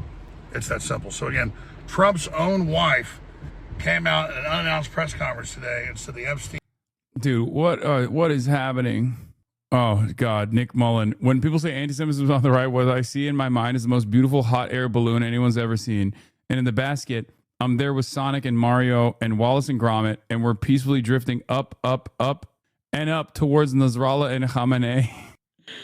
Okay, listen, this is not even close to his worst, his most ambitious take, okay? The Blue Chew one was probably the one that takes the cake. This is the guy Iran wants to negotiate with? Yeah, I mean, we covered this already. Yeah, it's stupid. What is this? Muslim streamer Hassan Piker, who was caught on camera sleeping in first class on an airplane yesterday while wearing pro-social clothing with his ethnic, is openly called for capitalists to be murdered. Why are Democrats campaigning with this violent Muslim lunatic? Yeah, it's okay. Look at how fucking deep fried this is. Yeah, rewind to 3540 if you want the Slock and Hassan question. For some reason, this live stream isn't ending, so I can't send a timestamp because they're having fun. You can bet on whether, the Reds are going to win or lose today. You're a career civilian, as I was, or a political person. In dividing us, the cascading results of that are a lack of trust in government, not just at the federal level, but even here at the local level. And so did I get it? Principled stand, particularly in the face of that, is so critically important. Let's go around the horn here. Yeah, go ahead, Xavier. Mike is on the way. Oh, he's got his question written. A good Xavier student is prepared. So, basically, going back to what was said over here, you have not taken money from AIPAC, but pro-Israel lobbies and their donors have spent $4.5 million on your campaigns. But I do have a question unrelated to that. I just wanted to add that. So I am curious why left-leaning media, well, I guess mainstream media and establishment Democrats are spending energy attacking influencers like Hassan Piker, as has been in the news lately, and why the Democratic establishment is just like immune to criticizing Democratic leadership like Hakeem Jeffries and Chuck Schumer, who are some of the main drivers in the reason that the Democratic Party is at its lowest approval rating in history. Well, a couple of things. First, just to correct the record, I'm not sure. That's not a secret HasanAbi head. That's a active HasanAbi head. Come on now. Hey, rise up. Great framing, great mention that's not so subtle about the AIPAC donation. Oh, Adam Wren posted it. Student is prepared. Taken money from AIPAC, but pro-Israel lobbies and their donors have spent $4.5 million on your campaigns. But I do have a question. Left-leaning media, well, I guess mainstream media, and Bro, everyone but Megaphonics will stick up for you. Oh my God. True. Oh my God. Literally, he switched up. Okay. Megaphonics got Chatter of the Year and switched up on us, on me, on you, straight up, bro. He was like, I'm fucking Chatter of the Year, dude. What do you mean? That's crazy. Chatter of the Year, by the way, can't even defend me at Seder. Okay? Can't even defend me at Seder, bro. That's wild. That's wild. Meanwhile, we got HasanAbi heads out there that are defending me against senators. Yeah, he has a wife. He's too powerful. After go to 8:15, a second HasanAbi head pops up and defends the other HasanAbi head. He got it on name recognition only. Damn, there's people claiming that there was some trickery about. Respectfully, I'm not defending you in public. I think it's time for that to happen. I've never said that before, but I think we're officially there, considering that it's like coming from mainstream resources, and they are presenting me as a fixture of this movement, Yeah, Megaphonics is not even here right now. That's how disloyal he is. Her answer is so condescending, so the other guy calls her out on her BS answer. Okay, we'll look at that in a second. establishment Democrats are spending energy attacking influencers like Hassan Piker, as has been in the news lately, and why the Democratic establishment is just like immune to criticizing Democratic leadership like Hakeem Jeffries and Chuck Schumer, who are some of the main drivers in the reason that the Democratic Party is at its lowest approval rating in history. Well, a couple of things. First, just to correct the record, I'm not sure what you're referring to on not AIPAC, but the Israel lobby. If you're equating Israel lobby to Jews, I got a problem with that. Yeah, no, he said it very clearly, which is that AIPAC didn't organize the donations and directly donate, but AIPAC donors have donated to you. That was that's a pretty understandable concern, many of which first of all, we don't even know if they're Jewish or not. We just know they're AIPAC donors. A lot of these MAGA billionaires that donate to AIPAC are not Jewish. Many of them are also Christian Zionists. So that conflation is not being made by the chatter, but by you. In any case. And that just like you wouldn't say, the Iranian, Iranians, whatever happens, the Iranian government does is what Iranian Americans believe. Wait, what? What the fuck? Why is she dressed like Adam Friedland? God damn. This is what the other chatter got mad at? Nice. I'm glad that another chatter was there to fucking clock it too. Because that's actually pretty insincere, in my opinion. Like, her response is really bad. I had a coworker talk about you when I put on your stream and said, isn't he the dog car guy? And I said, so what? Are you a vegan or something? And he never questioned it again and still watches. Nice. Own them in the marketplace of ideas. I think it's really important, especially now, to make a distinction between the Israeli government and the choices that they're making and the average Jew, okay? And Jewish people who donate to campaigns. So I feel very strongly about that. But in terms of wait, where's the rest what of it? you're referring to is wouldn't say, the Iranian that believe.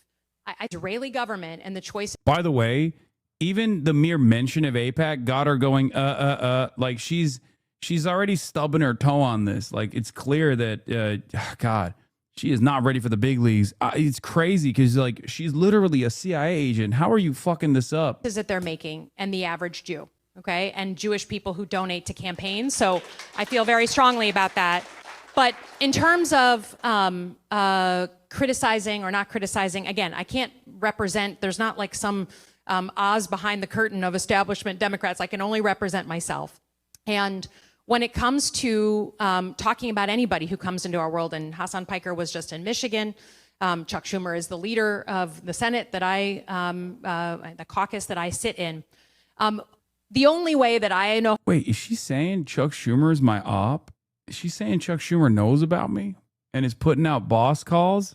hold on now. That's an interesting mention of Chuck Schumer. Why the fuck she mentioned Chuck Schumer? The fuck does Chuck Schumer have to do with this? I thought the boss call came from a donor. How to get through, certainly as a Democrat representing a state that just voted for Trump, is you got to call balls and strikes. You got to be able to call out the people that you don't like on the other side, but you also got to be able to call out. Question mentioned Schumer. Yeah, but she's now no longer talking about her loyalty to Chuck Schumer. She's now talking about, I mean, I guess she's answering that, but the way that she put that in there made it seem like it was in reference to, it somehow associated Chuck Schumer with the reason why she called me out. Things when you see it on your side. So let's take leadership, right? Chuck Schumer. It's a hard job to be leader, but I've said for years, including when Joe Biden was president, that we desperately need a new generation of leadership in the White House, the House, and the Senate.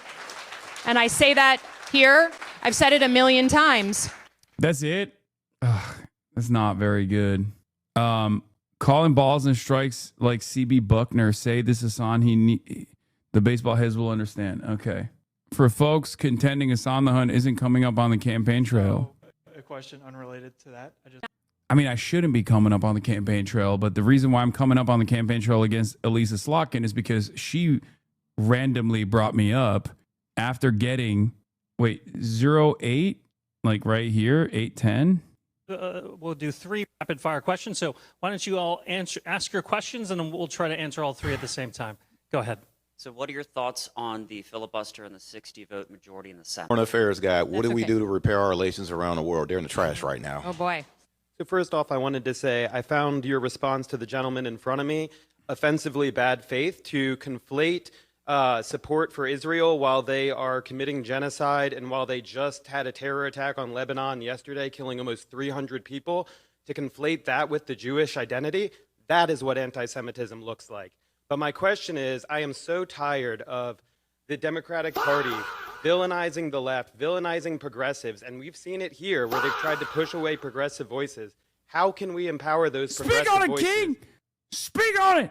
God damn! Bro, she's gonna get me assassinated. Like, she's gonna get John Kiriakou to fucking kill me when we do a meetup. She's gonna activate John Kiriakou on my ass, dude. God damn. That's crazy. That's crazy. She's gonna Steven Seagal your ass. HasanAbi heads sticking up for each other. Yeah, I respect that. Okay. 47 cruise missiles on your ass. You said you want to be a big tent, but right now you're not growing the tent. You're moving the tent away from its base. Okay, let's start. I'll go round, or maybe I'll start with you and come back. So what I take issue with is someone saying that I took $4.5 million from the pro-Israel lobby that's not AIPAC. I don't know what that is, but if that's counting Jewish donors and saying Jewish donors are somehow the same as pro-Israel lobby, I got a problem with that. And not just as an... But that's not what they're saying. That's not what they're saying at all. They're saying AIPAC donors and pro-Israel donors that donate to pro-Israel causes have donated to you to the tune of $4.5 billion. And they're doing it not directly through AIPAC, but through AIPAC mailers, for example. Okay? That's one of the ways that you're getting, that's one of the ways that fundraisers are happening for you. Okay? That's what it is. Yeah, nothing in this questioner's comment suggests he's asking Slotkin about money from Jewish people in general, yet she immediately suggests he's anti-Semitic. Yeah, great. Did I say billion? I meant million. I'm sorry, 4.8 million. Great technique for 2028, okay? If you have ambitions for becoming president, whenever people ask about, whenever people question like what your level of interest is in fundraising from big pro-Israeli donors that are fundraising off of AIPAC mailers, for example, you just immediately say they're anti-Jewish, they're Jew haters. This will definitely increase the excitement around your candidacy. It will certainly work. It's a great message, you know. Unrelated, but I think our ambitions are cabinet level, not president. I mean, I could see that. Like she's running for president, so she gets a cabinet seat, right? Like that's what you're trying to say. Asked about AIPAC by someone's grandma too. HasanAbi heads are of all different ages. And we'll get you on mic so we can hear you. Anyway, let's finish the rest of Elected this. official as a Jew. So I have no problem standing by that statement. In terms of the progressive wing of the party, look, I don't think there's anyone shoving anyone. Look at the election like in New York City. I don't think we're in a moment where like moderates are pushing progressives out. I would argue that the debate is no longer just progressive versus moderate, right? On that same election night when Mr. Mamdani won in New York City, Abigail Spanberger won in Virginia. Oh, God. Yeah, great. Schumer has still not endorsed Mamdani. Why is she wearing her grandfather's clothes? She's trying to be like me, little bro. That's why. She saw my fit at the Michigan rally and was like, that's a good fit. I gotta pull off that one. Maybe I'll be able to bring in a large crowd of youths. Mamdani's not going to win in Virginia, and Abigail's not going to win in New York City, and that's okay. That's not true. You don't know that. Why would Mamdani not win in Virginia? What the fuck? All right. And what wins in Michigan isn't going to work in California or vice versa. My issue is the vitriol of people saying it has to be my way or the highway. So I have no problem with Mr. Mamdani winning in New York City. I wouldn't know how to win there. But I think the thing that the thing I feel about the whole debate, progressive versus moderate, it feels stale to me. The way I see it as a new senator, 1 year in, when I sit in that room with other senior elected senators, it doesn't split down lines of moderate versus progressive. It splits down lines of fight versus flight. Oh, God. Oh, it's so bad. This is 100% you, Mitch, voter coded. What did these centrists say when Plattner wins in Purple, Maine, or when Syed wins in literally her state? Yeah, it's, well, if Syed wins, or when Syed wins, inshallah, they will say, oh, Michigan is blue. Of course that happened. That's what happened. Plattner, on the other hand, is unironically taking out a Republican seat, right? That is unique. That directly, as I said at the time, when Plattner first said that he was running for office, if you remember, I said there's a lot of excitement around this guy. I like him a lot. People yelled at me. They said I love baby murderers, blah, blah, blah, all the shit. But what did I tell you? Plattner's victory in Maine against the Republican seat single-handedly disproves the Matt Iglesias and the centrist condition for victory. The reason why we must constantly moderate to the center is because, well, God forbid, we got purple districts, we got red states where Democrats need to win, and these progressive forces are fucking up the bag for those guys, okay? It destroys that argument. So I've been waiting for that moment so I can fucking literally rub it in every single centrist face. I've been waiting for that moment, okay? Just you fucking wait, because that destroys the concept entirely. It would literally disprove Slotkin's argument that Mamdani can't win in VA. Yes. Also, it undermines the polling that was conducted on this that showed that Mamdani's policies are popular broadly, universally, every district, in every fucking American district. Zoran's policies are popular across the United States. Okay? That's it.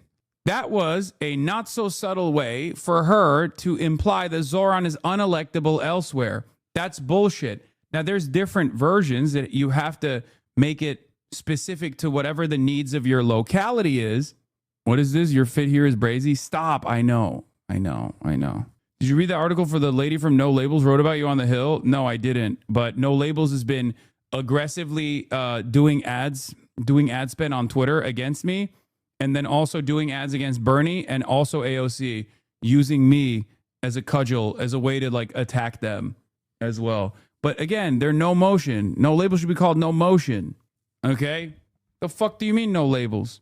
Yeah, nobody will read it, but future articles will quote them. Exactly. That's how it works with even the third way guys, right? Bro, we're talking about Texas Democrats having a plus 33 approval rating for the DSA, the Democratic Socialists of America, and a minus 33 disapproval rating for AIPAC. Okay? This is the age of the internet. The notion that these kinds of policies are not not popular everywhere is idiotic, because the same material conditions exist everywhere. What, you think people don't want social housing in other places? They're like, oh, not for me, please. I would not like to fix the housing market. Actually, things are fucking great here.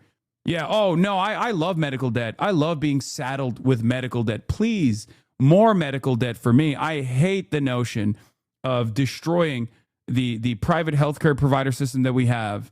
It's fucking stupid.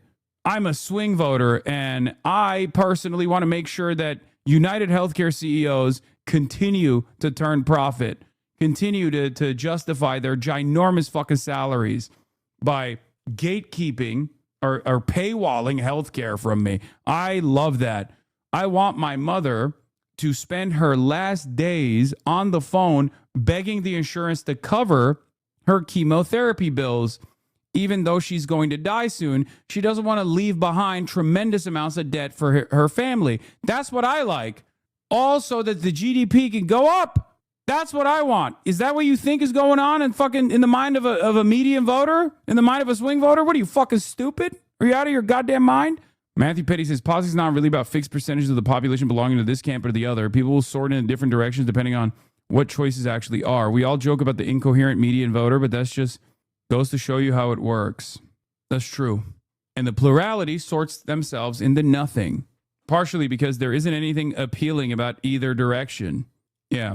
Plattner is running it up on Collins. I know he's got like +10 on Collins, according to, look at this. Collins versus Plattner matchup. Democratic Plattner +76, Republican Collins +61. Independents go by 20 points to Plattner. This is straight up. You must be devastated. Yes. As a longtime advocate of Pills Mafia, I've said that I will stay with her till the bitter end, famously. But all jokes aside, this is obviously in large parts due to the anti-Trump resentment, for sure. But it's also absolutely because of left populism. Okay, that's it. It's left populism, 1,000,000%. That's also why I keep consistently saying that it's much harder for left populists, or it used to be much harder for left populists to get out of their primaries, the Democratic primaries, than it is for them to destroy the Republicans. Okay? You put a matchup with like a moderate Republican in a purplish state that is historically a red seat, with a left populist candidate that comes out of fucking nowhere with no background in politics whatsoever as a total outsider, and you see these results. You better not back down us on the Janistas. The Janet series.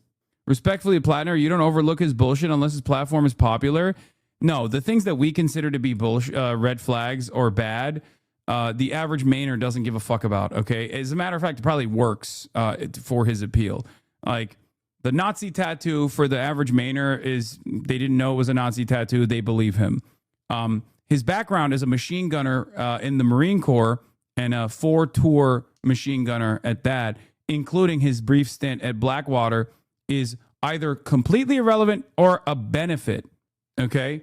Mainers do not have the same considerations that fucking anti-imperialist, Maoist third worlders have. What the fuck are we talking about? I made that very clear from the start to all of you. It's so funny that there's this like weird unholy this unholy allegiance that now exists with Maoist third worldists and the most annoying blue dog centrist pro-Israel Democrats out there. Like they've united in their arms to wage this battle against Plattner, and he's just cooking. I don't trust Plattner, not only because of all that shit, I still think he will flip once in Fetterman style. I don't know. I mean, Plattner's passage just screams he can be another Fetterman to me. I hope you're right. I'm no Plattner hater, but him not coming on the stream is sus as fuck. I think that the people that are consulting him changed a little bit. Look, I'll give you a little inside baseball, okay? I'll give you a little bit of inside baseball. He's a HasanAbi hit. Yeah, there it is. A lot of these guys still heavily lean in whichever direction their consultants tell them to lean in, okay? And I think initially, I mean, he was super stoked, right? He was super, super stoked. And then I was very critical of a bunch of things that he had done. Okay. I was critical of his background and stuff like that. And I think they were shy about putting him in front of someone who was going to outleft him, right? Like putting him in front of someone who was going to call into question his background very critically, because he went to a lot of like left adjacent podcasts. I mean, Pod Save America, obviously. And then also on top of that, he went to, he's a big Majority Report fan.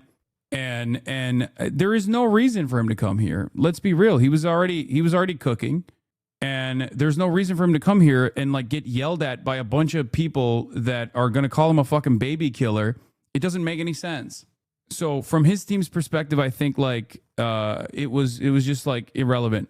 Some of these chatters are going to be full self-destruction when Plattner doesn't have a stroke and actual brain damage induced switch up. They clearly have no idea what happened with Fetterman. Dude would actually be in the hospital since the stroke melted his brain if he wasn't a senator. I know.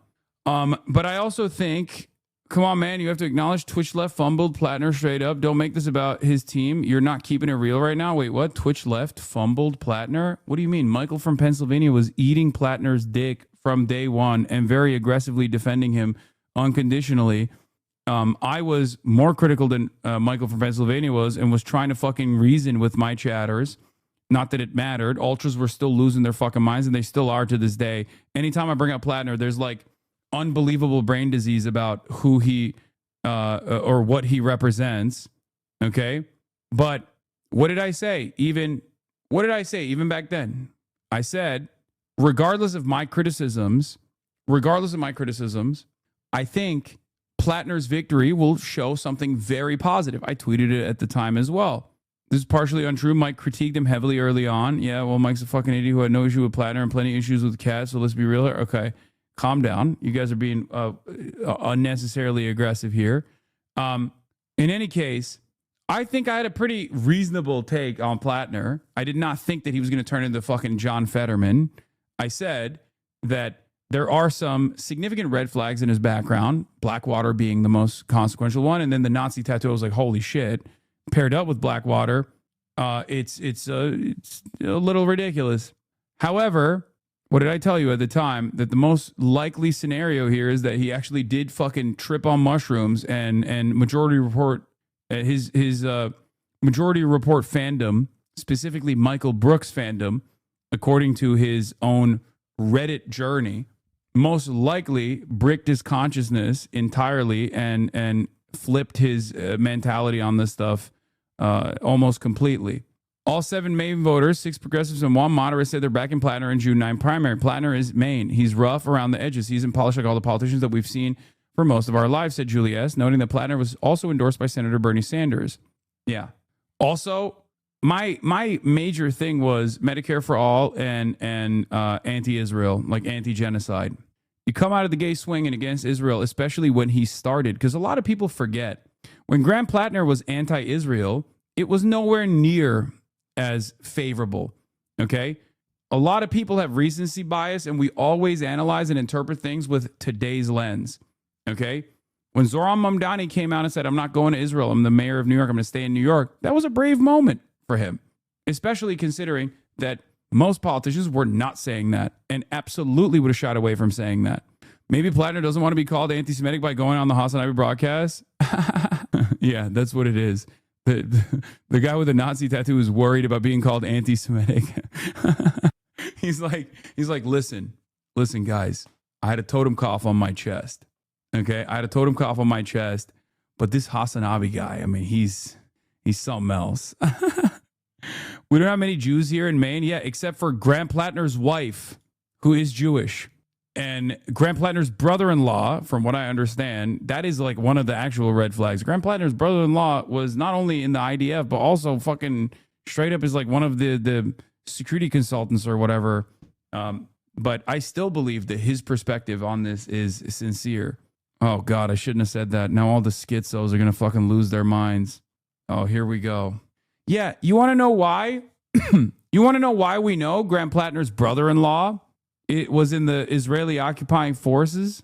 Or his brother's wife? No, his brother's wife is Jewish, not his wife? No, his brother-in-law, not his wife, his brother's wife. Okay, sorry.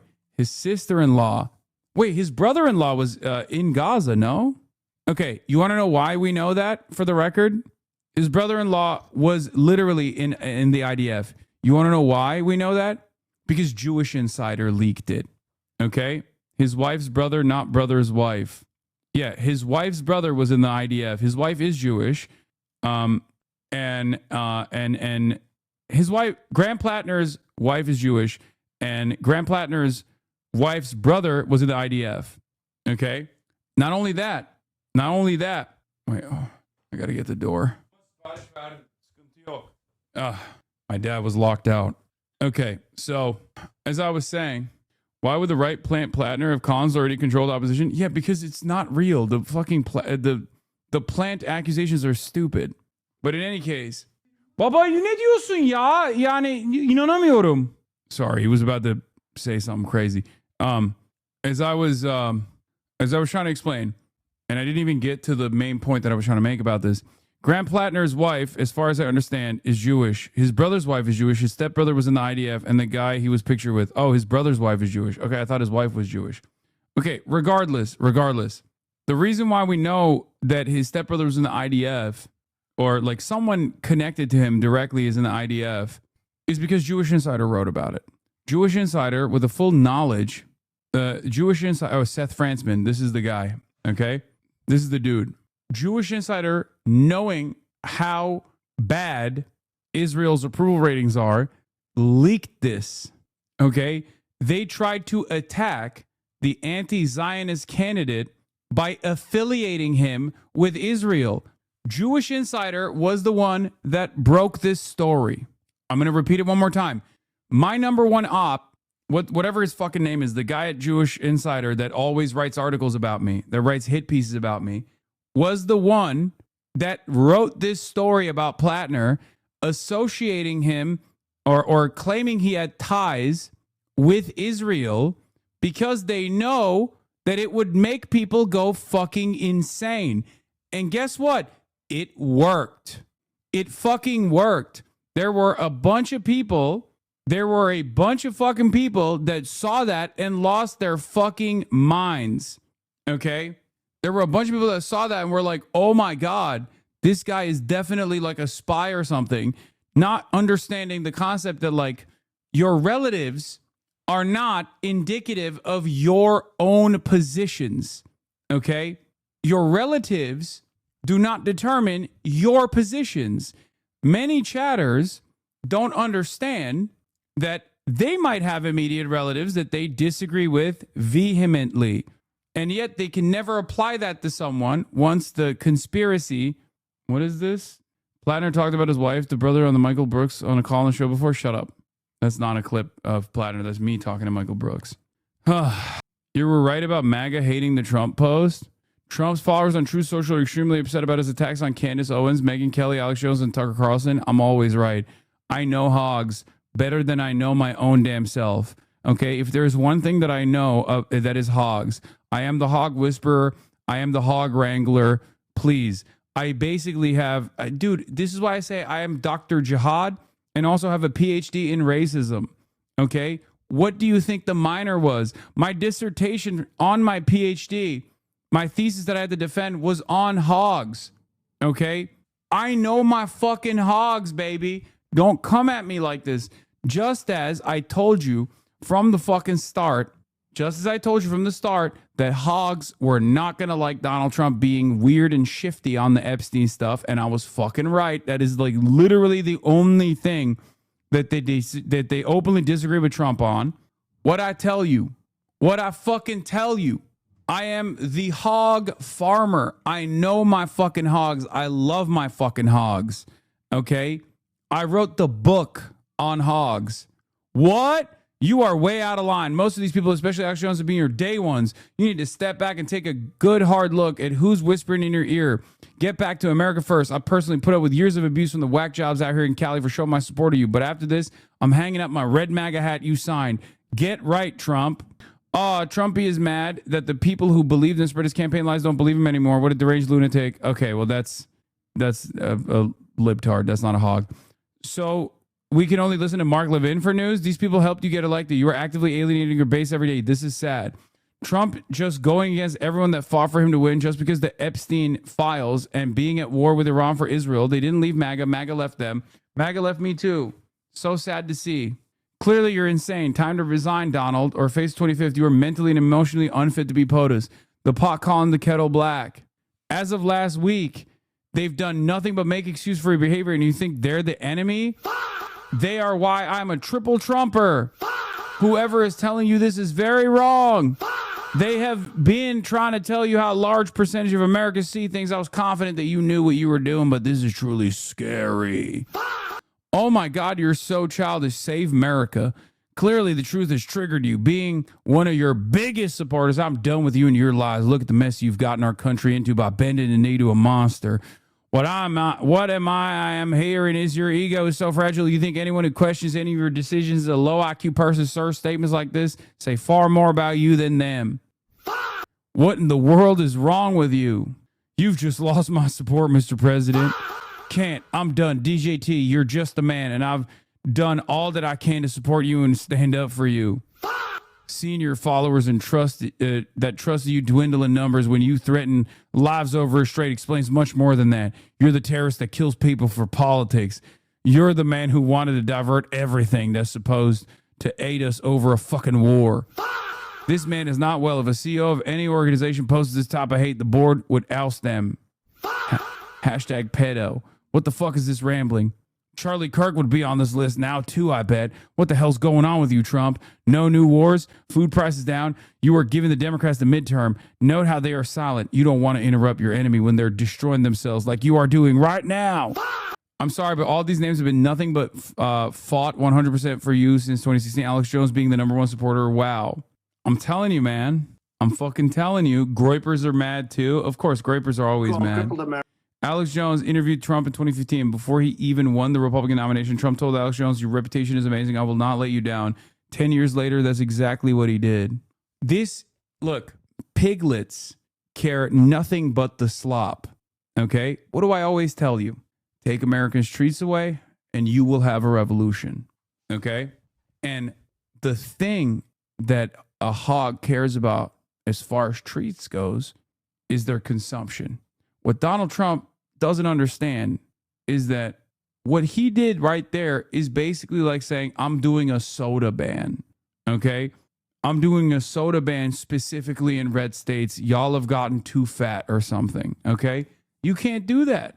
You can't do that. You can't fucking go after some of the biggest fucking dick riders of your administration so publicly, so openly.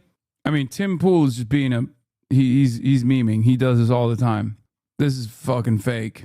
Tim hates Candace Owens and most of these other guys. He wants desperately to be a regime defender. Yeah, this is, look, all of the people that he's shitting on here are people, especially Candace Owens, Alex Jones, Tucker Carlson, even Megyn Kelly to a certain degree. Like, these are people who rode hard for Donald Trump. Okay? This is and they have, fairly sizable audiences. Many of their audiences have loyal fans. This is unnecessary friction. This is unnecessary friction that he's caused in his own base. There will be people that will look to this and go, that's fucked up. This might be a bridge too far, Mr. President.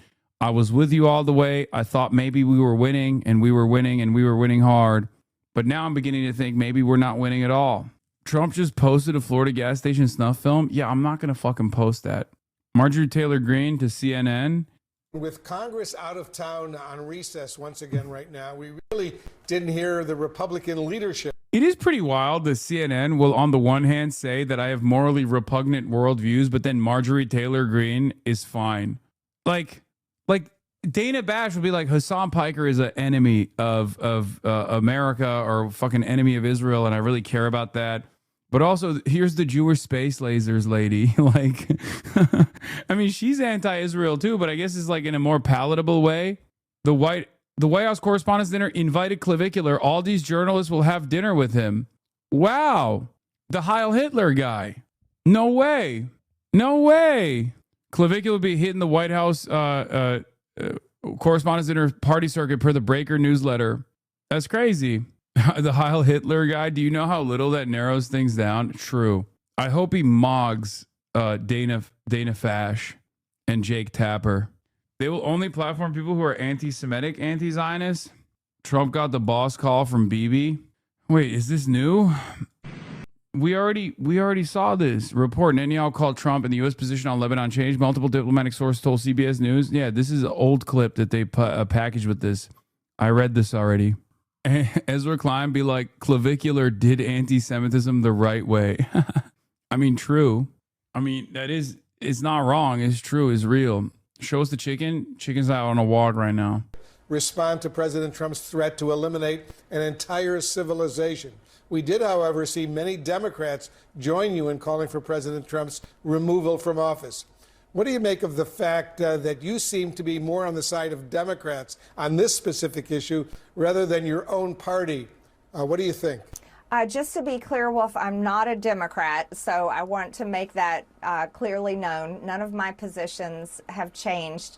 But I think I'm one of the few honest Republicans willing to talk about it. Everyone else is just afraid to speak out against the president because they're terrified of having an ugly truth social post dropped on them or a primary challenge like what's happening to Tom Massey, supported by dark money from billionaires that don't even live in Thomas Massey's Kentucky, the 4th District of Kentucky. That's what other Republicans are terrified. So they won't speak up. They're cowards. And I really have to call out the speaker, Mike Johnson, who calls himself a Christian. I don't know how he can stand by those words. That's what was so offensive to me. Any Christian serving in Congress or serving in the Senate and serving in the administration really needs to take pause and ask themselves, as a Christian, do you really support the president calling for the annihilation, calling to wipe out an entire civilization of people? And I don't think you should, because that's not what Jesus said, and that's not what Christianity is all about. In fundraising calls, she said dark money from Jewish billionaires, by the way. I'm not a dame. I believe in Jewish space lasers. Okay, to be fair, she had to go to the Holocaust Museum and then write a book report on the Holocaust being bad. And then she switched it up the next time. A fucking wildfire happened in Hawaii. She said, it's no longer Jewish space lasers. She said it's Chinese space lasers. So get with the program. Who made her write the book report? I think it was Congress. Bombshell Melania's story dropping soon, allegedly. Yeah, I think so too. They made her ass write about the Holocaust like it was 9th grade English class. Yep. What is this? Does BB dangle some blackmail material out there to keep Trump in line? She appeared to reference an email as well, an email that has been published that is part of the Epstein files that have been released over a period of time. It's an email, I believe, from October 2002, an email that she is alleged to have written to Ghislaine Maxwell, the partner of Jeffrey Epstein. It's an email in which she writes to Ghislaine, "Dear G, how are you? Nice story about JE in NY magazine. You look great on the picture. I know you're very busy flying all over the world. How was Palm Beach? I cannot wait to go down. Give me a call when you're back in NY." Is a resurfaced email from the January 2026 file drop? Yeah, this doesn't make sense. Like, there's nothing. I mean, we know Melania's connections to Jeffrey Epstein. I don't know why it's like being reported as though it's like new information. So I don't. Yeah, this isn't like new information. I don't know. I guess they're speculating. They're maybe speculating as to why, or Benjamin Netanyahu is floating it around. It's because of her statement. No, I know, but there isn't any new information that has come out. There isn't any new information that's come out. I could see them using the Epstein files as a distraction away from the Iran defeat, low key. Unless there's, I mean, we'll know soon enough.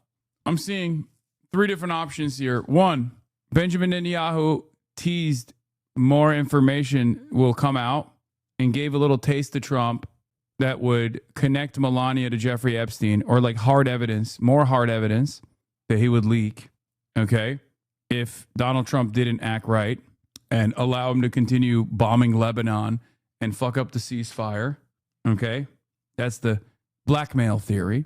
The second theory is Trump demanded Melania come out and like relitigate the Epstein stuff just so that it could be a distraction in the media cycle away from the Iran quagmire and the failures in Iran and the concessions that he's making to Iran that he's going to have to make. Okay. And 3, somehow there is like a massive story that's about to come out about Melania, and they can't control the release of it, so they're trying to get ahead of it. And you know, she did this on her own. And the massive story is not coming from, you know, Benjamin Netanyahu or anything like that. It's just coming from somewhere else. Wild that they're pivoting back to Epstein files, to be honest. Things really must be bad if that's the move. Maybe his decline is progressing more than we know, so they're setting up a fall. I think the most likely one is 3. The most likely one is 3. That like there's a big story potentially coming out about Melania's connections to Jeffrey Epstein, and they know about it, so they just tried to get ahead of it for some weird reason. Like they tried to get ahead of it like this. Problem, of course, is that Melania doesn't have the same confidence from the base that Donald Trump has, and therefore, you know, when she comes out ahead of this stuff, it's not gonna put a dent in people's interest. Love Melania. So says that email from 2002. Now, Melania Trump is saying in this extraordinary live statement from the White House that she is not associated. If I was First Lady, I would hold weird press conferences like this for attention, so maybe it's that. Okay, 4. She's just bored. With Jeffrey Epstein. She never has been. She never went on his aeroplane.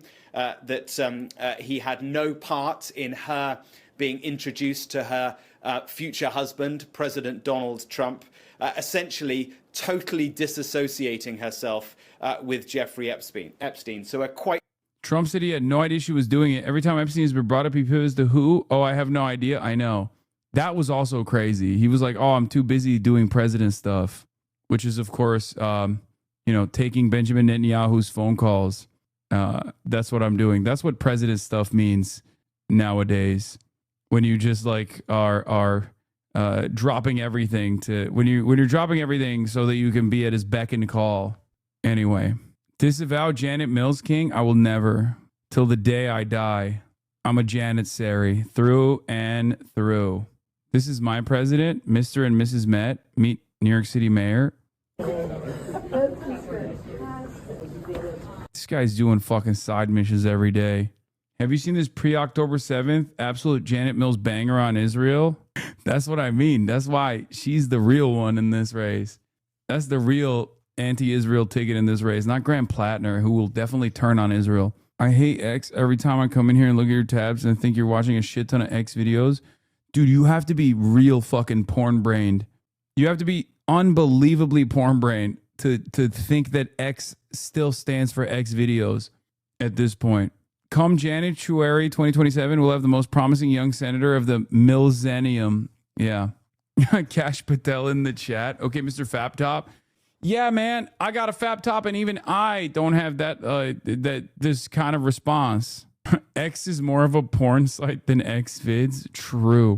Epstein survivors came out with a statement on Melania. Survivors of Jeffrey Epstein have already shown extraordinary courage by coming forward, filing reports, and giving testimony. Asking more of them now is a deflection of responsibility, not justice.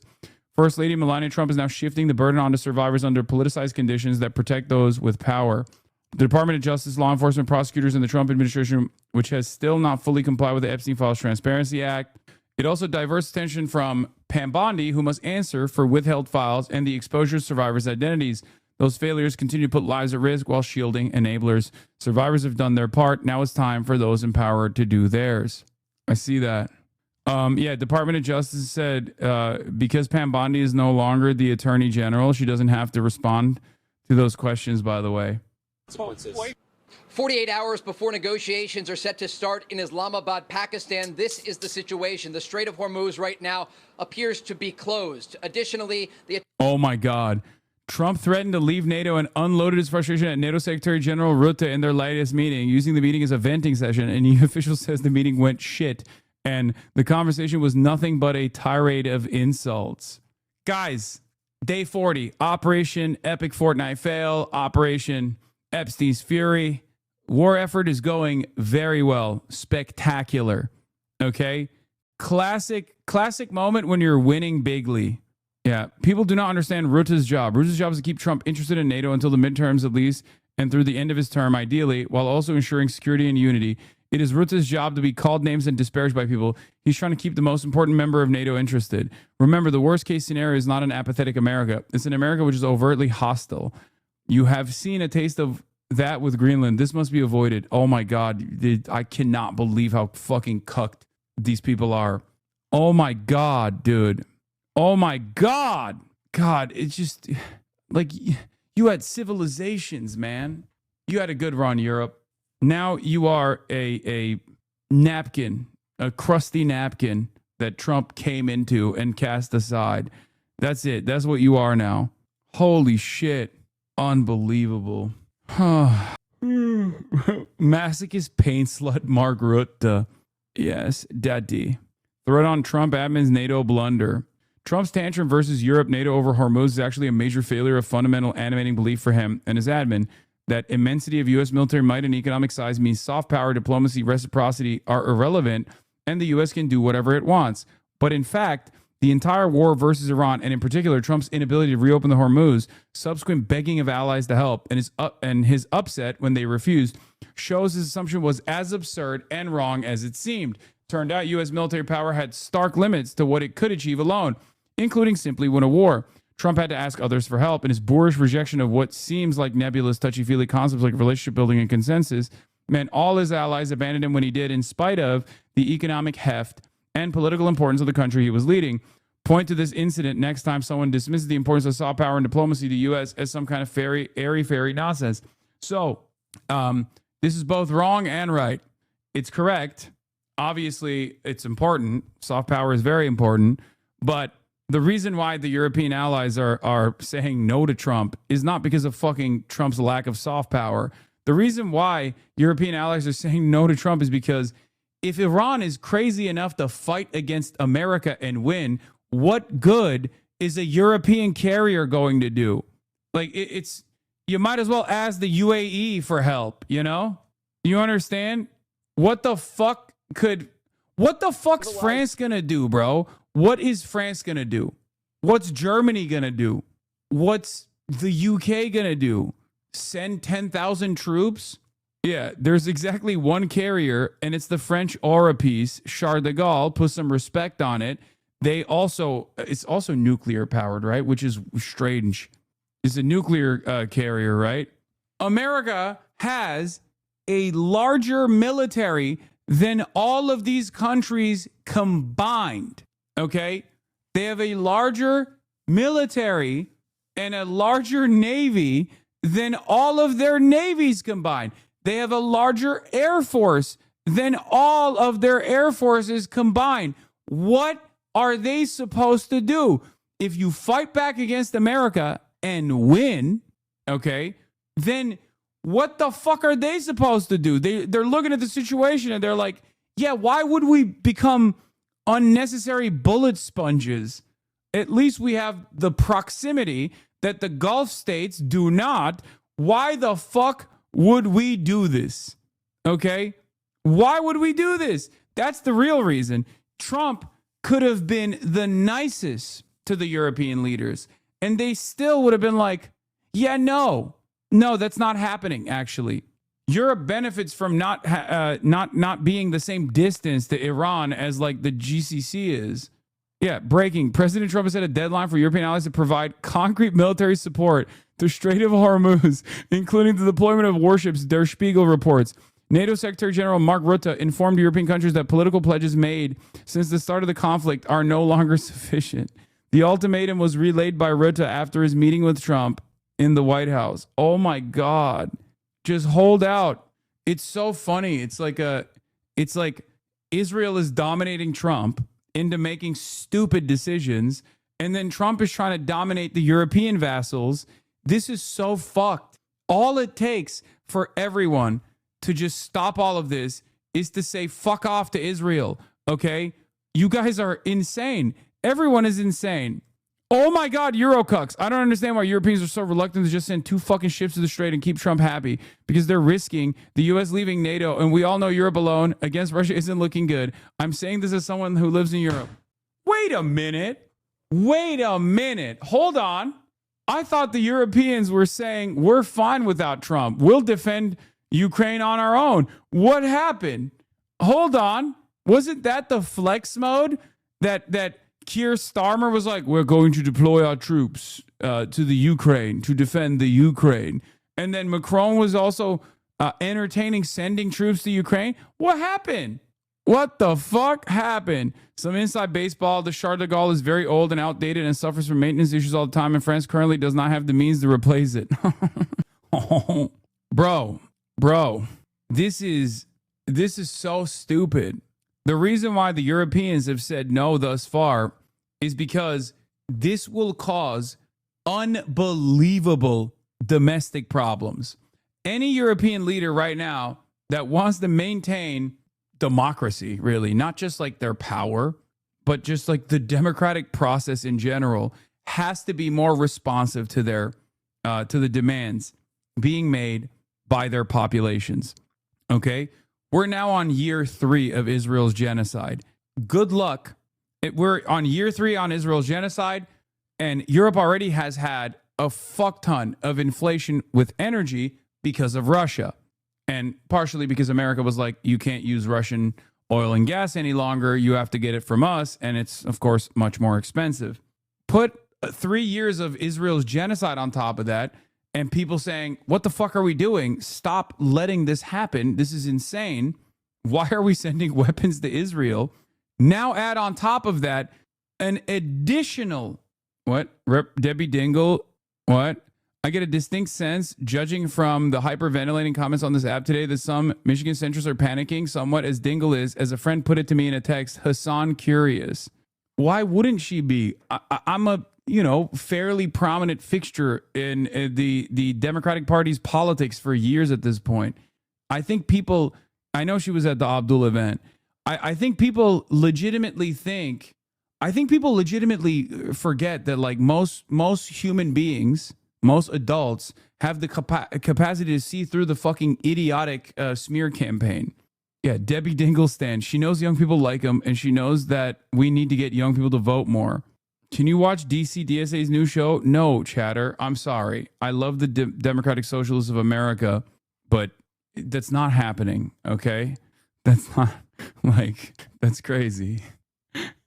Hey, man, can you watch the Metro DC DSA clip that has 400 views? It's crazy. Fuck you, man. Come on, man. That's crazy. We're doing something right now. Tough crowd. No, I love you guys, and I hope I'm glad that you're doing some media. That's great. I'm fully in support of it. MDC DSA, join it.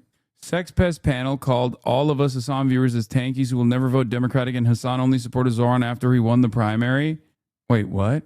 I only supported Zoran after the primary. Why the fuck did I go and boost him before the primary? I love that these guys have to constantly lie about everything. They were the ones who didn't support Zoran at all because he was aligned with me. That's a very funny moment. That's a very funny myth-making moment for them. Chatter, wasn't that earlier today? Why do you already know this? Yeah. Also, which one is it?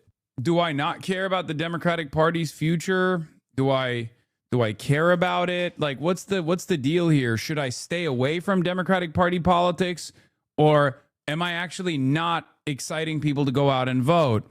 Because it kind of feels like, weirdly enough, it just feels like for the years and years, these guys were like, Hasan, you're not fucking door knocking. You're not doing enough initiatives to prop up candidates. I was, and now I'm doing it even more aggressively than I ever did, and more publicly than I ever did. And now they're yelling that I'm campaigning with Democrats. And now they're like, don't campaign with Democrats. Very interesting. Watch the video. Hasan too big time for DSA, now shaking my head. Yeah, a lot of this stuff. Dude, I'm not going to watch the video of a woman being murdered that Donald Trump posted. You're out of your fucking mind. Yeah. An unstoppable force, a growing anti-Israel movement among the Democratic Party's voters keeps meeting an immovable object. Democratic elected officials who stubbornly refuse to criticize or distance themselves from Israel. Yeah. For most people, Yes, Donald Trump posted snuff footage of a woman being beaten to death in a gas station. And chatters keep trying to get me to watch it for some fucking weird reason. Why would I do that? Thoughts on Cody for some more news? That's my goat. Love him. Been a big fan of his. We've collabed in the past. Why did he post that? Bitch, you think I know why Donald Trump posts anything? What are you, crazy? Brother, even Trump doesn't know what his next move is. And you're asking me what his next move is? There's no one on the planet that knows what Trump is going to do next. Not even Trump. Hello? Bro, he's demented. It's been 40 days. I'm a doctor of racism and I have a PhD in racism and I'm the doctor jihad. And I'm not even sure a neuroscientist will be able to figure out what the fuck's going on with Trump anyway. Oh, yeah. Yeah, Project Liberal. You don't actually believe this. If you do, you're incredibly fucking stupid. Yeah, Hassan's objectively worse. Thinking Hassan is objectively worse than a literal Nazi makes it seem like you're probably a Nazi. Yeah, and thinking Hassan isn't a violent, dangerous piece of shit with more reach than whoever the fuck Nick Fuentes is makes you look like your career died when crack died.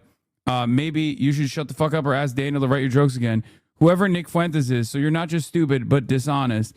Rhetoric is the term, but I suppose you're fine with Hassan shows women news without consent. Piker using it. Wait, again, Destiny fans are so fucking psychotic. They just openly and flagrantly lie. And you can tell that's a Destiny fan because he's lying in the direction of something Destiny has done. I swear to God, Destiny could go and like kill someone and they'd be like, Hassan did a murder too, actually. How do I know? I made it up. Yeah. Siding with Nick Fuentes over me. And also on top of that, just lying about shit that he has done that I'm not even bringing up, by the way. Like, it's his own fucking world. It's his own problem. And then anytime he gets into fucking shit, anytime he gets into some dumb nonsense, some heinous thing that he's done, his fucking fans will literally turn around and be like, well, no, Hassan did this too. And it's like, no, I didn't actually. I did not. This is what D-fans think on the subject.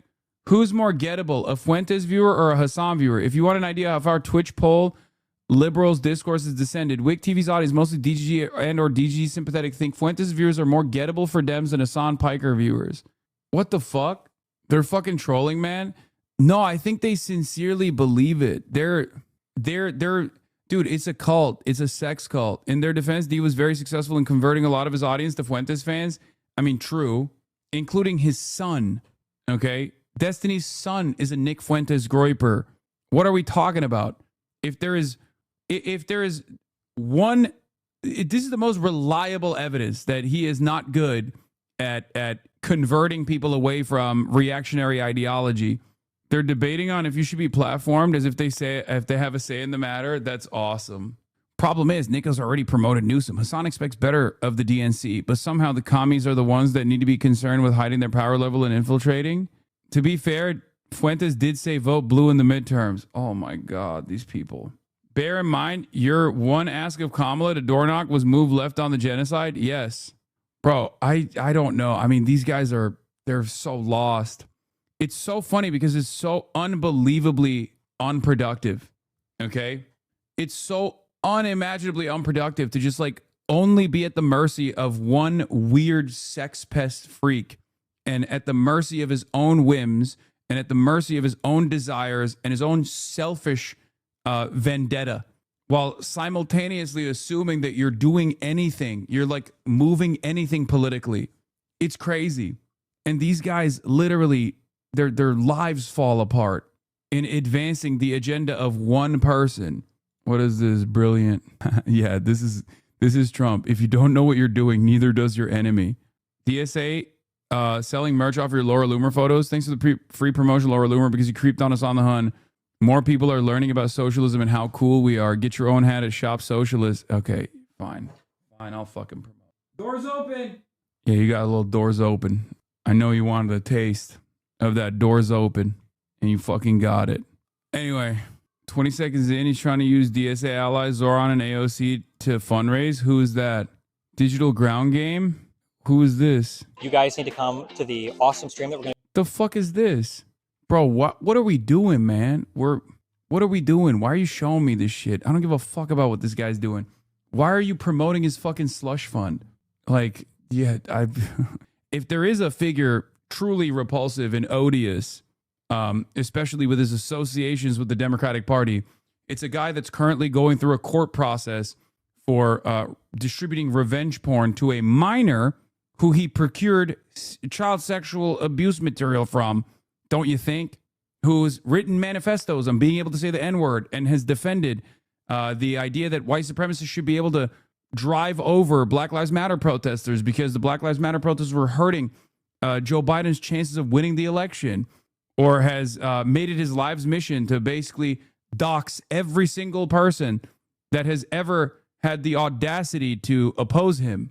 Please, oh my fucking God, you guys are drama-obsessed perverts.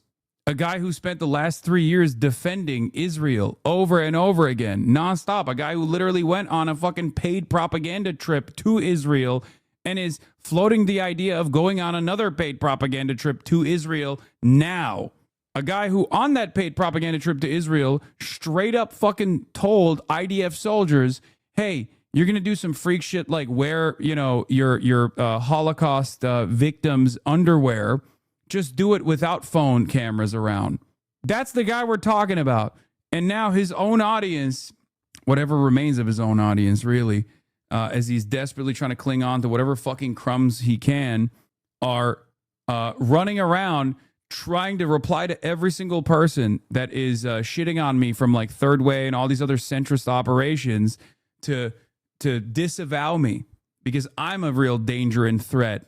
A guy who openly said he revived the career of Nicholas Fuentes. A guy who openly said he revived the career of Lauren Southern. A guy who actually might have had sexual intercourse with not one, but two white supremacists. Please stop sending me shit from this fucking loser. Jesus Christ. And people in this community feed him to you. Seriously need to stop acting like he exists again. I know.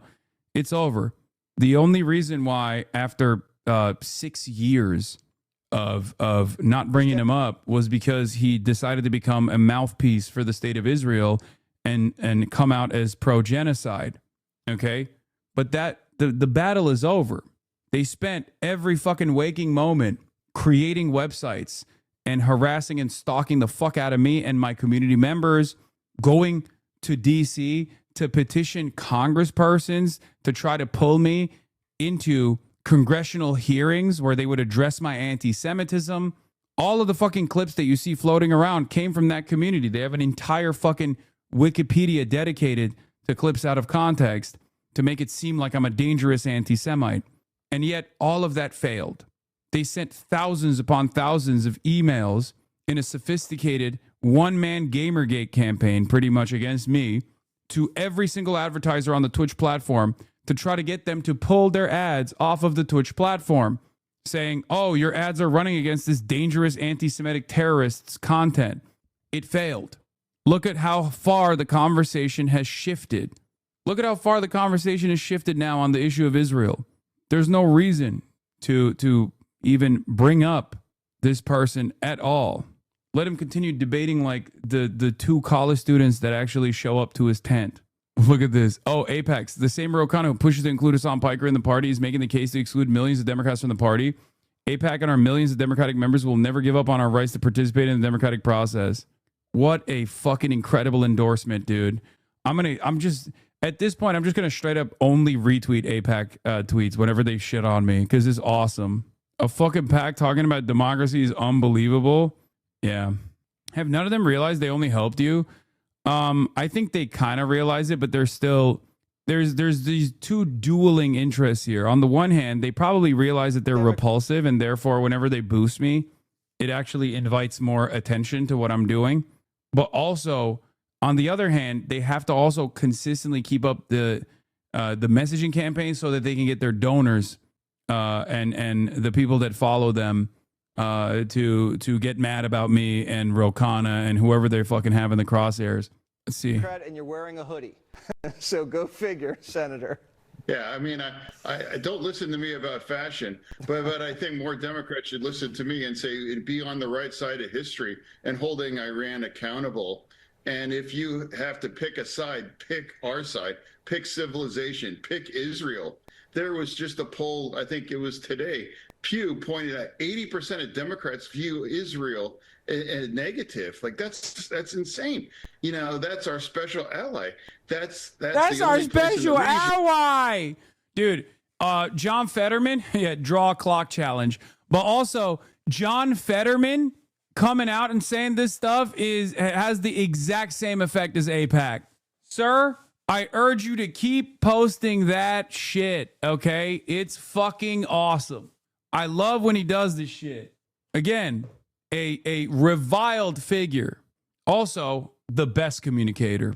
That has the kind of values and the kinds of way that we live and what we want here as a Democrat. How is that possible that 8 out of 10 view Israel in a negative thing as Democrats? Yeah, he's just fucking crying about the voters at this point. Anyway, let's Atomic continue. energy chief for Iran says that they will continue to enrich uranium in direct contradiction to what President Trump said yesterday. And just moments ago, Iran's president, Masoud Pezeshkian, said the negotiations will be meaningless if the Israelis continue their operation against Hezbollah. Guys? Yeah, Trey, the president also said in that same statement, according to Reuters, we will not abandon the Lebanese people. So, I mean, the deal is over before we even start. Look, the Iranians are known for not being good faith negotiators, and this is the challenge for the Trump administration. We heard yesterday Caroline Leavitt, the press secretary at the White House, laying out the U.S. plan to send a top-tier delegation to Islamabad, led by the vice president, J.D. Vance, with special envoys Jared Kushner and Steve Witkoff, to try and get a deal done. The president, once again, is extending an olive branch to the Iranians, an off-ramp in this conflict, understanding that there are still more than 50,000 U.S. forces in the region that at a moment's notice could start firing again if ordered by the president. And once again, the Iranians do not appear to be taking this very seriously. There's a very clear agreement here, and an updated agreement, we are told by U.S. officials. The points that the Iranians were putting out over the past 2 days were described to me as propaganda. They're trying to spin the negotiators ahead of these in-person talks in Pakistan. And so what we know here is that the commitments the Iranians made are not being adhered to ahead of these conversations, and it does raise serious questions about if they are willing to make a good faith agreement. But the president, in that post on Truth Social overnight, was very clear. The U.S. military remains prepared to respond if Iran wants to play around and not create a solid deal to end this conflict. It wasn't the whole point of this ceasefire to open up the Strait of Hormuz. Now they're saying, Iran's foreign minister is saying, okay, we'll let you pass through safely if you coordinate with Iran's armed forces and you take certain routes. But they don't have the ability to tell people to do that, because that was the whole point of this. No more firing rockets into Iran if you open up the strait. But they haven't done that, Trey. It's a dangerous game, and they don't really understand who they're dealing with here. The president is a deal maker. He's someone who, even when we talked about the negotiations, was very clear. He sees the horizon here. And again, he is giving the Iranians a chance. But if they already are going back on parts of the deal, it will be interesting what they say behind the scenes. Oftentimes, the Iranians in public will try to negotiate with the press, or they will try to put out statements that make their side look more favorable and then make concessions behind the scenes. That is very possible. That's happening right now. We have to simply wait and see what comes out of these conversations in Pakistan on Saturday. But if the Iranians are still pledging to enrich uranium, if they are unwilling to open the Strait of Hormuz, and if they are still trying to support regional proxies like Hezbollah, we are looking at a situation where the region is likely headed back into war. Yeah. Trey, the last thing we would say, if the president had a battle plan, a war plan to take back the Strait, I assume this is what the pause could be about, getting ready for that moment, because we cannot leave this conflict with the Strait in the hands of the Iranians. If you take international waters and allow any one country to take control over it, you realize the message it sends to other countries around the world, like China. Yeah. Absolutely. Except that message has already been sent, right? So kind of that's already happening, you know? I'm Brian Kilmeade. I'm just saying. Absolutely. And if we've learned anything from Operation Epic Fury, it's that the Trump administration is preparing and has contingency plans in place for a variety of options. So while the Iranians are talking, the Americans are preparing. And again, this speaks to the advantage that the United States has, not just at the negotiating table, but also on the battlefield. The Iranian military was decimated over the past 40 days. The United States and Israel took out the production lines that make the drones and missiles that the Iranians are using and used over the past 40 days against regional countries and U.S. forces. I go back and forth on Trey because sometimes he will like straight up be one of the only journalists that will actively defend like Palestinian journalists. But it's pretty funny because he's talking a big game for a guy that is literally in striking distance. Okay? My man, you are in Tel Aviv. What the fuck are you talking about? You literally at any moment could be on the receiving end of this supposedly deteriorated Iranian strike capability. They have hammered the leadership of the regime, taking out dozens of officials. And again, this is part of the reason that the Iranians are trying to publicly leverage the Americans, because they're out of options. They have no leverage left at the negotiating table or on the battlefield. And that's why you're hearing these remarks from top Iranian officials. There's a connection to all of this. Hezbollah is Iran's largest proxy in the region. The president has been very clear. The vice president was very clear. And Israel's prime minister was very clear. Lebanon is not attached to this deal. Iran's president today says they are. And so that will get worked out on Saturday. But again, the United States is preparing and the Iranians are talking. Yeah, thanks so much, Trey. And by the way, with the Lebanese, don't act like you're helping the Lebanese officials. Hezbollah is the one that's been supported by Iran, not the Lebanese people, Right. who would love at this point for Hezbollah to go find something else to do. And Hezbollah is in a neighborhood in a certain part of Lebanon. So when they're firing missiles into that neighborhood, they're attacking Hezbollah, not necessarily the innocent people in other areas. I'm Steve Doocy. I'm Brian Kilmeade. And I'm Ainsley Earhart. And click here to subscribe to the Fox News YouTube page to catch our hottest interviews and most compelling analysis. So will the Strait of Hormuz ever open fully without caveats? Under the terms of the ceasefire in the Iran war agreed between America and Iran, hostilities are due to end, but also Iran agreed to open up the Strait of Hormuz. But is it already open? Iran would always claim that it is. It's just not open to its enemies. It is to its friends. But the statistics tell a very different story. Before the war, there were around 80 ships a day going through the Strait of Hormuz one way or the other, about 82. But if you look at the statistics for yesterday, there were only 5 ships went through. These were bulk carriers. They all left Iranian ports, and none of them had oil or gas within them. Therefore, to all intents and purposes, the strait is closed. However, it is worth pointing out that it will take time for oil and gas companies to be confident to use the straits once they see that the ceasefire is enduring. Of course, there's also, in a ceasefire, it should be the temporary end of hostilities. Now, the reality is that Israel is still conducting major operations into Lebanon against Hezbollah. Yesterday, 254 people died on the ground as a result, making the ceasefire look incredibly fragile. Now, Iran had agreed to open the straits, but with caveats. Let me read you the statement that they issued. For a period of 2 weeks, the safe passage through the Strait of Hormuz is possible, and here's the caveats, via coordination with the Iranian armed forces, and the second caveat, with due consideration of technical limits. In other words, they're open, but with caveats, and that means control. So what are the threats that the Iranians use to enable them to keep the straits under threat?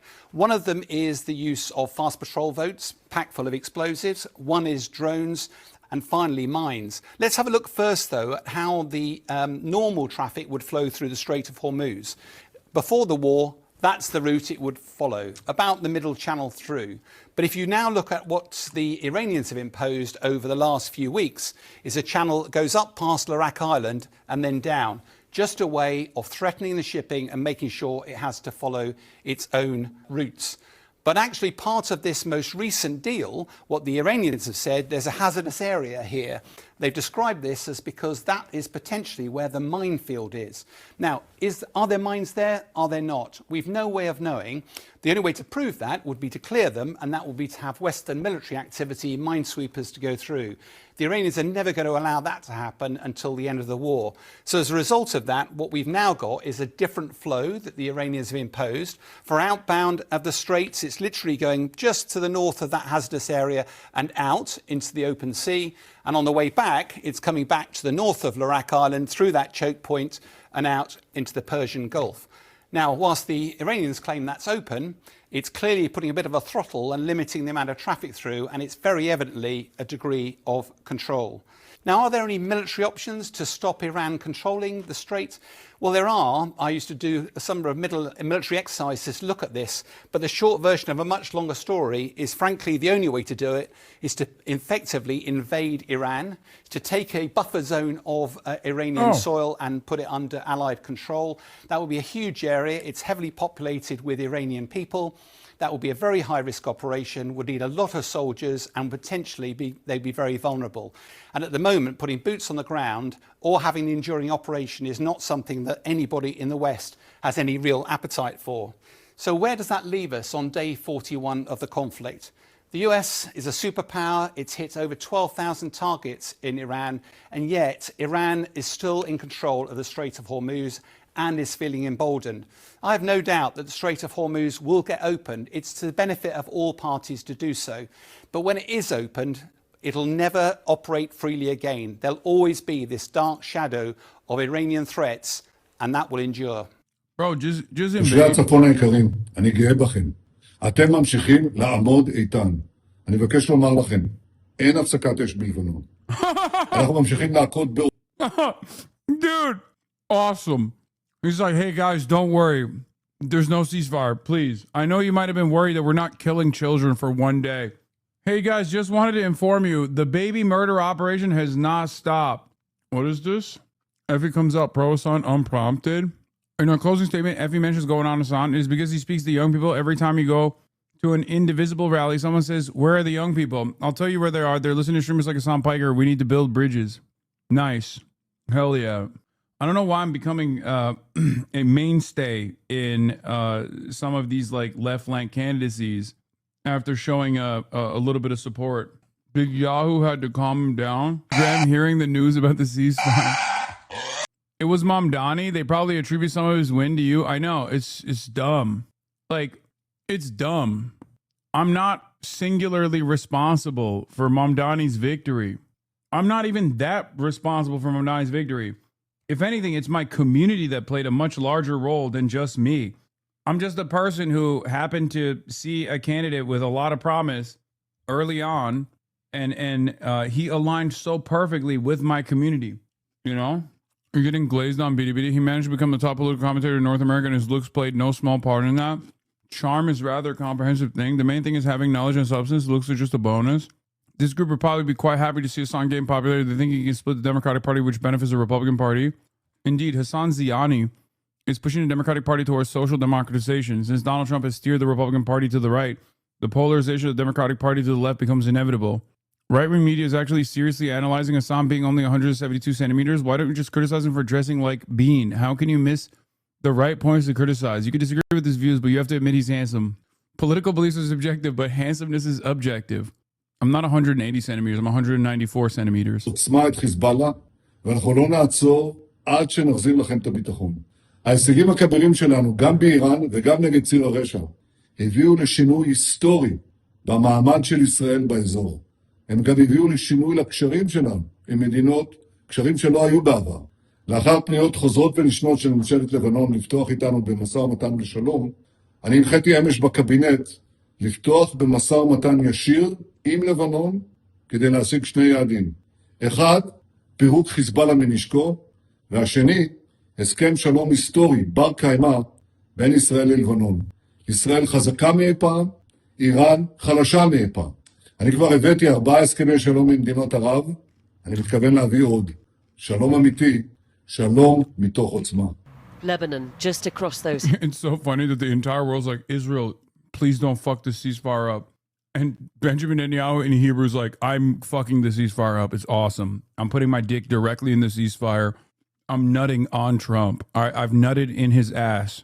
Yeah, they call me Netanyahu in the United States of America nowadays with how much nut I got. Hills. Hezbollah pushed way back from the border now. But as Israel keeps bombing them, they keep hitting back. Where do we go?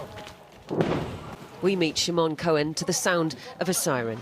Just be careful here. We're in Kiryat Shimona, very close to the Lebanese border, and sirens here are daily life. It's very hard. Do you think the fight should continue? Against Hezbollah? Yes. Yes, yes. Of course. Yes, of course. But we want to finish the war there and to kill all the Hezbollah. Do you think the fight with Iran should keep going? Do you think this ceasefire is pointless?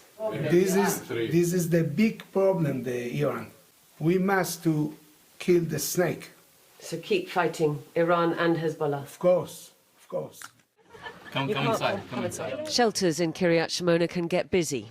Bro, I'm telling you, I think a lot of people don't understand how fascism works. I think a lot of people don't understand the ideology, what fascist movements have looked like historically, what it looks like when it's dying in its final stage. You don't have to read about it in a history book any longer. You can visualize it in front of you.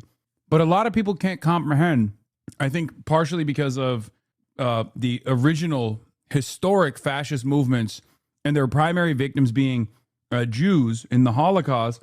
A lot of people can't make that connection that like Israel and Zionism is a fascist ideology and Israel's a fascist state experiencing an identical version just with modern weapons and, you know, some modern restrictions. They don't understand it. They're like, these guys, wow, they're fucked up. It's like, no, they're not fucked. I mean, they are fucked up, but they're fucked up because they're fascist. When you hear stuff like this, when you see stuff like this, you're like, what the fuck is wrong with this guy? He's out of his dang mind. And you're like, no, it makes a lot of sense when you realize like it is literally just a fascist country going through the final stages. And it's stressful for the people who live here. You'll still stay up in Kiryat Shimona? I have no place to go. This place was evacuated after October the 7th, but as the Gaza war dragged on, returning people to the north became a key priority for Benjamin Netanyahu, not least because the evacuations were a symbol, really, of his inability to keep the people of Israel safe. And that's why he's making these kinds of statements now. Dear residents of the North, I am proud of you. You continue to stand strong. I want to tell you there is no ceasefire in Lebanon. We will continue to strike Hezbollah with great force. We will not stop until we restore your security. But this is an age-old story. Israel first invaded Lebanon in 1978, and it has still not managed to extinguish Hezbollah or the Palestinian militant groups before them, despite massive military force. Hezbollah didn't exist when Israel first invaded Lebanon. Hezbollah was created to defend Lebanon from the Israeli invasion. That's what's so ironic about this predicament. And Israel not only was responsible for the creation of Hezbollah because of necessity, right? Someone had to fucking protect the Shia population, especially in the sectarian and ethnic conflict, the civil war that was taking place that Israel absolutely played a major role in, right? Massacres that Israel oversaw, militancies that Israel armed. But since then, they've never been able to deal with it. Without Hezbollah, there would be no self-defense for Lebanon. Israel could do whatever the fuck it wanted to Lebanon. Hezbollah also would not exist without Israel anyway. Aludin's 21-year-old nephew Guy was killed last week in Lebanon, serving in the IDF, in a case of friendly fire. I would want our children to have hope that this situation will change, that we will live here in safety, that our right to live here will be something clear, and that we won't constantly have to fight.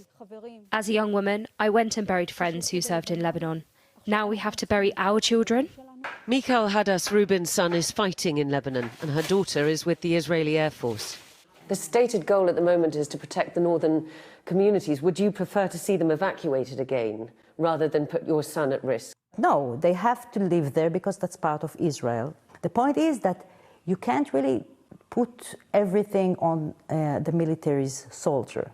I mean, you send the military, you use force, but you have to use it as a leverage in order to get some strategic goals. You have to have a diplomatic horizon, you have to create allies, you have to do something on top of military action. Benjamin Netanyahu's vengeance in Lebanon, his determination to crush Hezbollah, could cost this region its fragile ceasefire with Iran. And my sense is that that would not be of particular concern to Israel's prime minister, because his war aims in Iran have not been met. Iran is still nuclear capable, even if that has been drastically reduced. It can still launch missiles around the region, and its proxies are down, but they are not completely out. So the announcement of direct talks between Israel and Lebanon, set to take place next week in Washington, is hugely significant. It may be enough to... What the fuck is Lebanon going to do? They already tried to use the military, not against the Israeli invaders, mind you, but against Hezbollah. And the Lebanese military was like, no, what the fuck are you talking about? The government straight up, the Lebanese government is so unbelievably cucked that they tried to get the Lebanese military, with how little capabilities they have to begin with, to fight against Hezbollah. And the Lebanese military was like, why would we fight our neighbors while a foreign country is invading us? Why would we fight our neighbors who are fighting against the foreign invaders? Also, Israel literally killed 4 Lebanese soldiers in yesterday's attacks. Why the fuck would they agree to that? Because that's how cucked the Lebanese government is. From the Lebanese government's perspective, it's literally like, oh, Israel would never fight us if it wasn't for Hezbollah, except, the fact that Israel invaded Lebanon before Hezbollah existed is lost, I guess. But in that situation, it's because the Palestinian refugees were in Lebanon, right? How'd they get there, I wonder. They love blaming everyone but Israel. Yeah, the Lebanese army isn't there to defend Lebanon, it's to defend the government against the Lebanese people. Belgian Foreign Minister Maxime Prévost was personally caught in an Israeli strike in Beirut yesterday when he was visiting the Belgian embassy to meet with Lebanese President Joseph Aoun. A massive missile strike hit just a few hundred meters away from his location. He called for Israel to end the bombings of Lebanon as well. Is the Lebanese government hopelessly naive or just compromised? What do you mean every government in the region is compromised? Otherwise, they wouldn't be in government. There have been instances, where there have been, anti-Israel governments in the region, like in Egypt, for example, and they get couped. Iran is posting banners and metro stations saying, we will not leave Lebanon alone. Part of the reason for why they're posting this stuff is because, there was already suspicion in the aftermath of October 7 that, Iran had kind of left behind their proxies or their axis of resistance. I don't want to call them proxies because, like at the end of the day, these guys are Shia, but they're not. They obviously operate separately from Iran. They have their own goals. They have their own. Ambitions. They're just the allied force in the. They're allied force in the region, and definitely a part of the axis of resistance against Israel and America, because that's what Yahya was counting on, right? Yes. Knowing how the Lebanese government officials think, I will tell you why the prime minister initially did not want to be a part of the ceasefire. If this happens, a massive admission that defending yourself with military force from Israel secures your rights. It would be a massive defeat for the Mahmoud Abbas doctrine that Arabs follow, which is to strip yourself from your weapons and underwear in order to obtain guarantees that Israel will not occupy you, which you never end up getting. It would be a massive defeat for the Arab war doctrine, disarming your army before your enemy attacks you. And this ceasefire will take down the current Lebanese government and turn the Lebanese resistance into national heroes, as well as demonstrate the benefit that Iran brings to Lebanon. It will be a massive defeat for the American political current in Lebanon that is being represented by several political parties. To avoid all that, the Lebanese government is rushing to have direct talks with Israel in order to give it whatever it wants from the Lebanese government, as long as they are able to maintain their seats in Mahmoud Abbas' war and sovereignty doctrine. I mean, it's aggressive, but yes. This is the answer to your question, chatter, who asked, do these guys have some semblance of naivete? No, it's cowardice. Craig Murray said the current government in Lebanon is thinking about giving Israel territories. Oh my God. That's fucking insane. Have you seen Bennett call Turkey the new Iran? Yes, I have. Anyway, that'll be all for today. I'm tired. I will leave you on that note. And we got more stuff tomorrow, as always. Yeah. Is today Thursday? Oh, Ilhan Omar is going to be in the building tomorrow. So get excited for that. That's right. My goat, my queen, Ilhan Omar, is going to be in the building. Okay? The people's queen. All right. Bye, Mr. Streamer. Bye, chat. Bye, mods. Okay. Yeah. The freaking queen, dude. All right. Love you guys. Peace. Bye-bye. Stunning lo-fi introduction, starting off the day. All the chatter's trickling in. Hostile people hate. Sunny Los Angeles, California, says Hasan. The stun lock to the stun lock to the topic's just begun. 'Cause there he is again. Hasan is streaming. Hasan is streaming. There it is again. Hasan is streaming. Hasan is streaming. Reviewing a Chinese train, telling Kaya place. Sun and Asmin chatter loves, giving Greening's grace. Zoran winning NYC, woke two back with the force. The Rogan of the left, to me a dumb himbo still of course. The Charlie Kirk assassination, the Fear and Online show. 8 full fucking years of this, and plenty more to go.